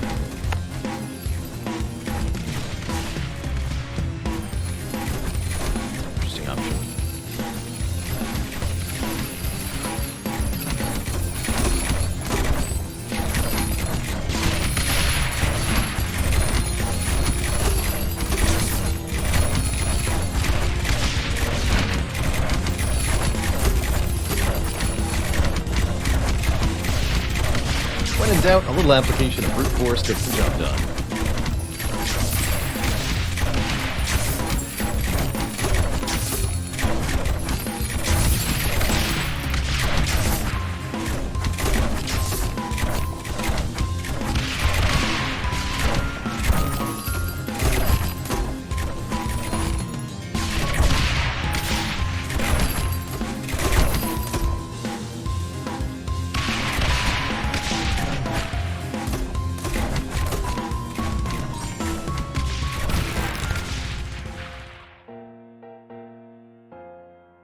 Let's add the bleed damage on the ballistas.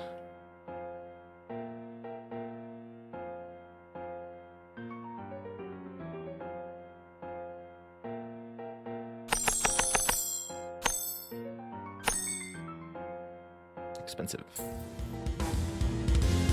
let's see how we deal with shielded enemies now. This guy.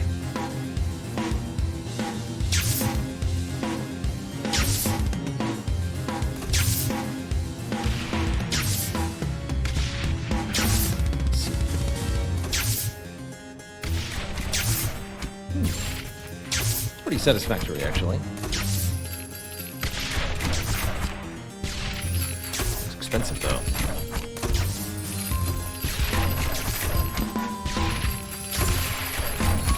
Great spot for it.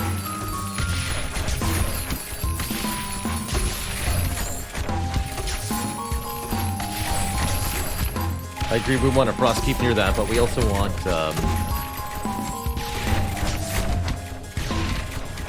more mana for that.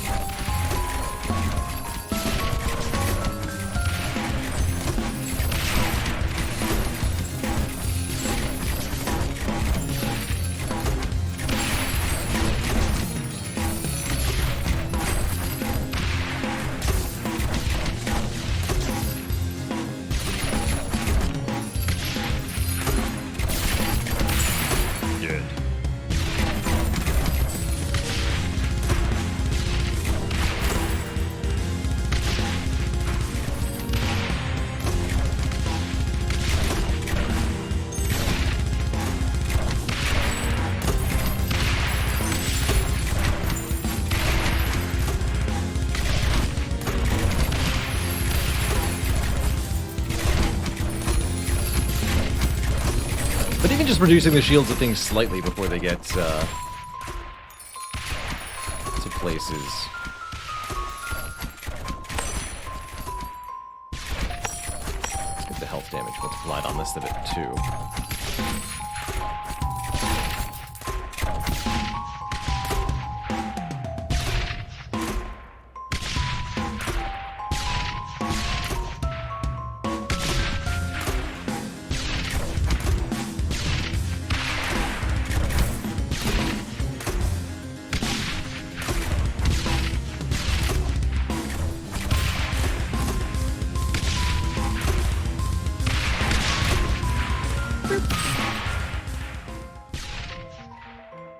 I don't think the targeting on the Tesla matters, because it just hits an area around it. I will put it on most shields, just in case. But I can't imagine it's relevant.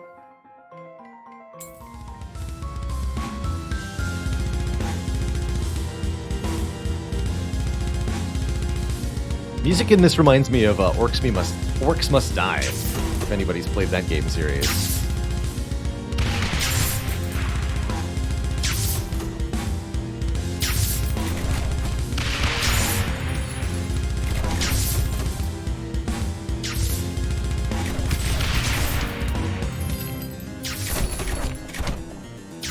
Might be nice to have some anti-shield ballistas over by the Tesla, too. Just find enemies that have shields and pick it off. Pick their health bars off before they get to the, for the down stuff.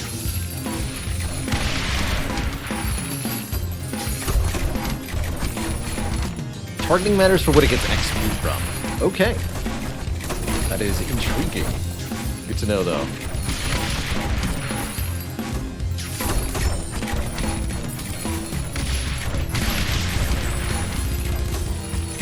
That'll help focus its level ups, essentially.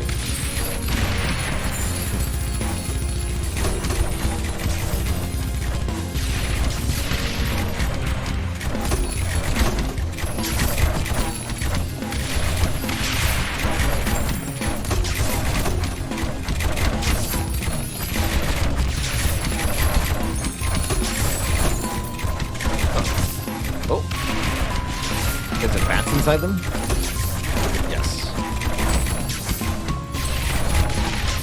Got through too.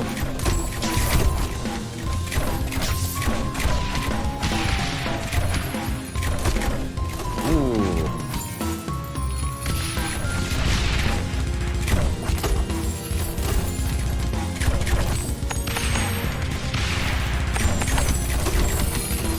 Over here.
Observing to see if the shields regenerate or not. I don't think so.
Give me quality.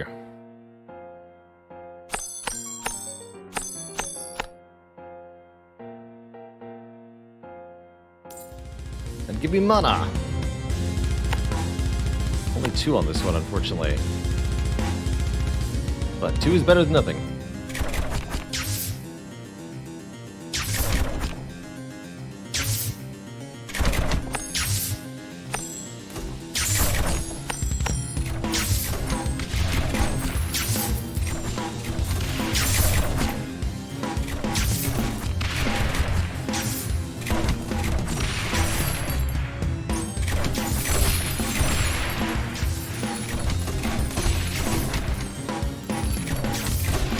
Zombie Ogre.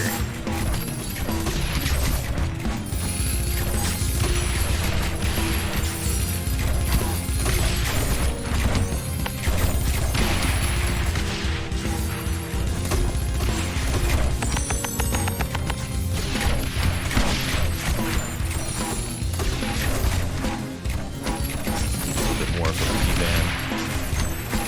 This is bad too.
Looks like he's got a lot of health still. Shields? Unclear. Let's see how he does against the last line of defenses here. Not looking good for us. At all.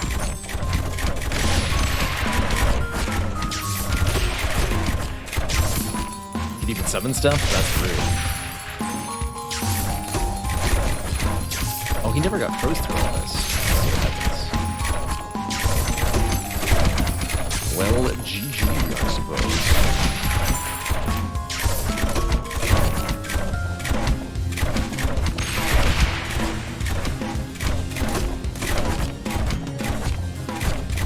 Not even close.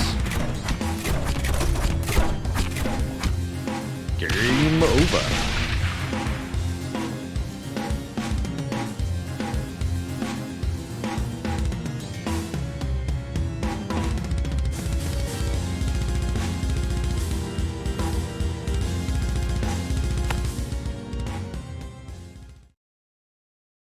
Okay, I think we learned a few things there. I'm not sure how I felt about the Frost Towers. I do think we had kind of the wrong distribution there. That's okay. How much XP did I get? Oh, it even says permanent upgrade. Blue upgrades permanent bonuses, which you benefit from at the start of each game. For example, card draw 1. Draw an additional card when you draw upgrade cards. Seems kind of important. All enemies drop an additional 1 gold when they die. Start the game with more gold. These are all very nice. So yes, there are some nice meta progression upgrades too. And the monster stats can be viewed in the main menu. That's cool too. We'll take a look at Oogie 2 if we can view him. Generate 1 mana per second at the tower. Oh yes, that will help a lot. And more mana capacity too. 755 XP, okay. 1 more hit point to work with. Oh, and some new stuff we can unlock. Mine.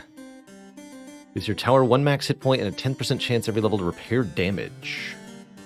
Mana Bank. Increases your maximum mana and generates 1 mana per second. Through the magic of the magic market. Can be placed anywhere. Haunted house taxes graves. Interesting.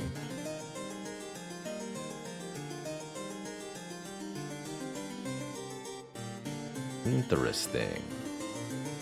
Let's unlock the mine and the mana bank at the very minimum.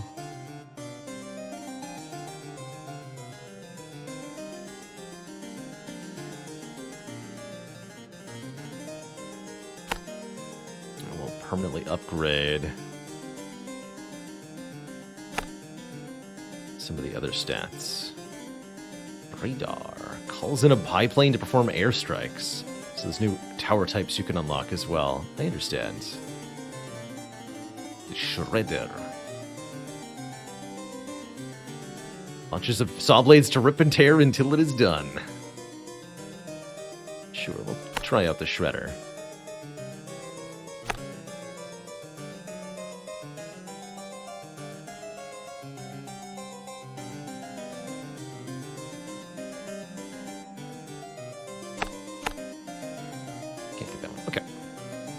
Try a new run.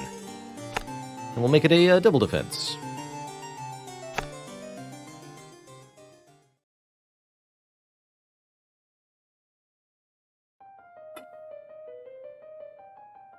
So, 2 different core ways in which to expand, it looks like.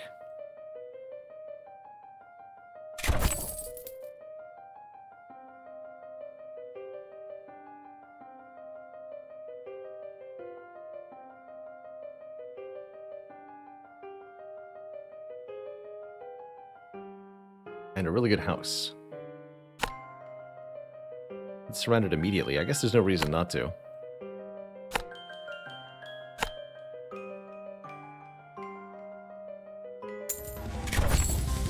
Oh, it does work like that. Okay, I was wondering.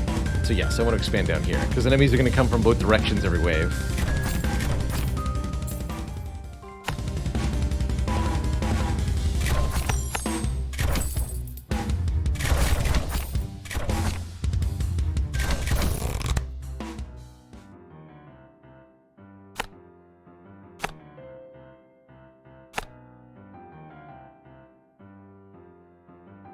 Not a lot of elevation to work with here. Here's a +3.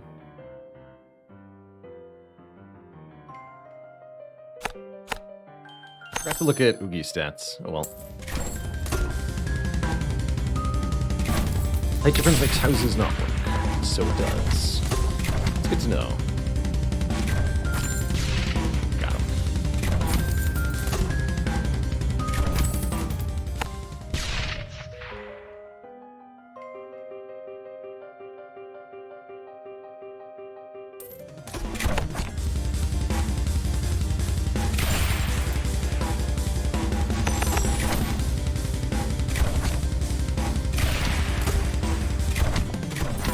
Uh-oh.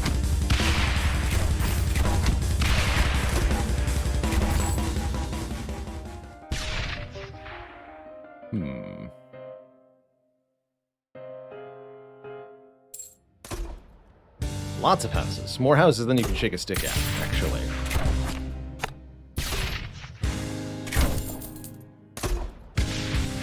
Position.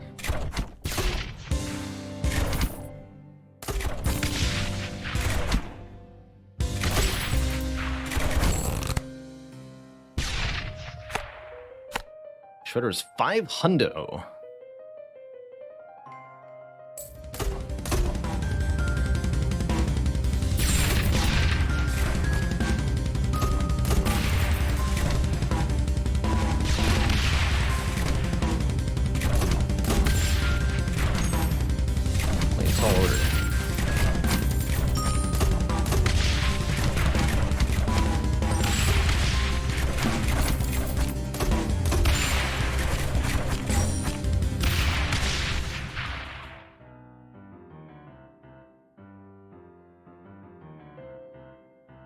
I didn't even see that there was a house here, actually. There's been a house behind my tower this whole time. I didn't even notice that.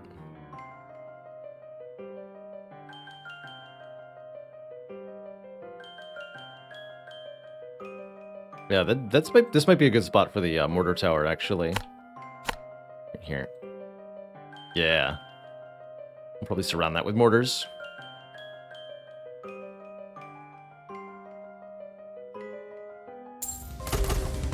houses all the way down. Don't worry about the defenses over here, though.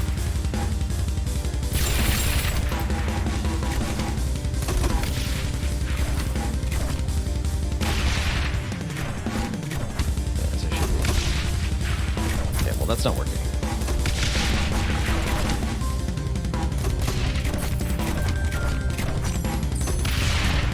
Paths is very hard.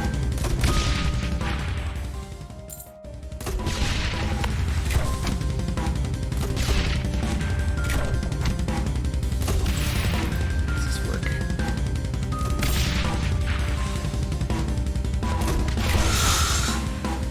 Oh, it just like goes down the path. Interesting.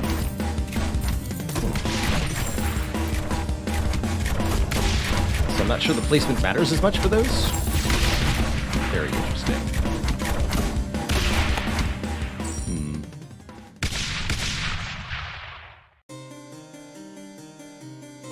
Okay, I'll try a new single defense then. Double defense seems like a really bad way to try out new towers, mostly.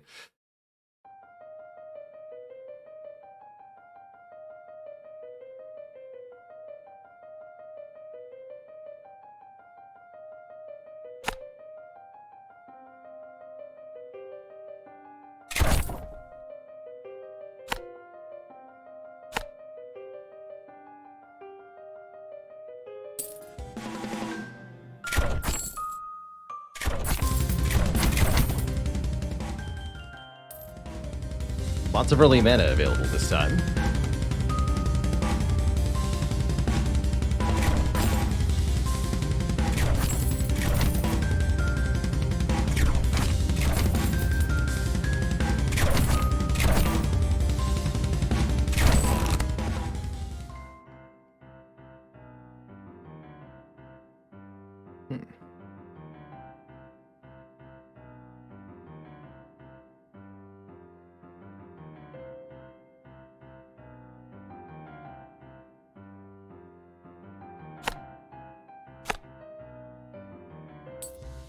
More mana.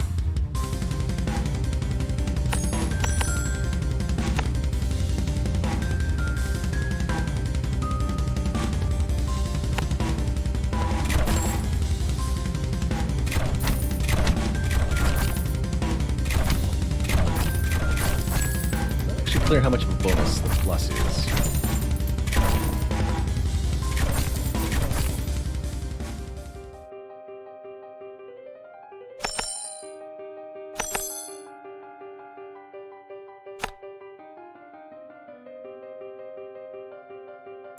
Both the range and the base damage, good.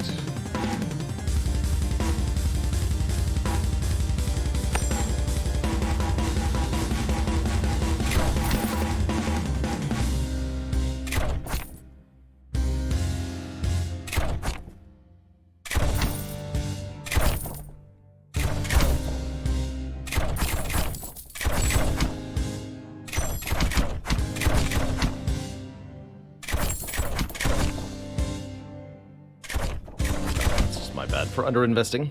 I was hoping to like unlock another tower type or something.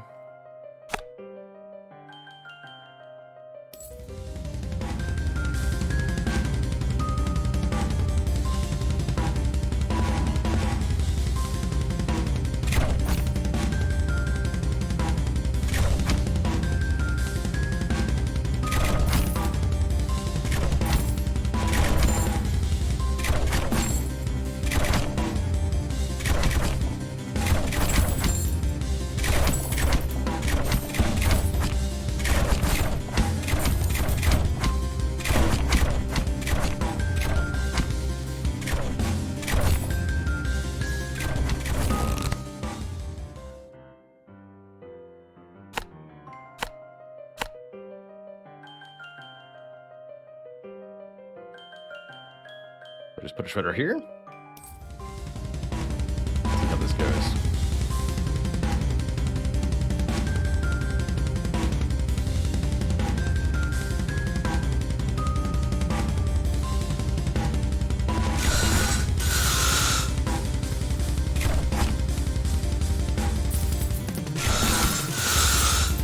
chonky.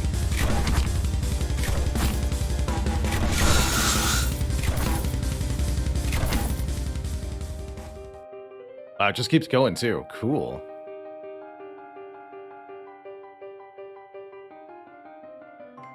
Very good at health, less good at armor and shields. That's not a problem.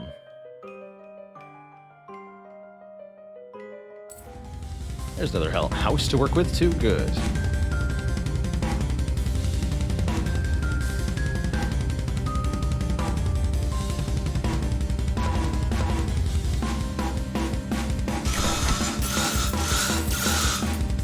Target cap becomes a problem pretty quickly, though.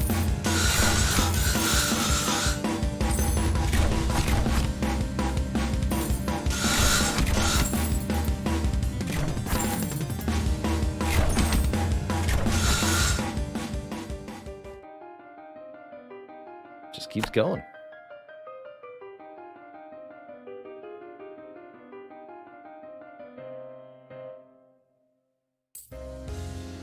Some towers over here too.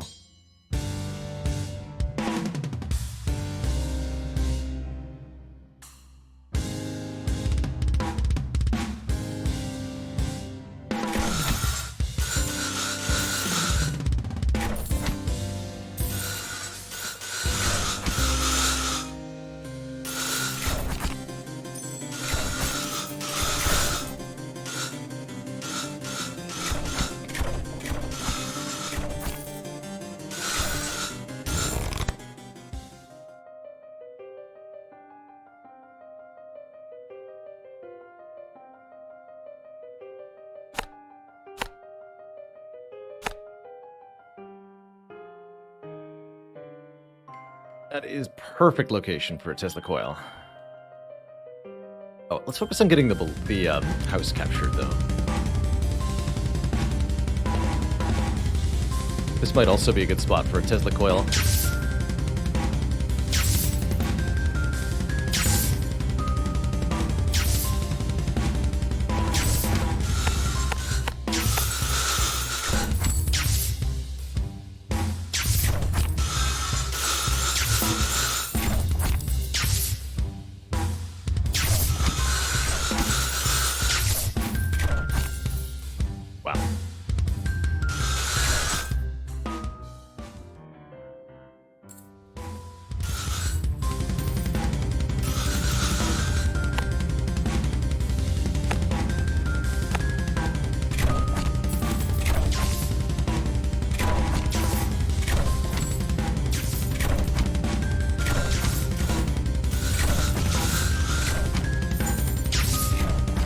Pretty easy for games in the tower defense genre to become really overwhelming or cacophonic even in their sound effects. So I appreciate that Rogue Tower doesn't seem to get too chaotic. Yeah, the Shredder can hit the next wave, which is definitely... That seems a little unfair, doesn't it?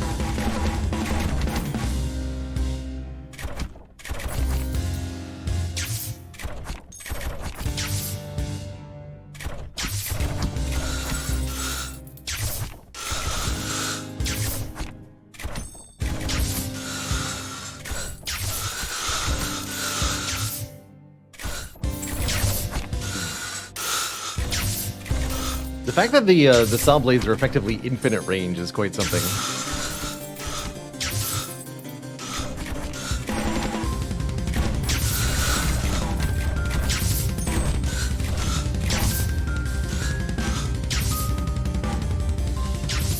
Let it grow.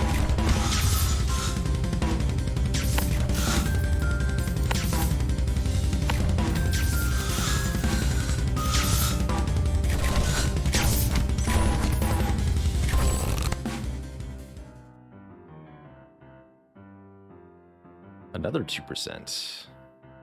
No, I need the mana siphon unlocked.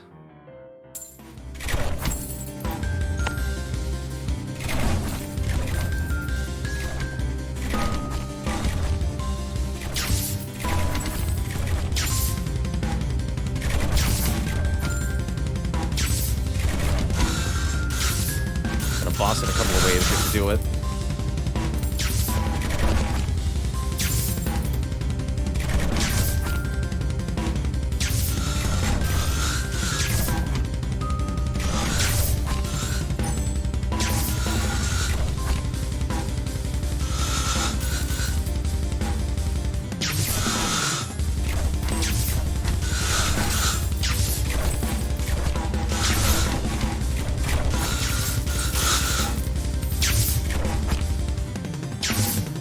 Hey there, Chrono.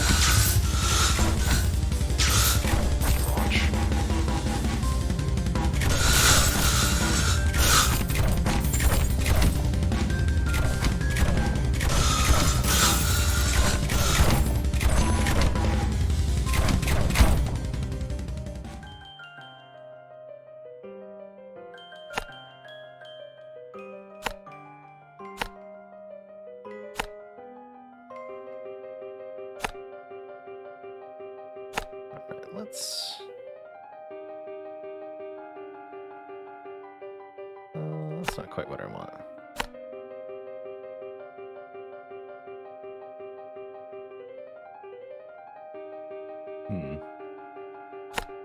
Almost.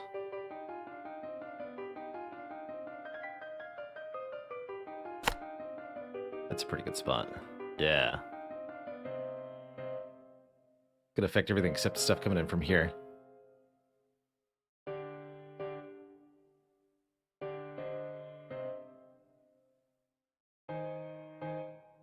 Let's see, this one I want to destroy shields. It's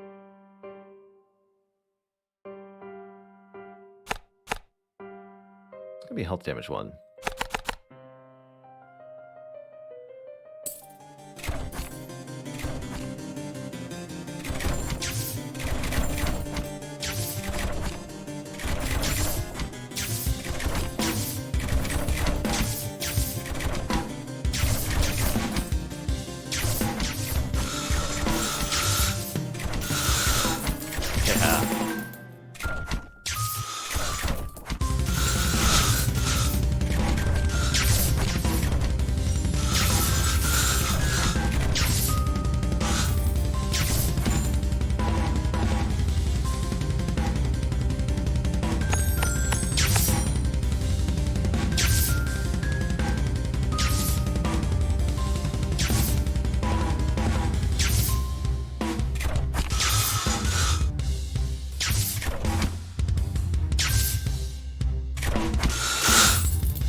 Here's Oogie.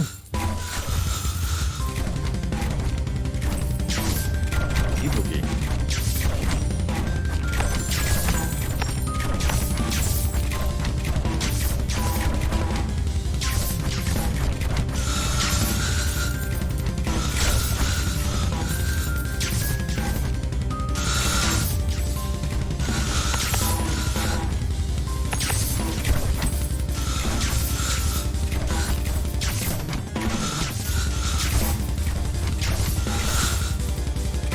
He had shield when he came back. That's what we're going to need to focus on, is single target shield destruction. Because the coils won't work on him. Well, I mean, they kind of will, but it won't be very efficient.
problem. Every enemy killed regenerates 1% of your maximum mana? Yeah. Sounds pretty nice.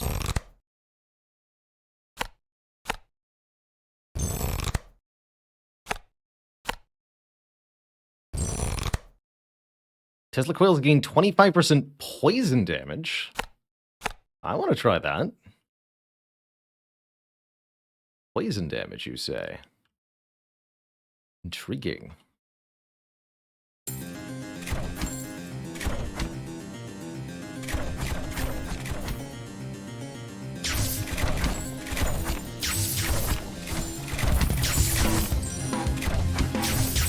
Oh yeah, get him. So what do we even do with mana? The Tesla coils use mana whenever they attack, so it's going to let us place more Tesla coils. I'm also hoping to add Frost Keeps to this shortly.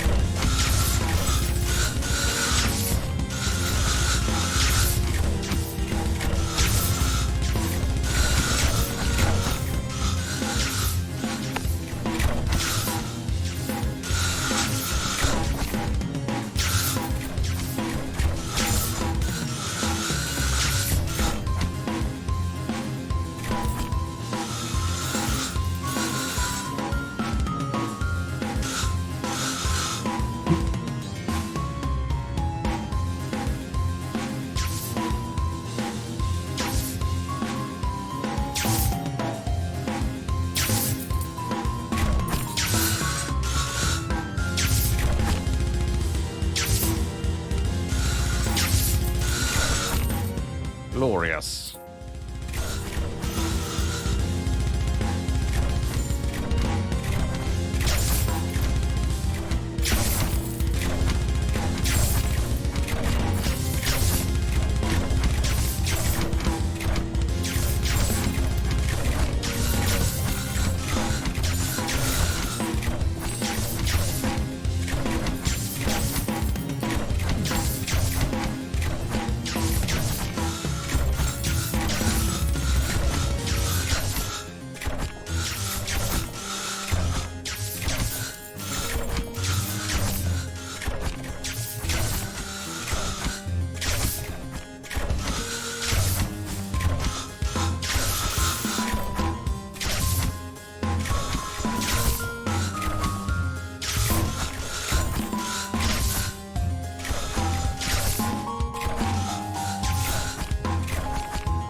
Should just keep increasing our income for now. This one too.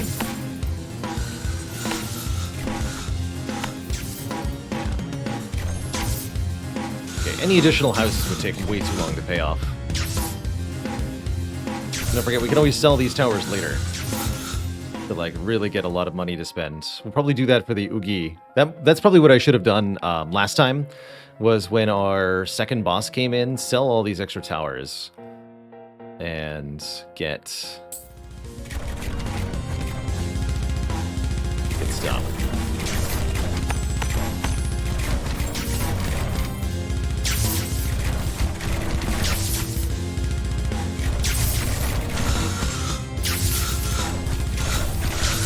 Zap the cube.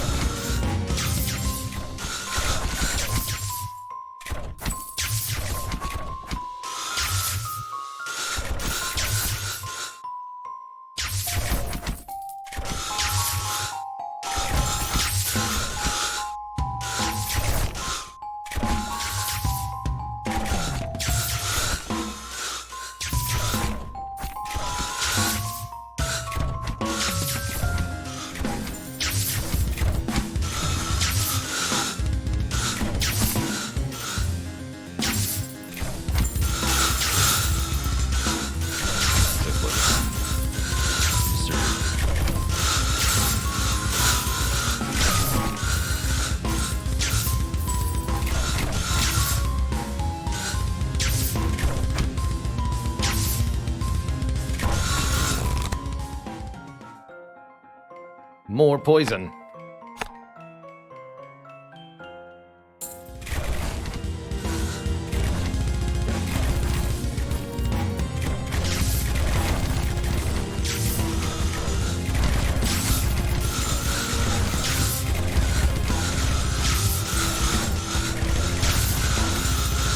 Tesla coils really easily deal with the fast stuff, which I like quite a bit.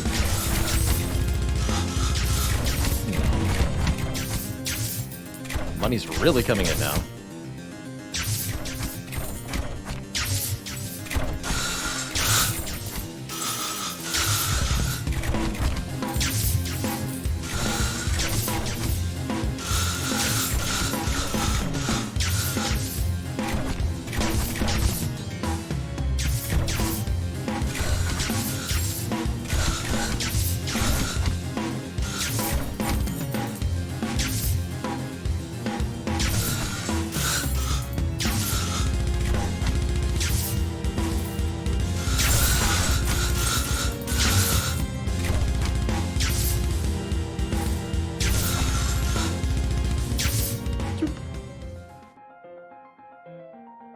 Over here, I guess?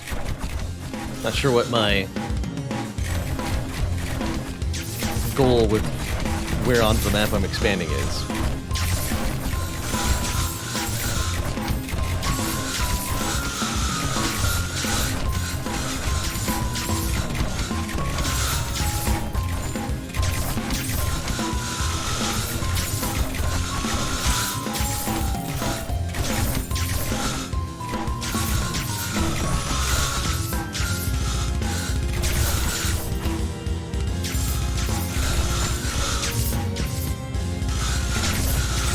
I could use some of this money on frost towers.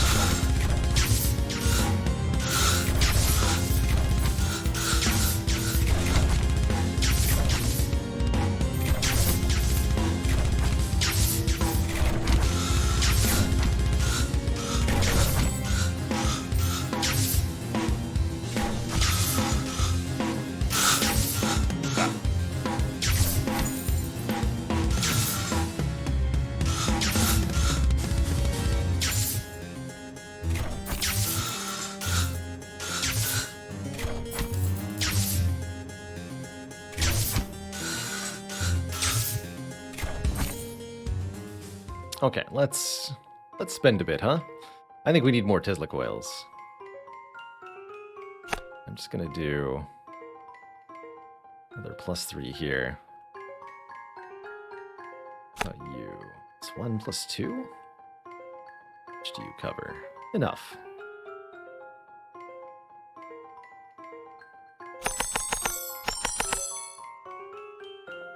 Both level 10. Big damage to shields.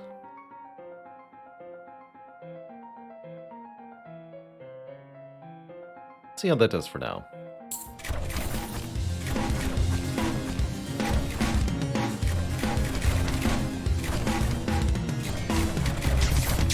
So far, armor hasn't been a problem. We've been having no problem with the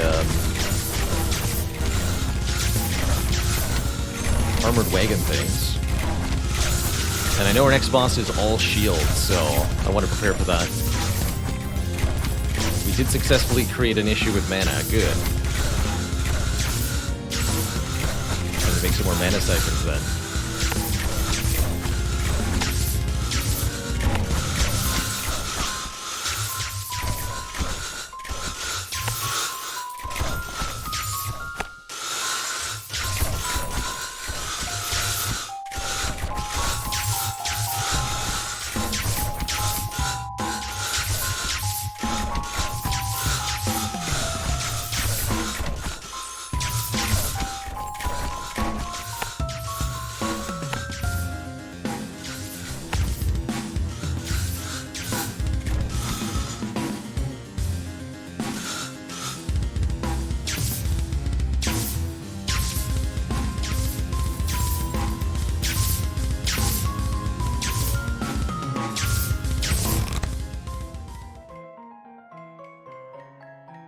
Alright, and access to mana banks, too, which is going to help us go really Tesla coil.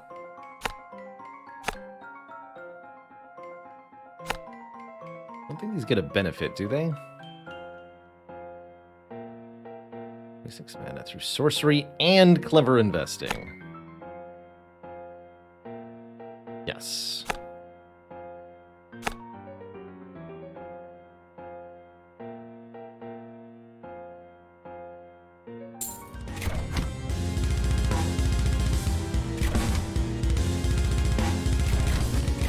And they're just a flat 500 gold each. Good.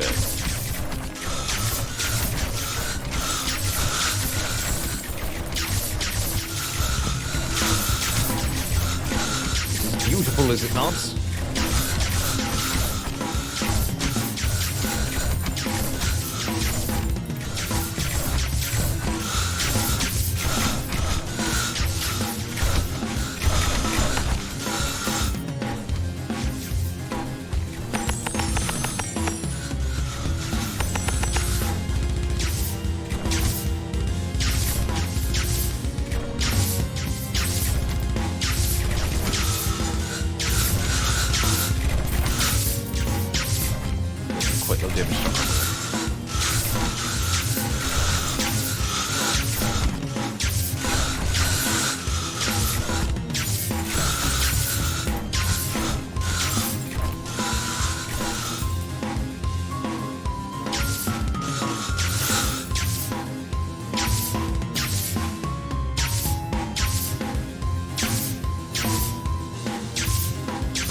GG.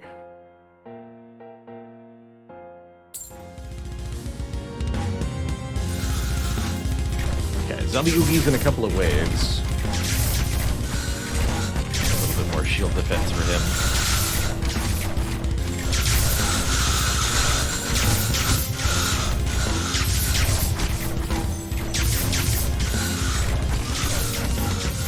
It's a good Tesla spot here, yeah? Although without knowing where the boss is going to appear, I'm not that inclined.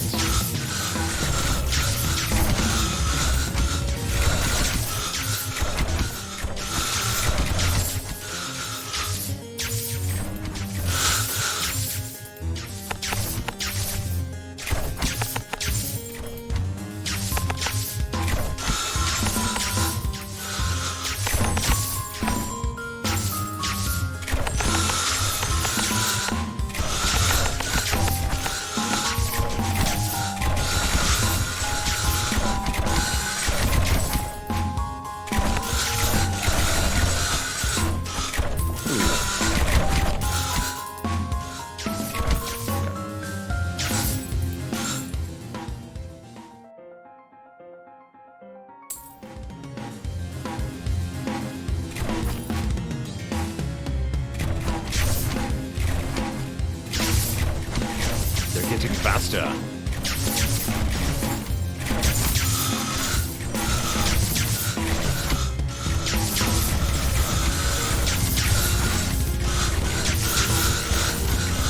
I like that the saw blades get full value even if their initial target is killed before they arrive at it. Kind of a new feature of the tower.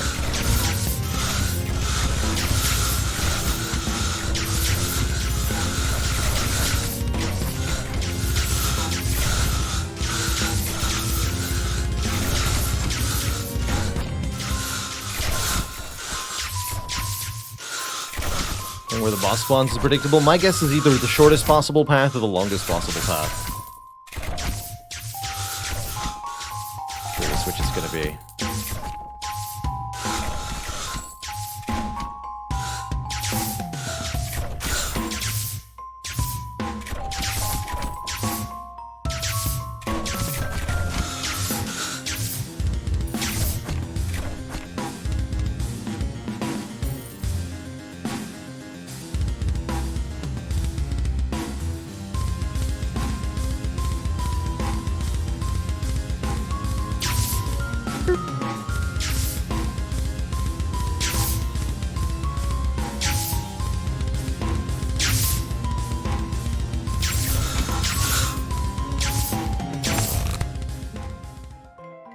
More damage to shields.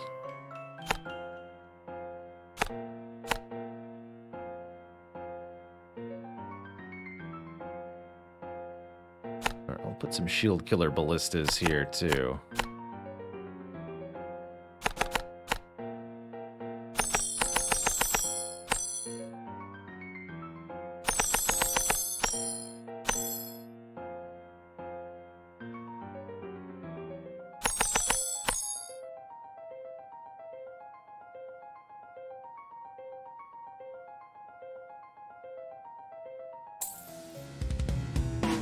Zombie Oogie.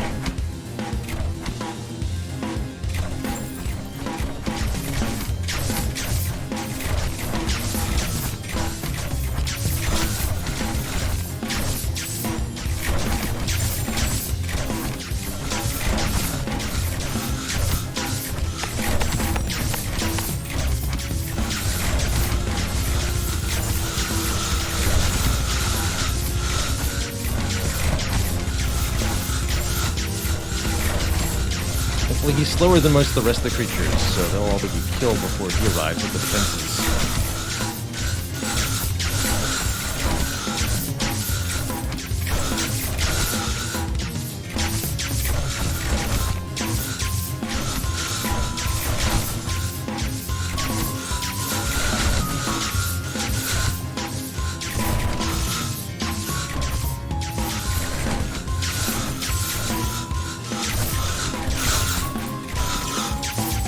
Comes.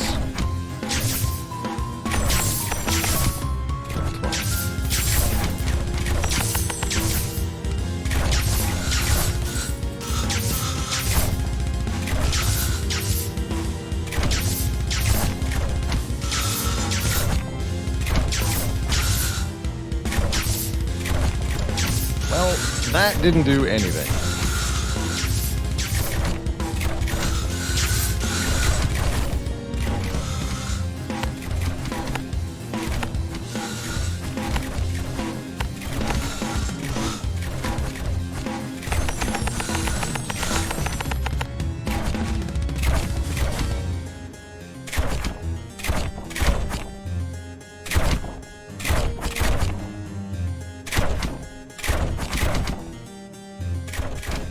Heck. That's about what I expected. Tesla coils are nice, but they're an area effect shield damage tower, and that's not going to work on this boss. We need a tower that does really high single target shield damage, which is probably something I don't have unlocked.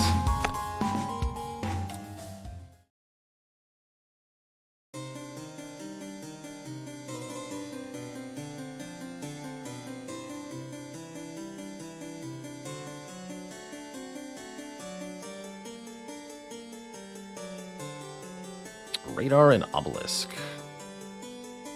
Have a look. Obelisk. Concentrated beam of destruction. Short range, but very good at destroying armor. I assume you could invest that into shields and it'd be pretty good too.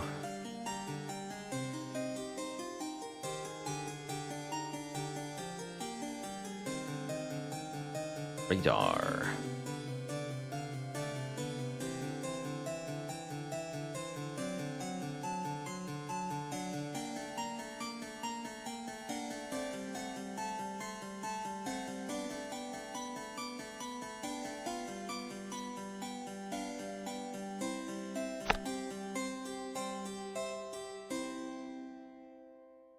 And biplanes.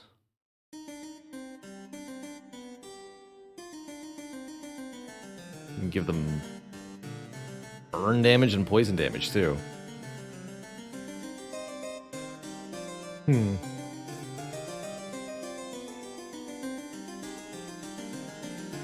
these are non-permanent upgrades.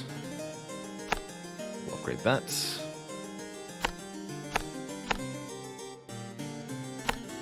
Okay. And we'll go one more with a single defense, I suppose. See if we can get past Zombie Oogie. But first, I'm going to take a quick break, refill my legs, stretch my water. When I return, we'll be back to Rogue Tower. BRB. Everybody.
Alrighty, folks, we're back. We're back.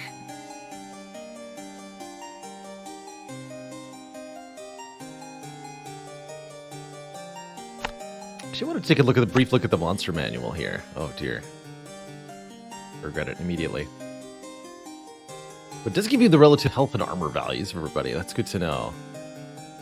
The zombies, that's what gave us trouble initially. 4,000 shield.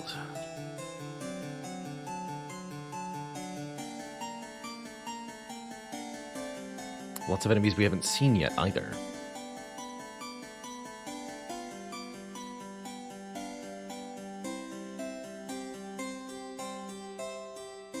When in danger, a vampire will transform into a bat.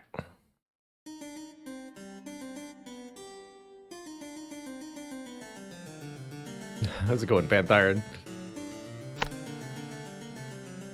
Alright, let's do single defense.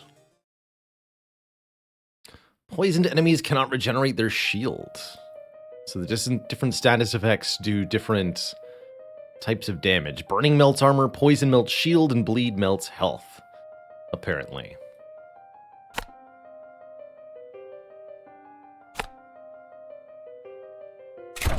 Early house, early mana.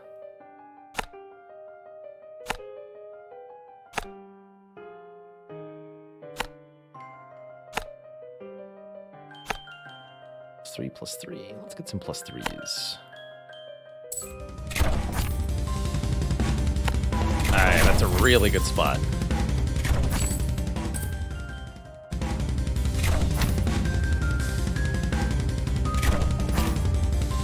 Have we used iron yet? We have not. It's used to repair your tower so that you can let more stuff bleed through.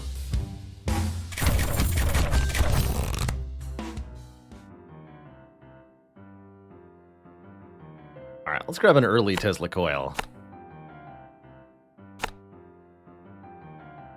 Right there. Oh, and one right there, too. First, they take mana. We generate a little bit of mana currently.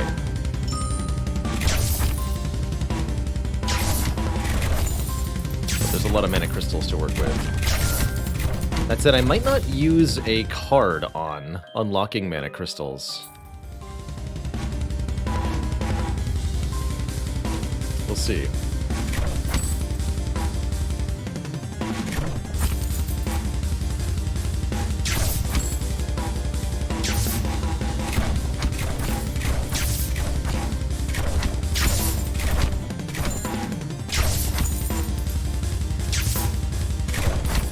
Seems like armor's really not a threat, at least initially. I'm wondering if the third boss will be armor heavy.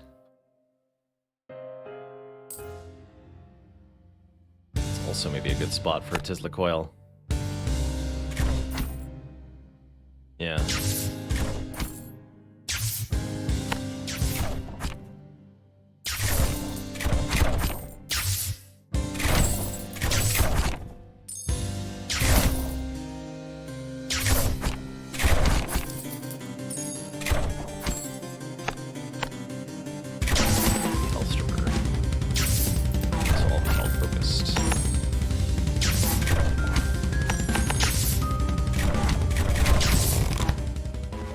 Okay, and there's the radar. Guess we'll try that right now. 1,000 gold.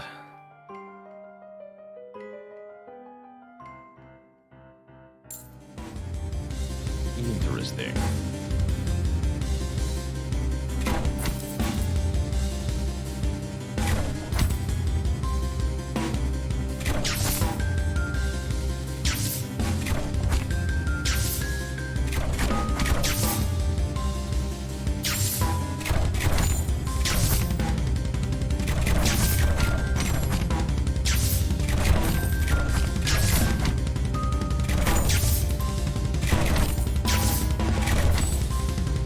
To be high up, that makes sense. This seems like a pretty good +3. I'm gonna try nice and early. What do you do? So, has a high health multiplier and on armor. The limited range? Unclear. Oh, yes. Wow. I guess they do have a limited range, but it's big.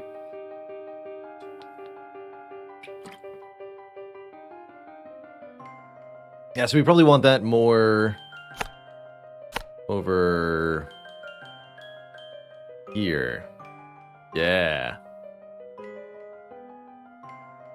Like that. It does say afar in the description of the radar tower. Let's see what it do. Oh! The Daka.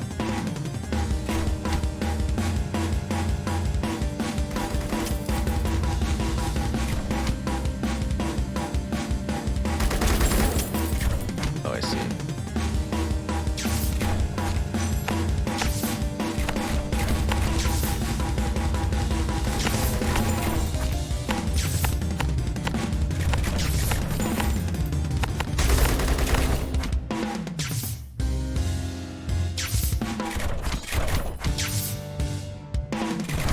I see why these are boss killing towers. Because they have such immense range. You can have them focus on the boss for a very long time. That makes sense.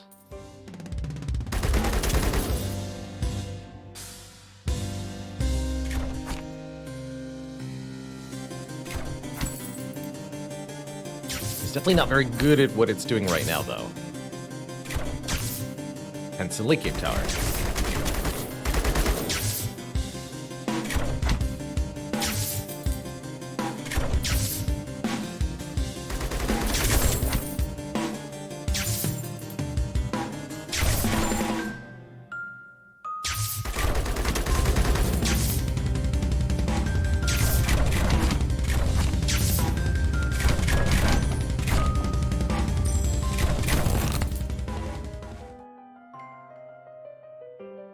I do want cross keeps.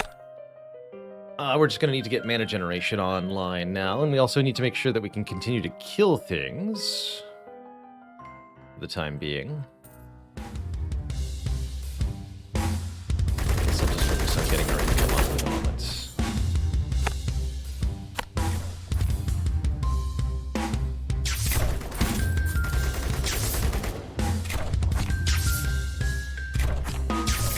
Two of these armor guys might leak through here.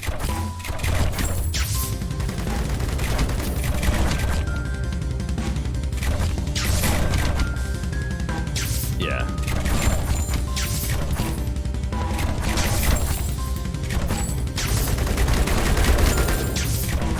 Just one. Okay, not bad.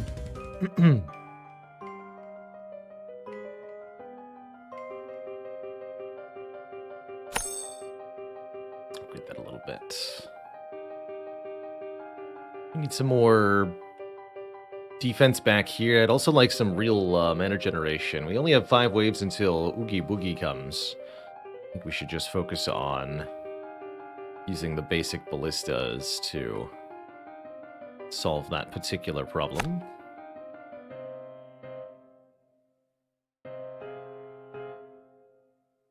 Who's going to have the longest time? Here? Oh, that's right. Shredder was our incorporation last time. Shredder would be a really nice answer here. I'm tempted to just, like, upgraded a ballista here?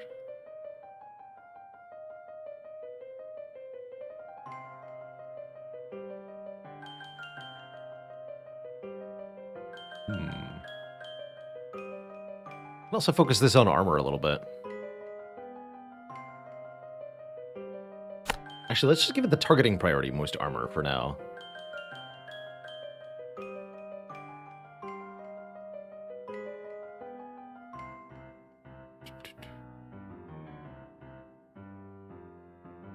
But twice as good.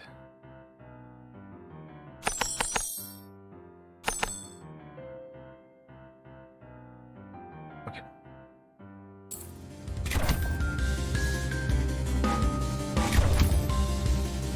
Let's see if this can work.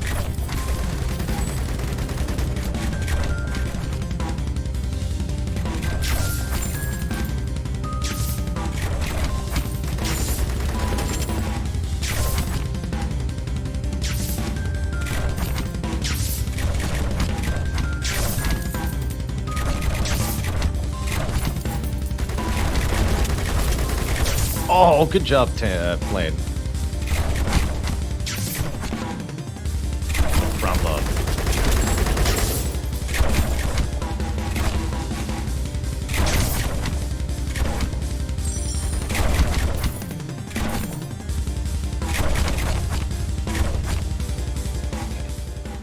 Couple minor leaks.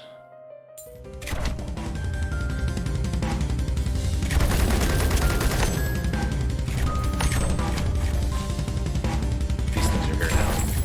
This might actually ruin me. Let's see. Oh, maybe not.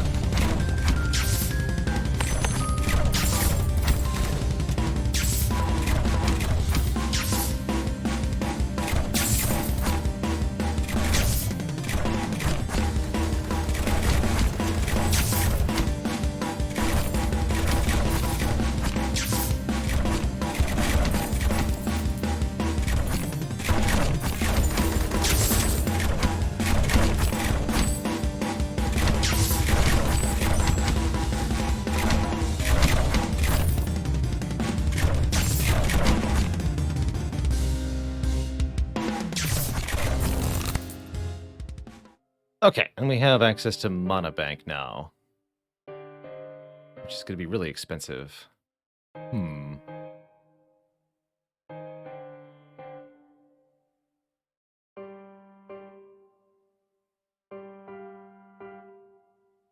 But I think that has to be our play right now. Is to get mana online.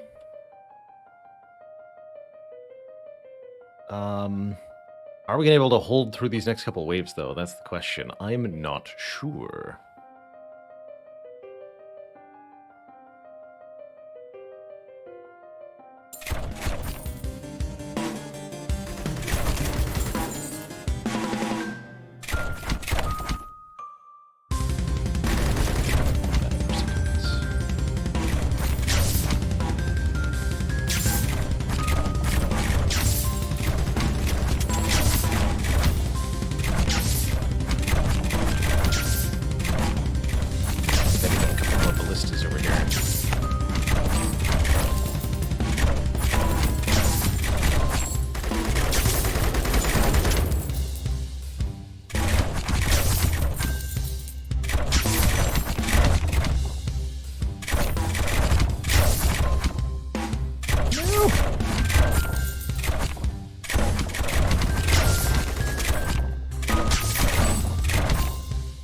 Still in it, technically, barely. We are failing by lack of armor damage, ultimately, here.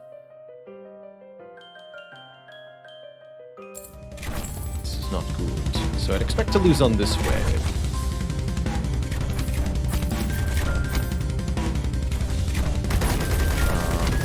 To change that.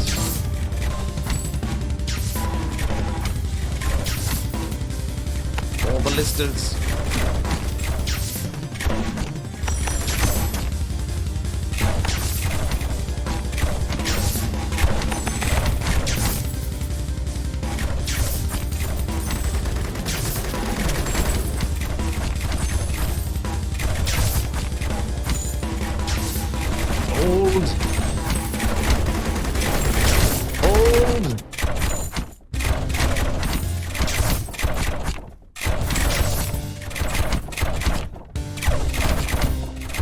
Oh my god, we're alive.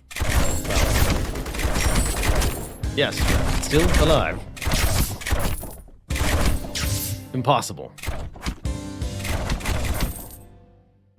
Absolutely filthy. It's Oogie time.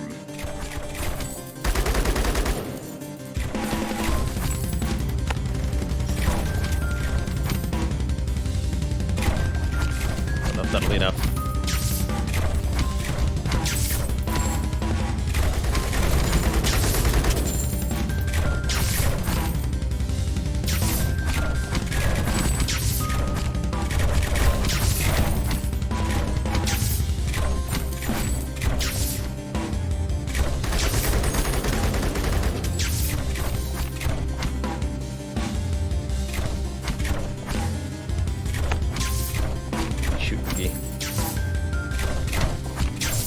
Might die here.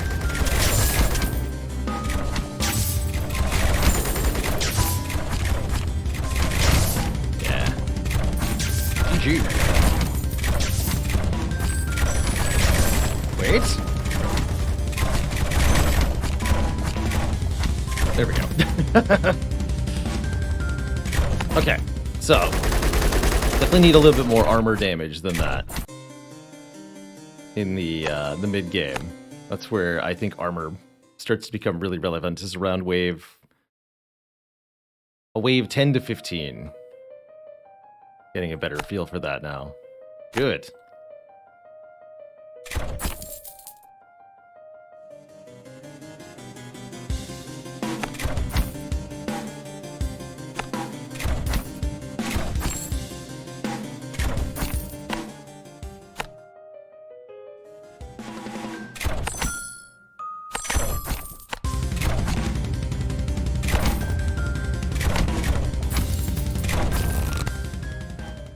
Okay, so we will take the Shredder this time. Those are very good at armor.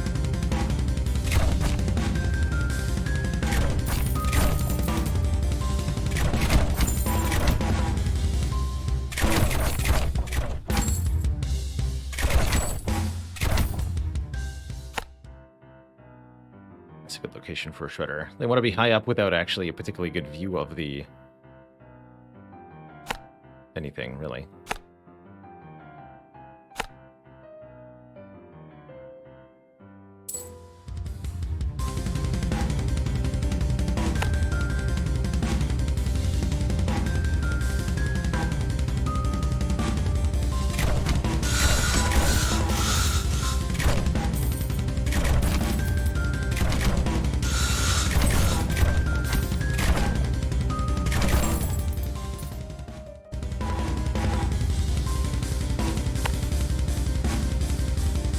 Some really good Tesla locations here.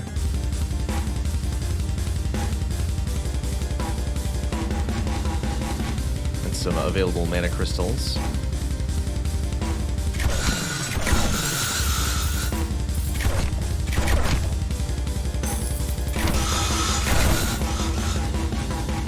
So I'm just going to use ballistas and shredders for the early game, knowing that that's now what we need. 50% bleed, huh?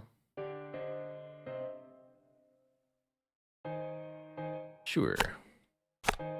Add some bleed to those shredders. Probably go for 2 of them early on.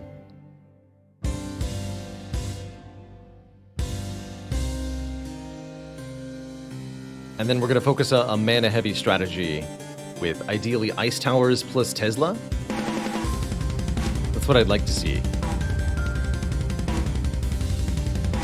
I guess that would have also been a good time to grab the Mana Siphon there.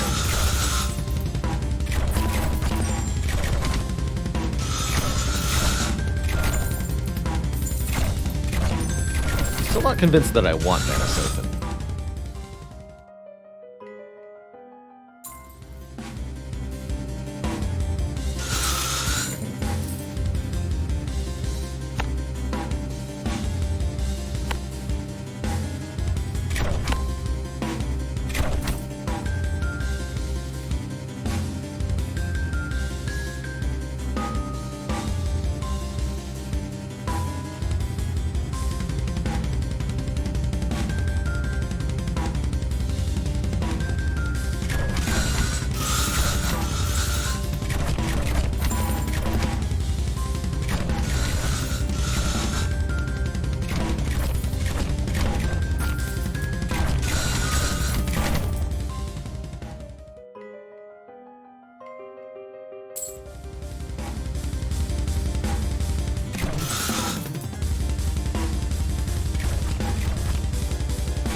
Interesting that there don't seem to be player-activated abilities that you can use the mana for.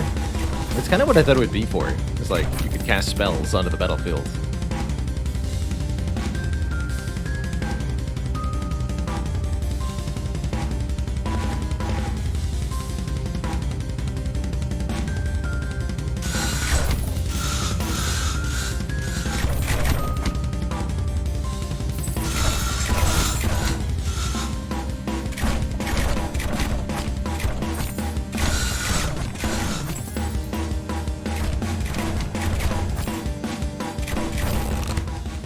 Just towers that use mana. Oh, interesting.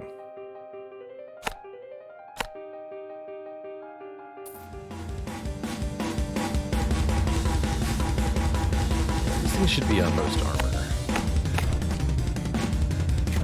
At the very least. Not sure about the ballistas.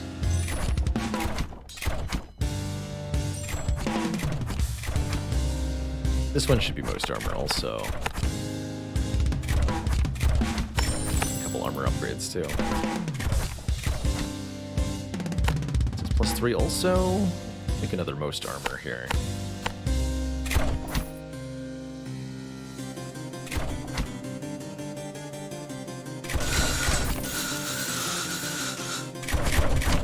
Our next tower will be a shredder. And then we'll start investing in the mana banks or more houses wherever they appear.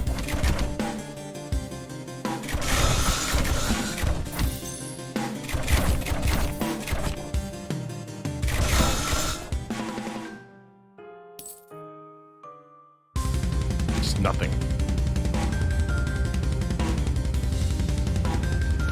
Oh, there is actually a limit to how far they'll go. Interesting. Well, who knew? And yeah, obviously there's no point in getting the mana bank until we have a tower that uses the mana.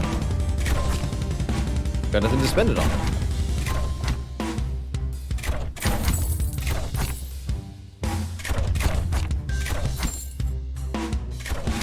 New card every 3 rounds. Got it.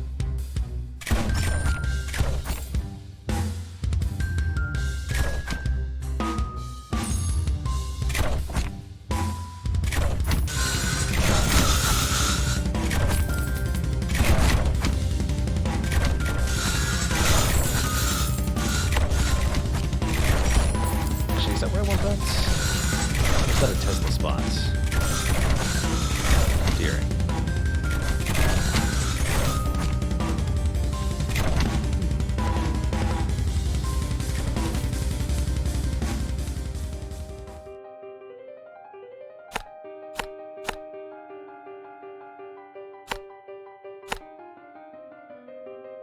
That's better.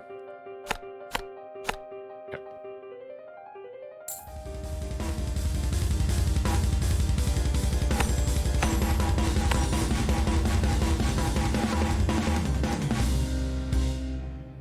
I just want it to be a level 3 elevation that can hit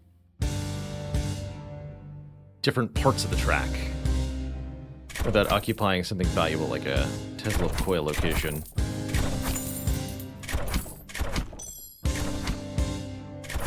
Okay, yeah, we're already looking at these rules. This is wave 12, that's why. Okay, so double shredder should hopefully hold this off better than we fared last time. Especially with the bleed.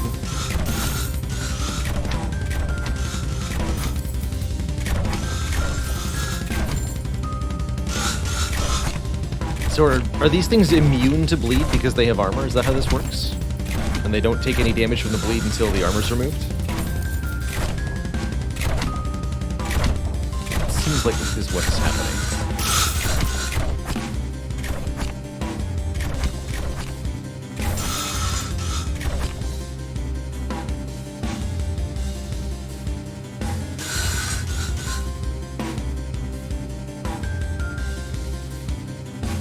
Half damage against health types they aren't effective against. Okay.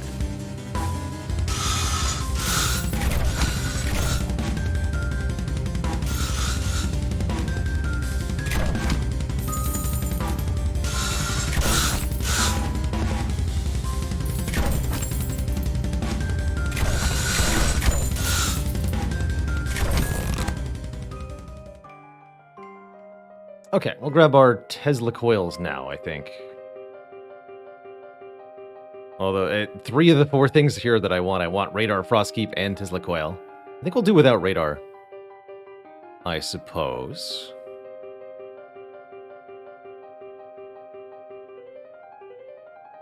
Yeah, let's take the Tesla coils. And this is the first one we're going to make. Right there.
mana bank. This thing can operate a little bit more effectively.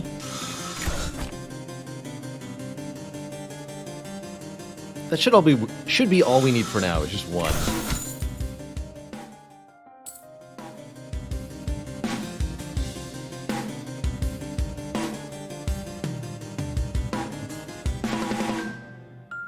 Currently no speed up available. Given how requested it is, it might be something the dev chooses to add. Oh, nope. Dev has stated they will never add a speed up. Oof. That's quite a statement to make.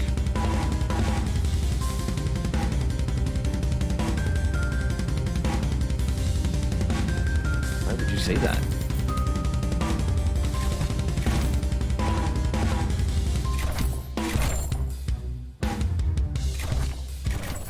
Definitely does make these really long single path maps a little bit awkward, right? You just have to kind of wait a minute or two for things to arrive at your defenses each time.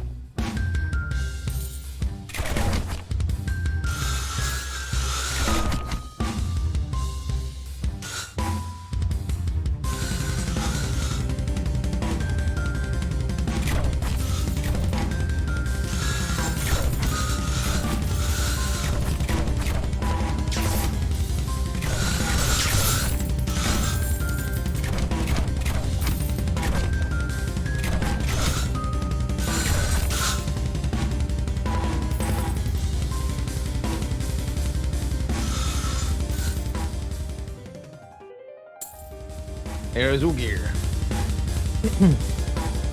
Okay, let's make sure our single target damage is on point here.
Serious work we could do up here, too, potentially.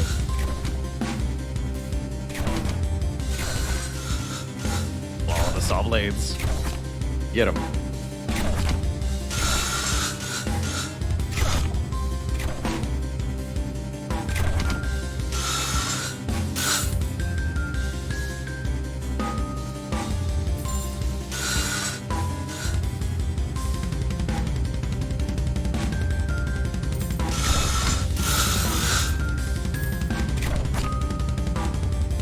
Generally speaking, you do want saw blades to hit the frontmost enemy basically in all situations, but my understanding is that tower XP works in such a way that I'm not necessarily incentivized to do this. So, blame it on the XP.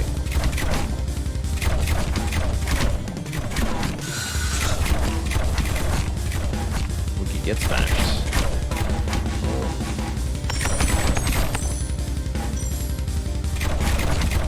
Tell me we have enough.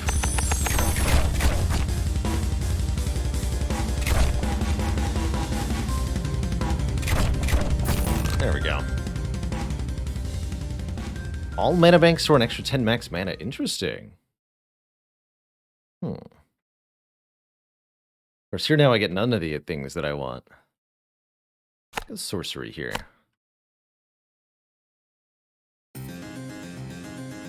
Alright, but we successfully made it into the second phase. I almost forgot to pick up my loot. Sure. Try out a mine.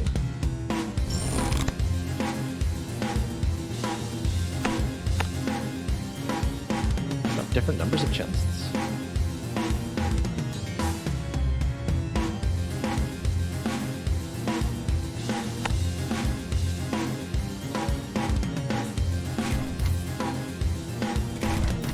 So it gets a +1 max health and a 10% chance per wave to repair damage.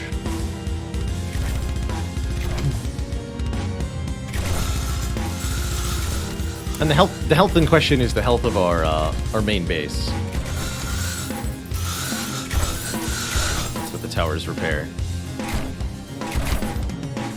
Shayland, I'm having a good time with this so far. I think that the game is a little unpolished in certain aspects of its design, but overall, it's really cool to see a tower defense game with some emphasis on replayability and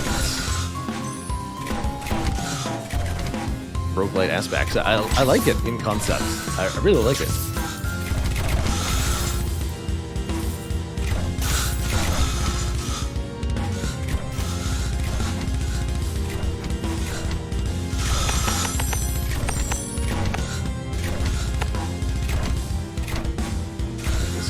Upgraded. Here's the first undead arriving, so we have good need for the shield damage too.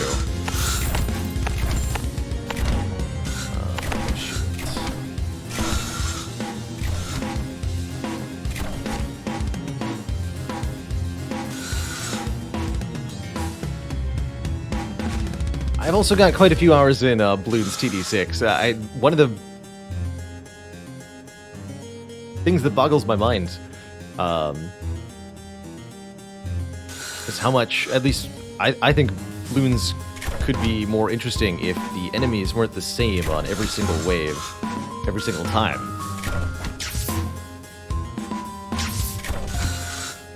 Or having some kind of way to differentiate. The Bloons community really seems to have actually really replaced the perfectly recreatable aspect of having all the enemies be the same every time, which is a positive, but not my alley at all. Although probably for the best. If Bloons was like the perfect roguelite also somehow, then I would literally lose all of my free time to it.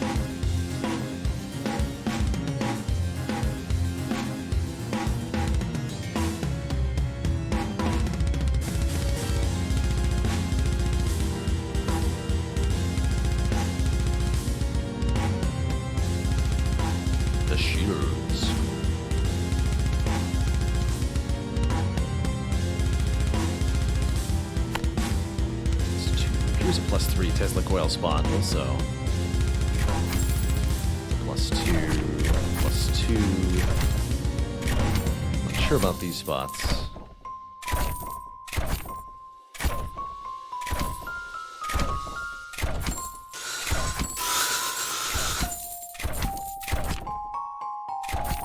The height also raises the damage of the tower, yeah. Plus range and plus damage. For +1, +2, +3.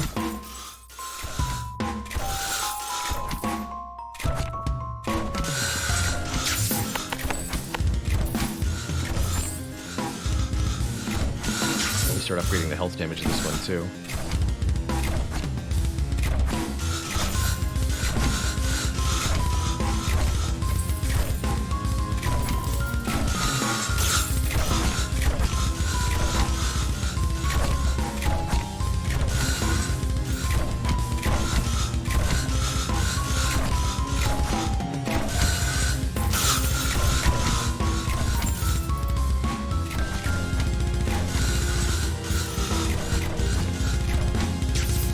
No max level to towers, that's cool.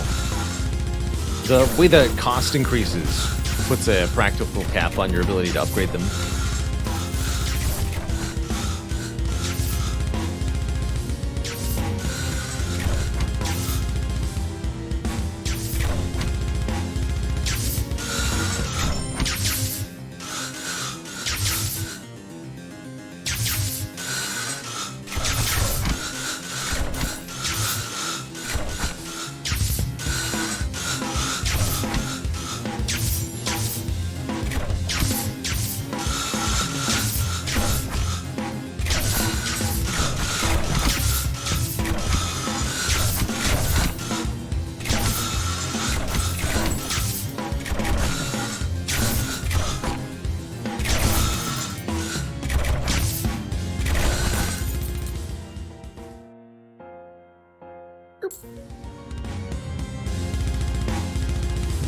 Someday we'll see another house. Today is not that day.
And don't forget, you can sell towers that have been next to a house and get the entire purchase price back.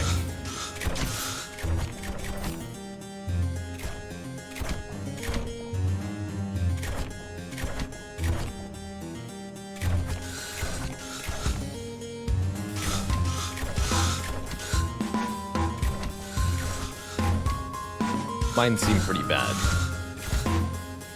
In general. Maybe we'll make another one. I'll make one more. Increase our heal chance a little bit.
So, up the bleed on the shredders or add poison to the Tesla coils. Poison does shield damage, right? Give me that.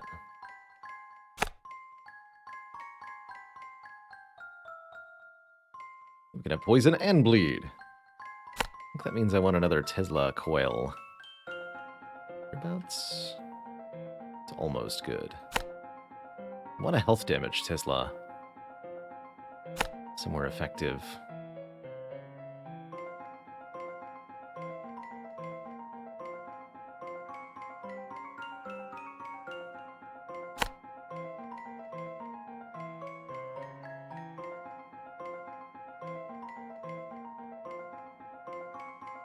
Guess that can work, but then the ordering is kind of wrong.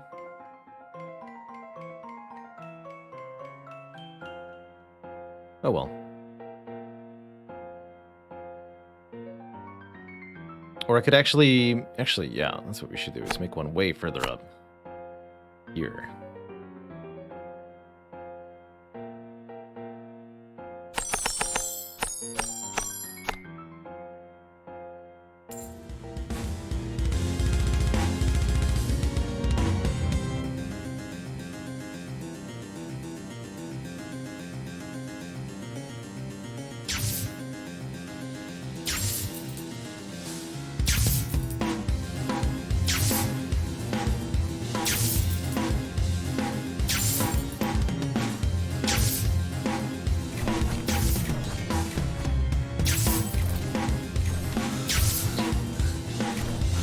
Have a good solution to the shield boss yet.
The enemy healing seems relatively negligible.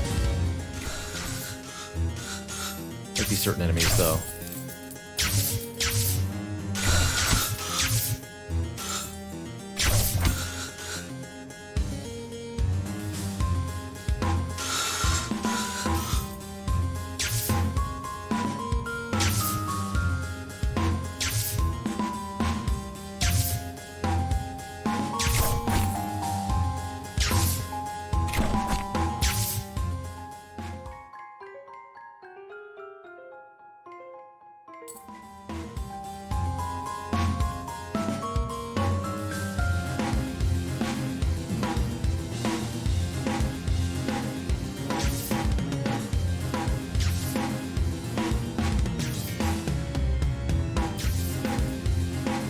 Not sure what our strategy for the boss is going to be. I was hoping we'd have another tower type to deal with him.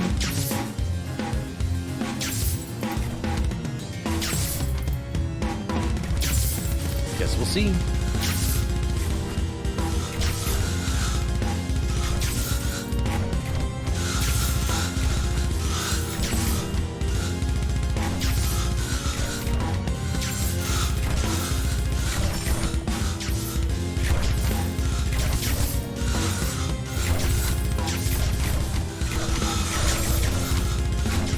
Tried heavy shield damage Tesla investments last time, and it wasn't enough. They're just not effective at targeting single enemies.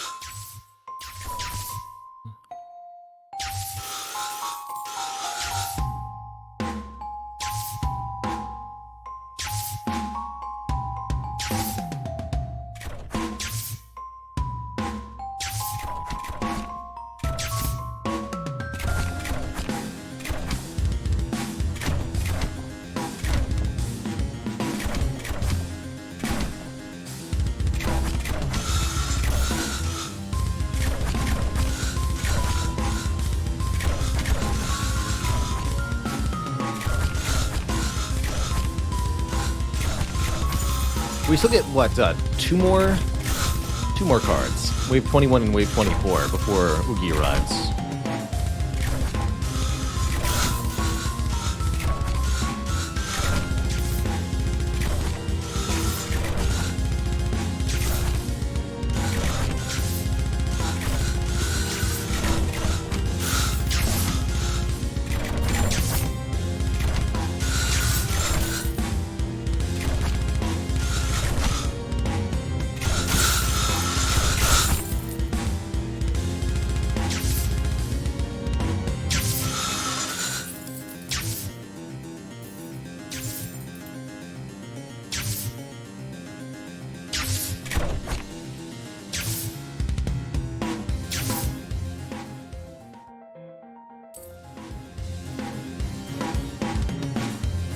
They come.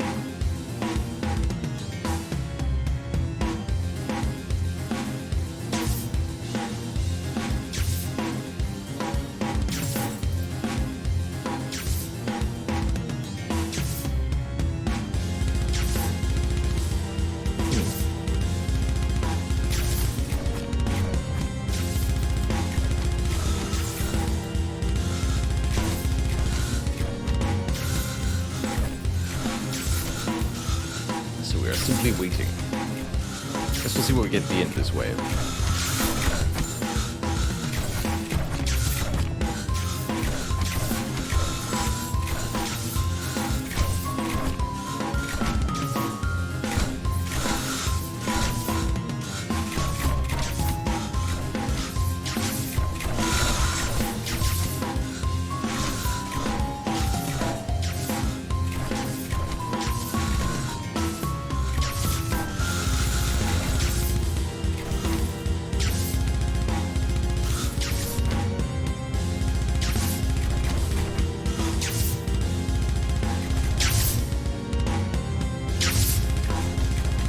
That poison lasts.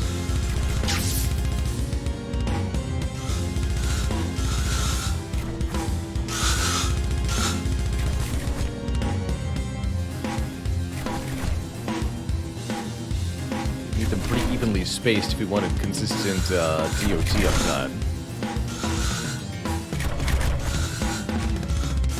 try that.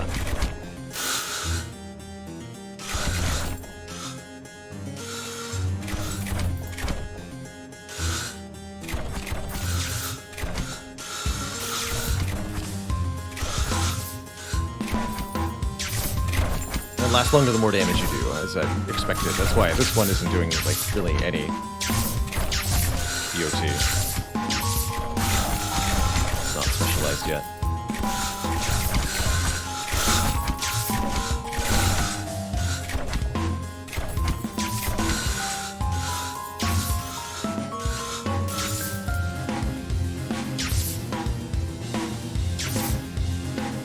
Hey, Golio, is this a standard tower defense game? No. Not by any means. It's an attempt to hybridize it with the roguelite genre. So the towers available to you are dependent on random drops at the end of waves and such. Okay, you guys who are telling me to spend my gold, what are you hoping to accomplish here? We are not leaking anything, and the thing that's making the wave take the longest is the enemies reaching our towers. Our main concern now is defeating the boss that's on wave 25. That's the only thing that's really threatening us at all. Here we go, more poison damage. So none of these allow us to really deal with the boss. I guess we could go Enchanted Bolts for to slightly better the ballistas, but I think our best bet is going to be poison scaling with the Teslas?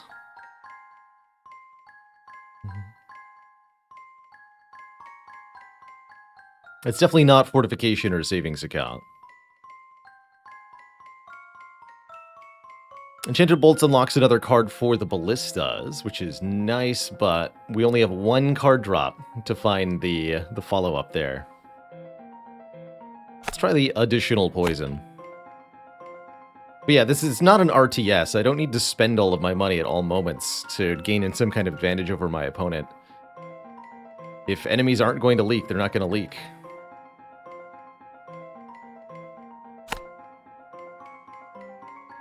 We'll grab another one of those.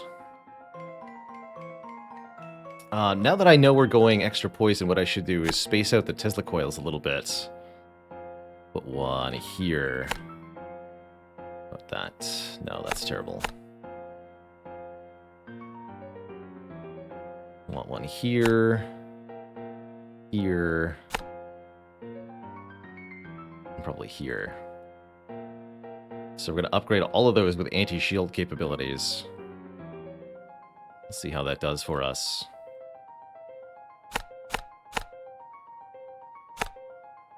Shield XP.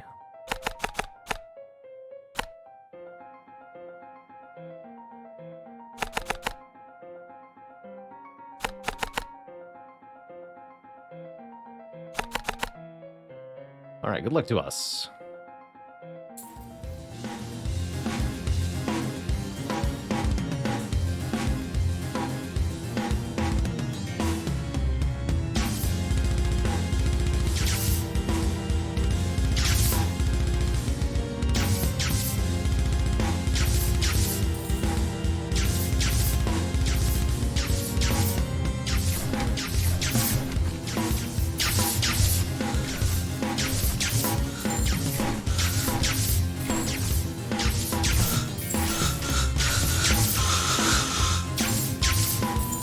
DOTs, though.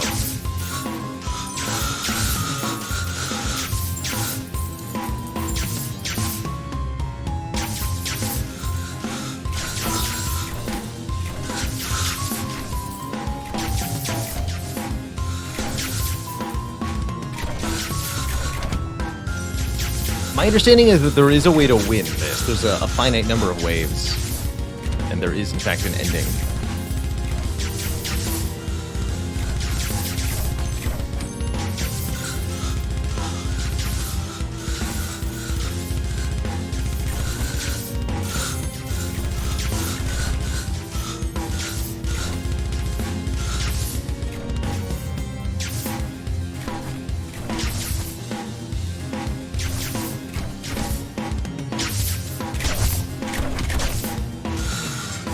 That is an issue.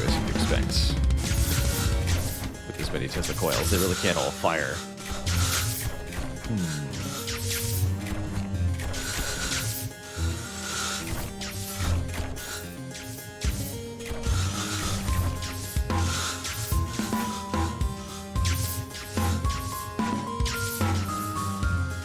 Interesting.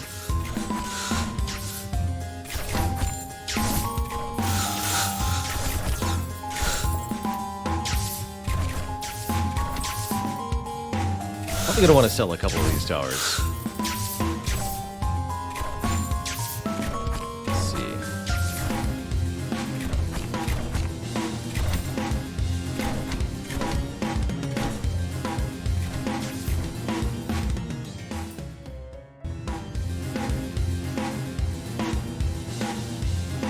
Let's throw a few more mana banks at least.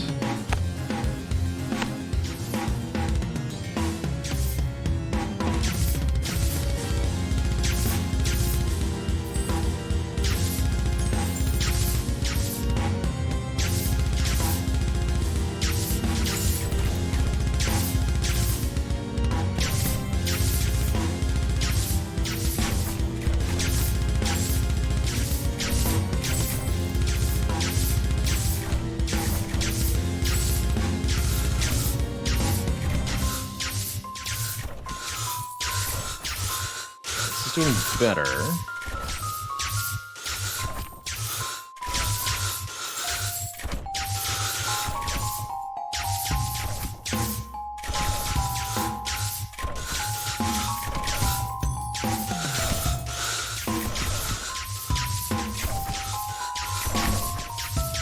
You see those Teslas leveling up.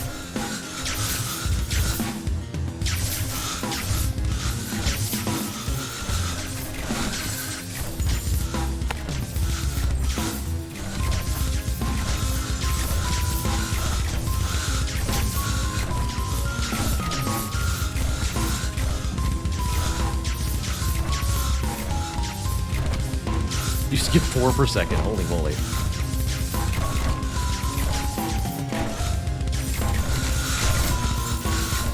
So balance seems to be an ongoing thing in this. Fair enough.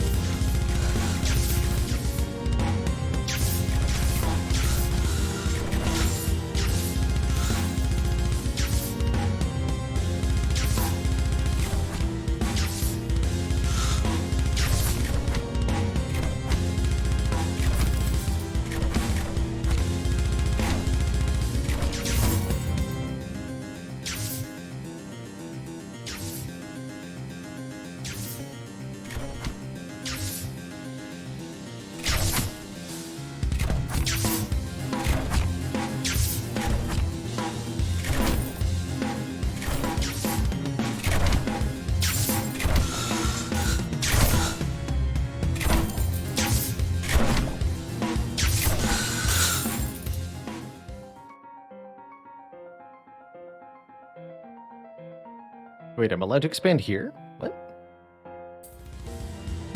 Doesn't even make any sense.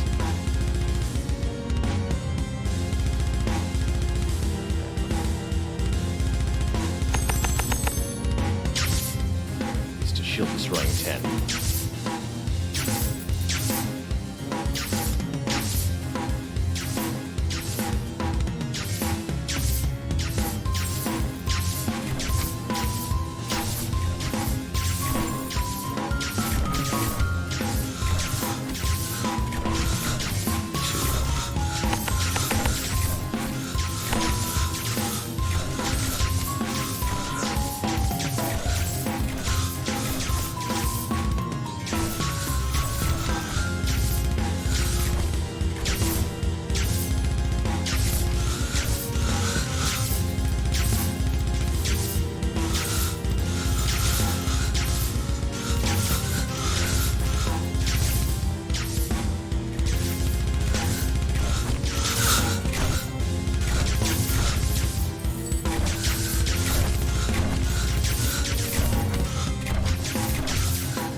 Poison seems like a lot less than half, too.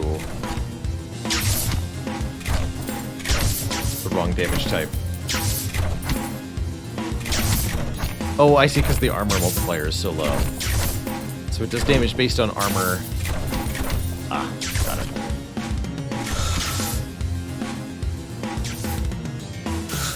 Alright.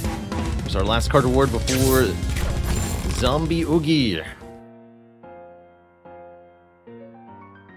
Probably gonna have to be Static Permeation too. More damage to shields on the Tesla coils, but like I said, I don't think that's gonna be enough.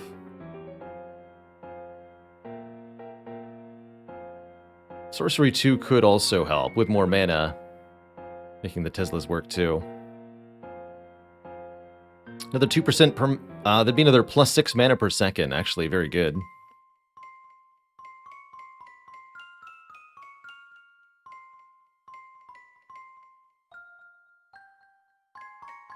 Take Static Permeation too. Yeah. Okay, we're gonna sell some Ballista. You guys, you're level 10? Holy moly.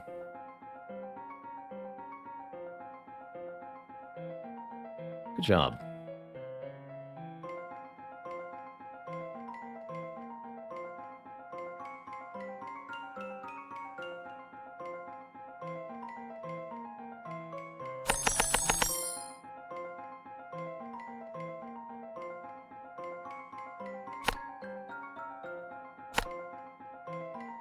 Okay, let's try this, I guess.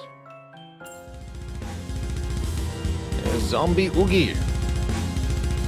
How's the DOT gonna work on that big boy? I don't know. Find out.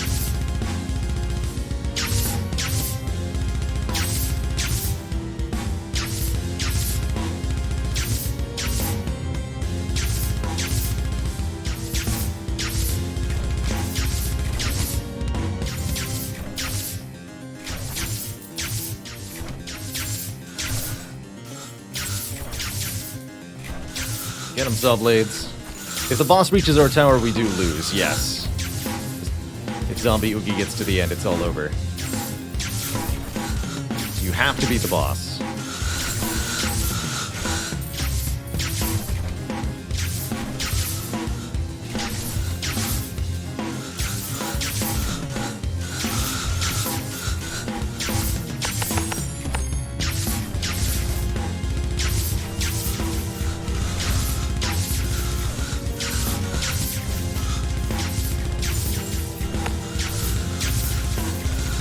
Maybe should have started playing Poison a little earlier. Worried about the mana cost, though.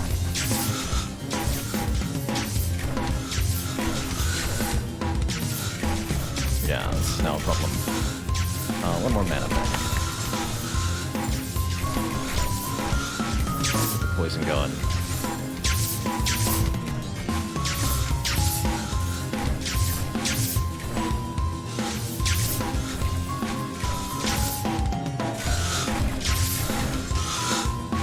+2,000 poison applied. Hopefully that'll stay until Oogie reaches the next tower.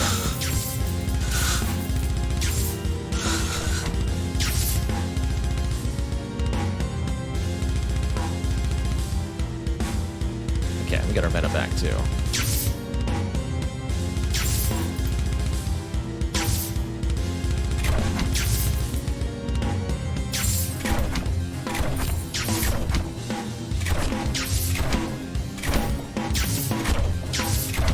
Didn't realize the mana cost scales with levels. That's good to know.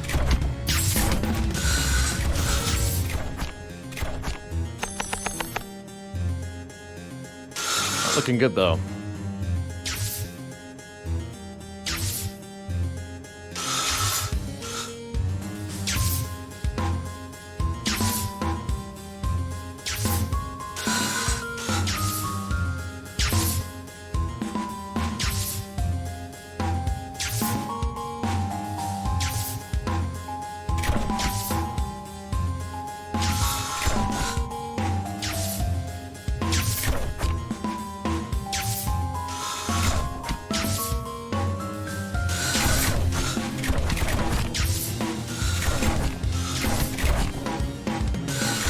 problem as before.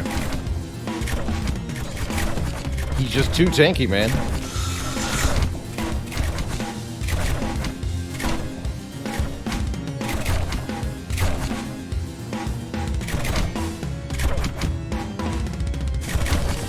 Times as many draws. So it looks like all of this is hinging on a particular of the meta progression, which is a pretty damning condemnation of the game design, quite frankly, if that's the case. But let's take a look.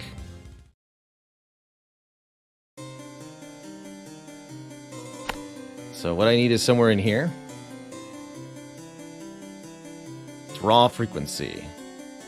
Oh, draw upgrade cards every round? Every 2 rounds. Heck. Yes, that's a game changer for sure. Wow, yeah, that is a huge game changer. So we need to unlock more cards to do that. Interesting. 500 XP. Interesting that I'm getting less. So these are each cards. So we just want to unlock a bunch of cheap cards. 13, 12, yeah.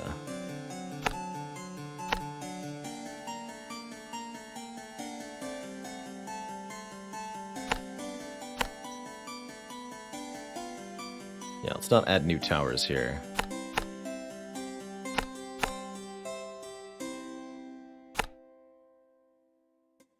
Three more.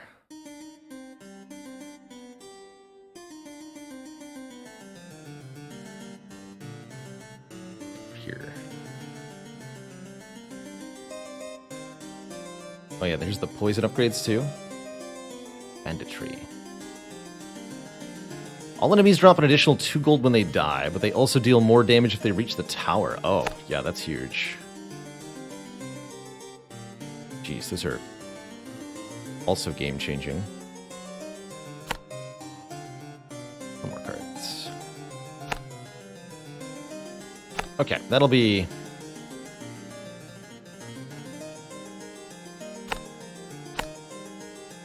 much helpful.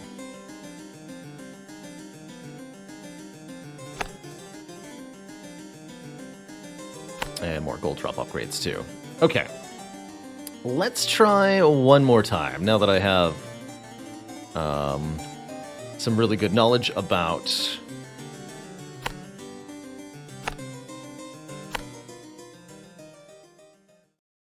what's coming up. And we have some very important upgrades. We will try one more time.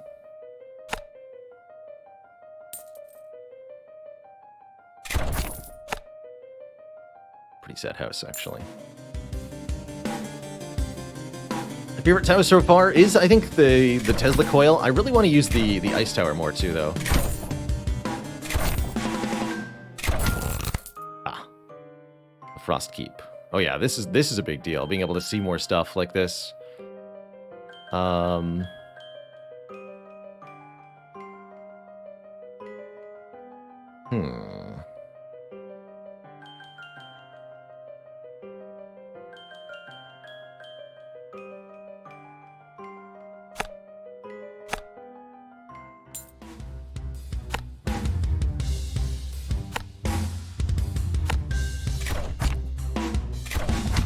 Spend more of the starting line. Don't know what I think I'm doing here.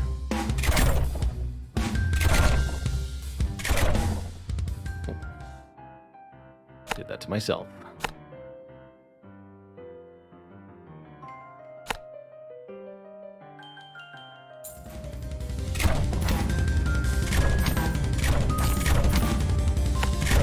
Ain't nothing wrong with a lot of ballistas, OG style.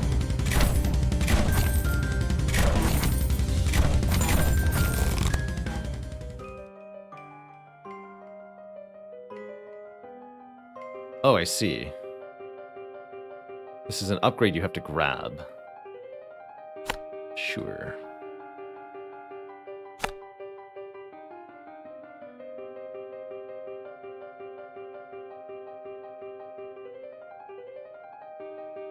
More money is going to be pretty huge.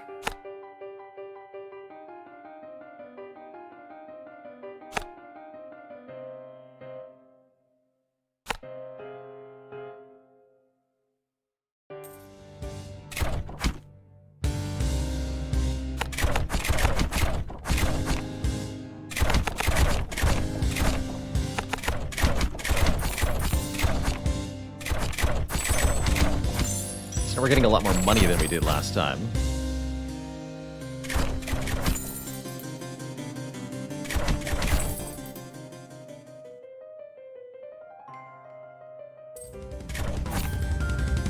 Any good Tesla spots yet?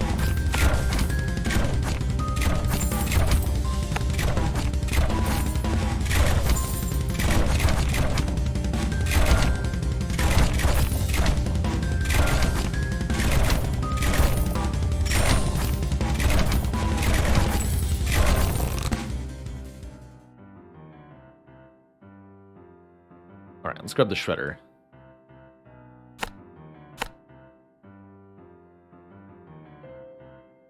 Tear until it is done. It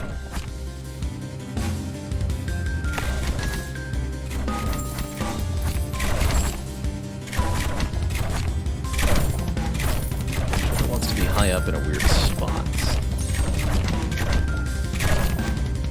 This +2 is fine. The layout.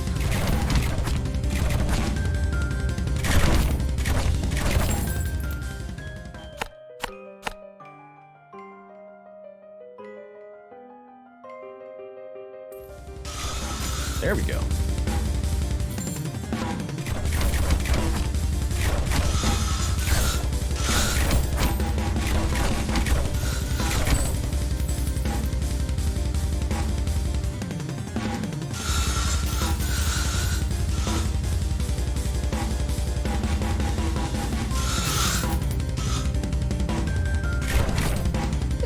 So far, it looks like it probably doesn't take that long. I'm quite curious to see how well this run will do now that we've gotten the very essential get an upgrade card every 2 waves instead of 3.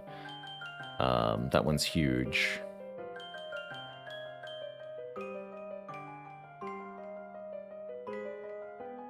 Alrighty, let's see. Here's where I could go Enchanted Bolts. That's a good idea.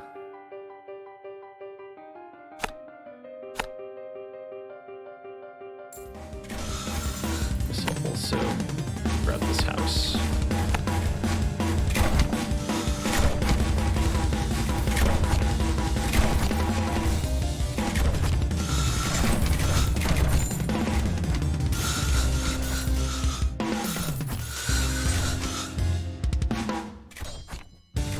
Dogeman Pie, thank you so much for the Prime sub. Welcome to the QZ Sub Club.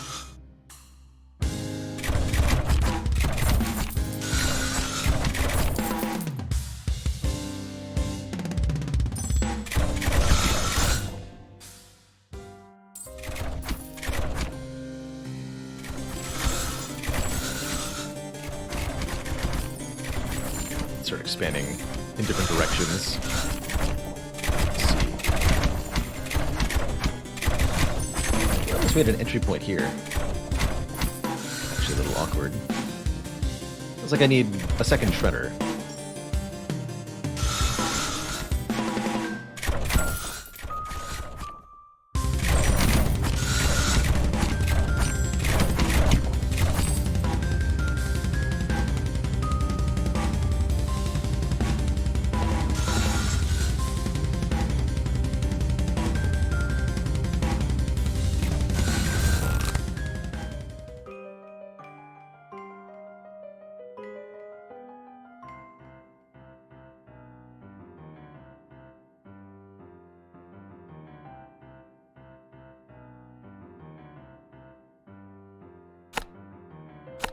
Grab the radar now.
make the biplanes do more damage to shields. But I'm going to grab the Frost Keep now.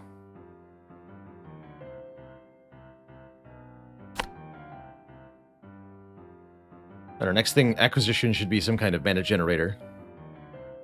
But already such a big difference. We've gotten like all of the upgrades that we needed on the last run, but level 12 instead of level 24 just because of the faster rate of upgrade acquisition. Such a huge deal.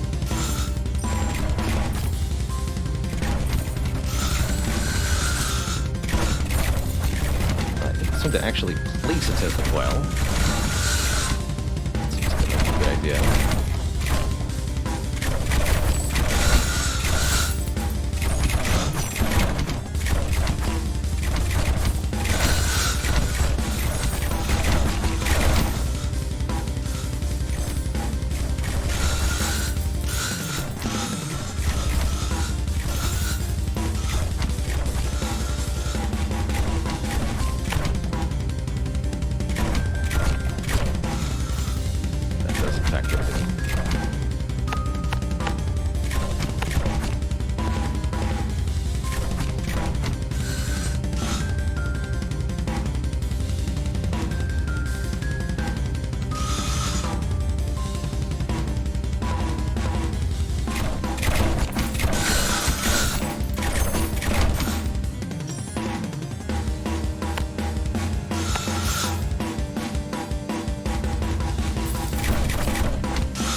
Yes, okay. Aren't actually that useful right now because we'll just run out of mana, but that's how I want them to be placed.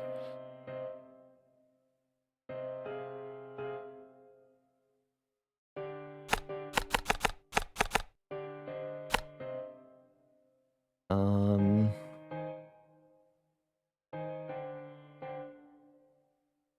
could go with the third shredder. I think that's not an unreasonable choice.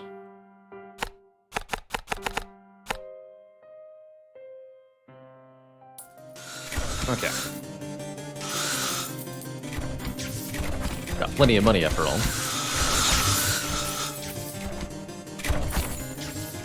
Yeah, I've been noticing that, Cynical Sin. As you add more tower types, the number of different upgrades that you can see from your cards become fewer and fewer. Or become more and more, rather. So the chance that you see a particular one that you're looking for become fewer and fewer.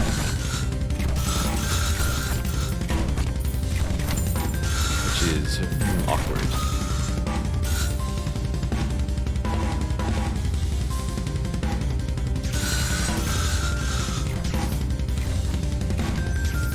That's 2 per second, huh? So you cost mana even if there's no targets in range. Interesting. But why?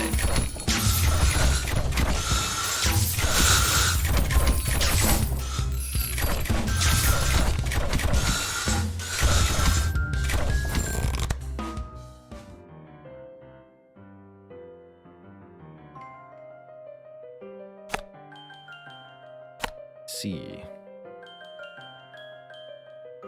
Well, then I'll sell that for now.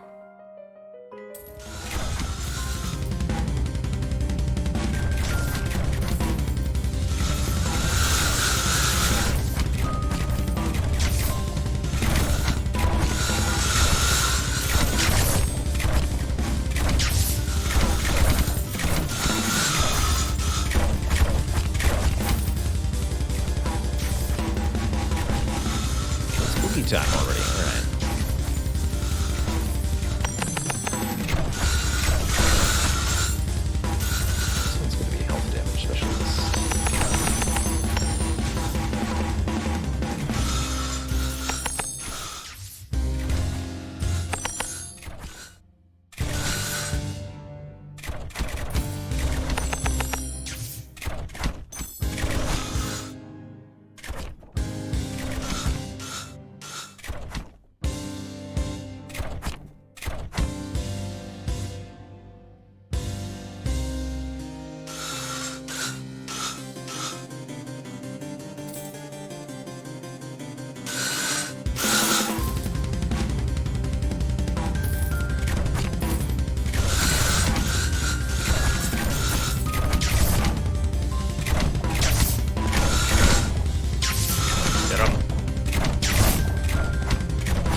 failed to kill Uki?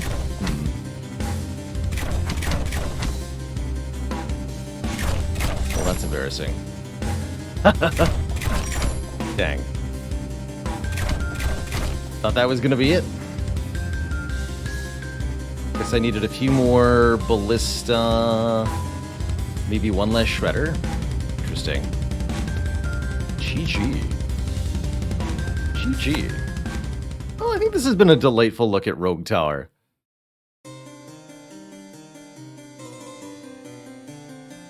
Cute little take on the tower defense genre with very interesting upgrade path and random generation as part of it. I think that is going to be where I wind things down for today. Got lots of other rogue-type games to play this week, after all. Up tomorrow, we're going to be playing a little bit more Spire, I think, to start us out. Or perhaps later in the evening. As well as some Rogue Book, which is getting a fourth character added. Sorry, a fifth character added. Fugoro, the Wanderer.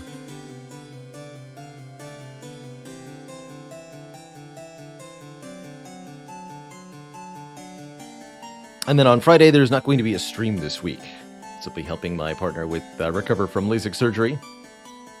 So that's the plan for the next couple of days. Rogue Book tomorrow, no stream on Friday. We'll potentially be back on Saturday, but it's going to depend.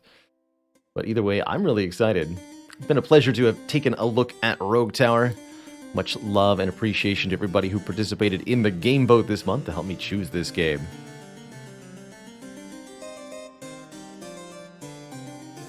But I am going to get out of here.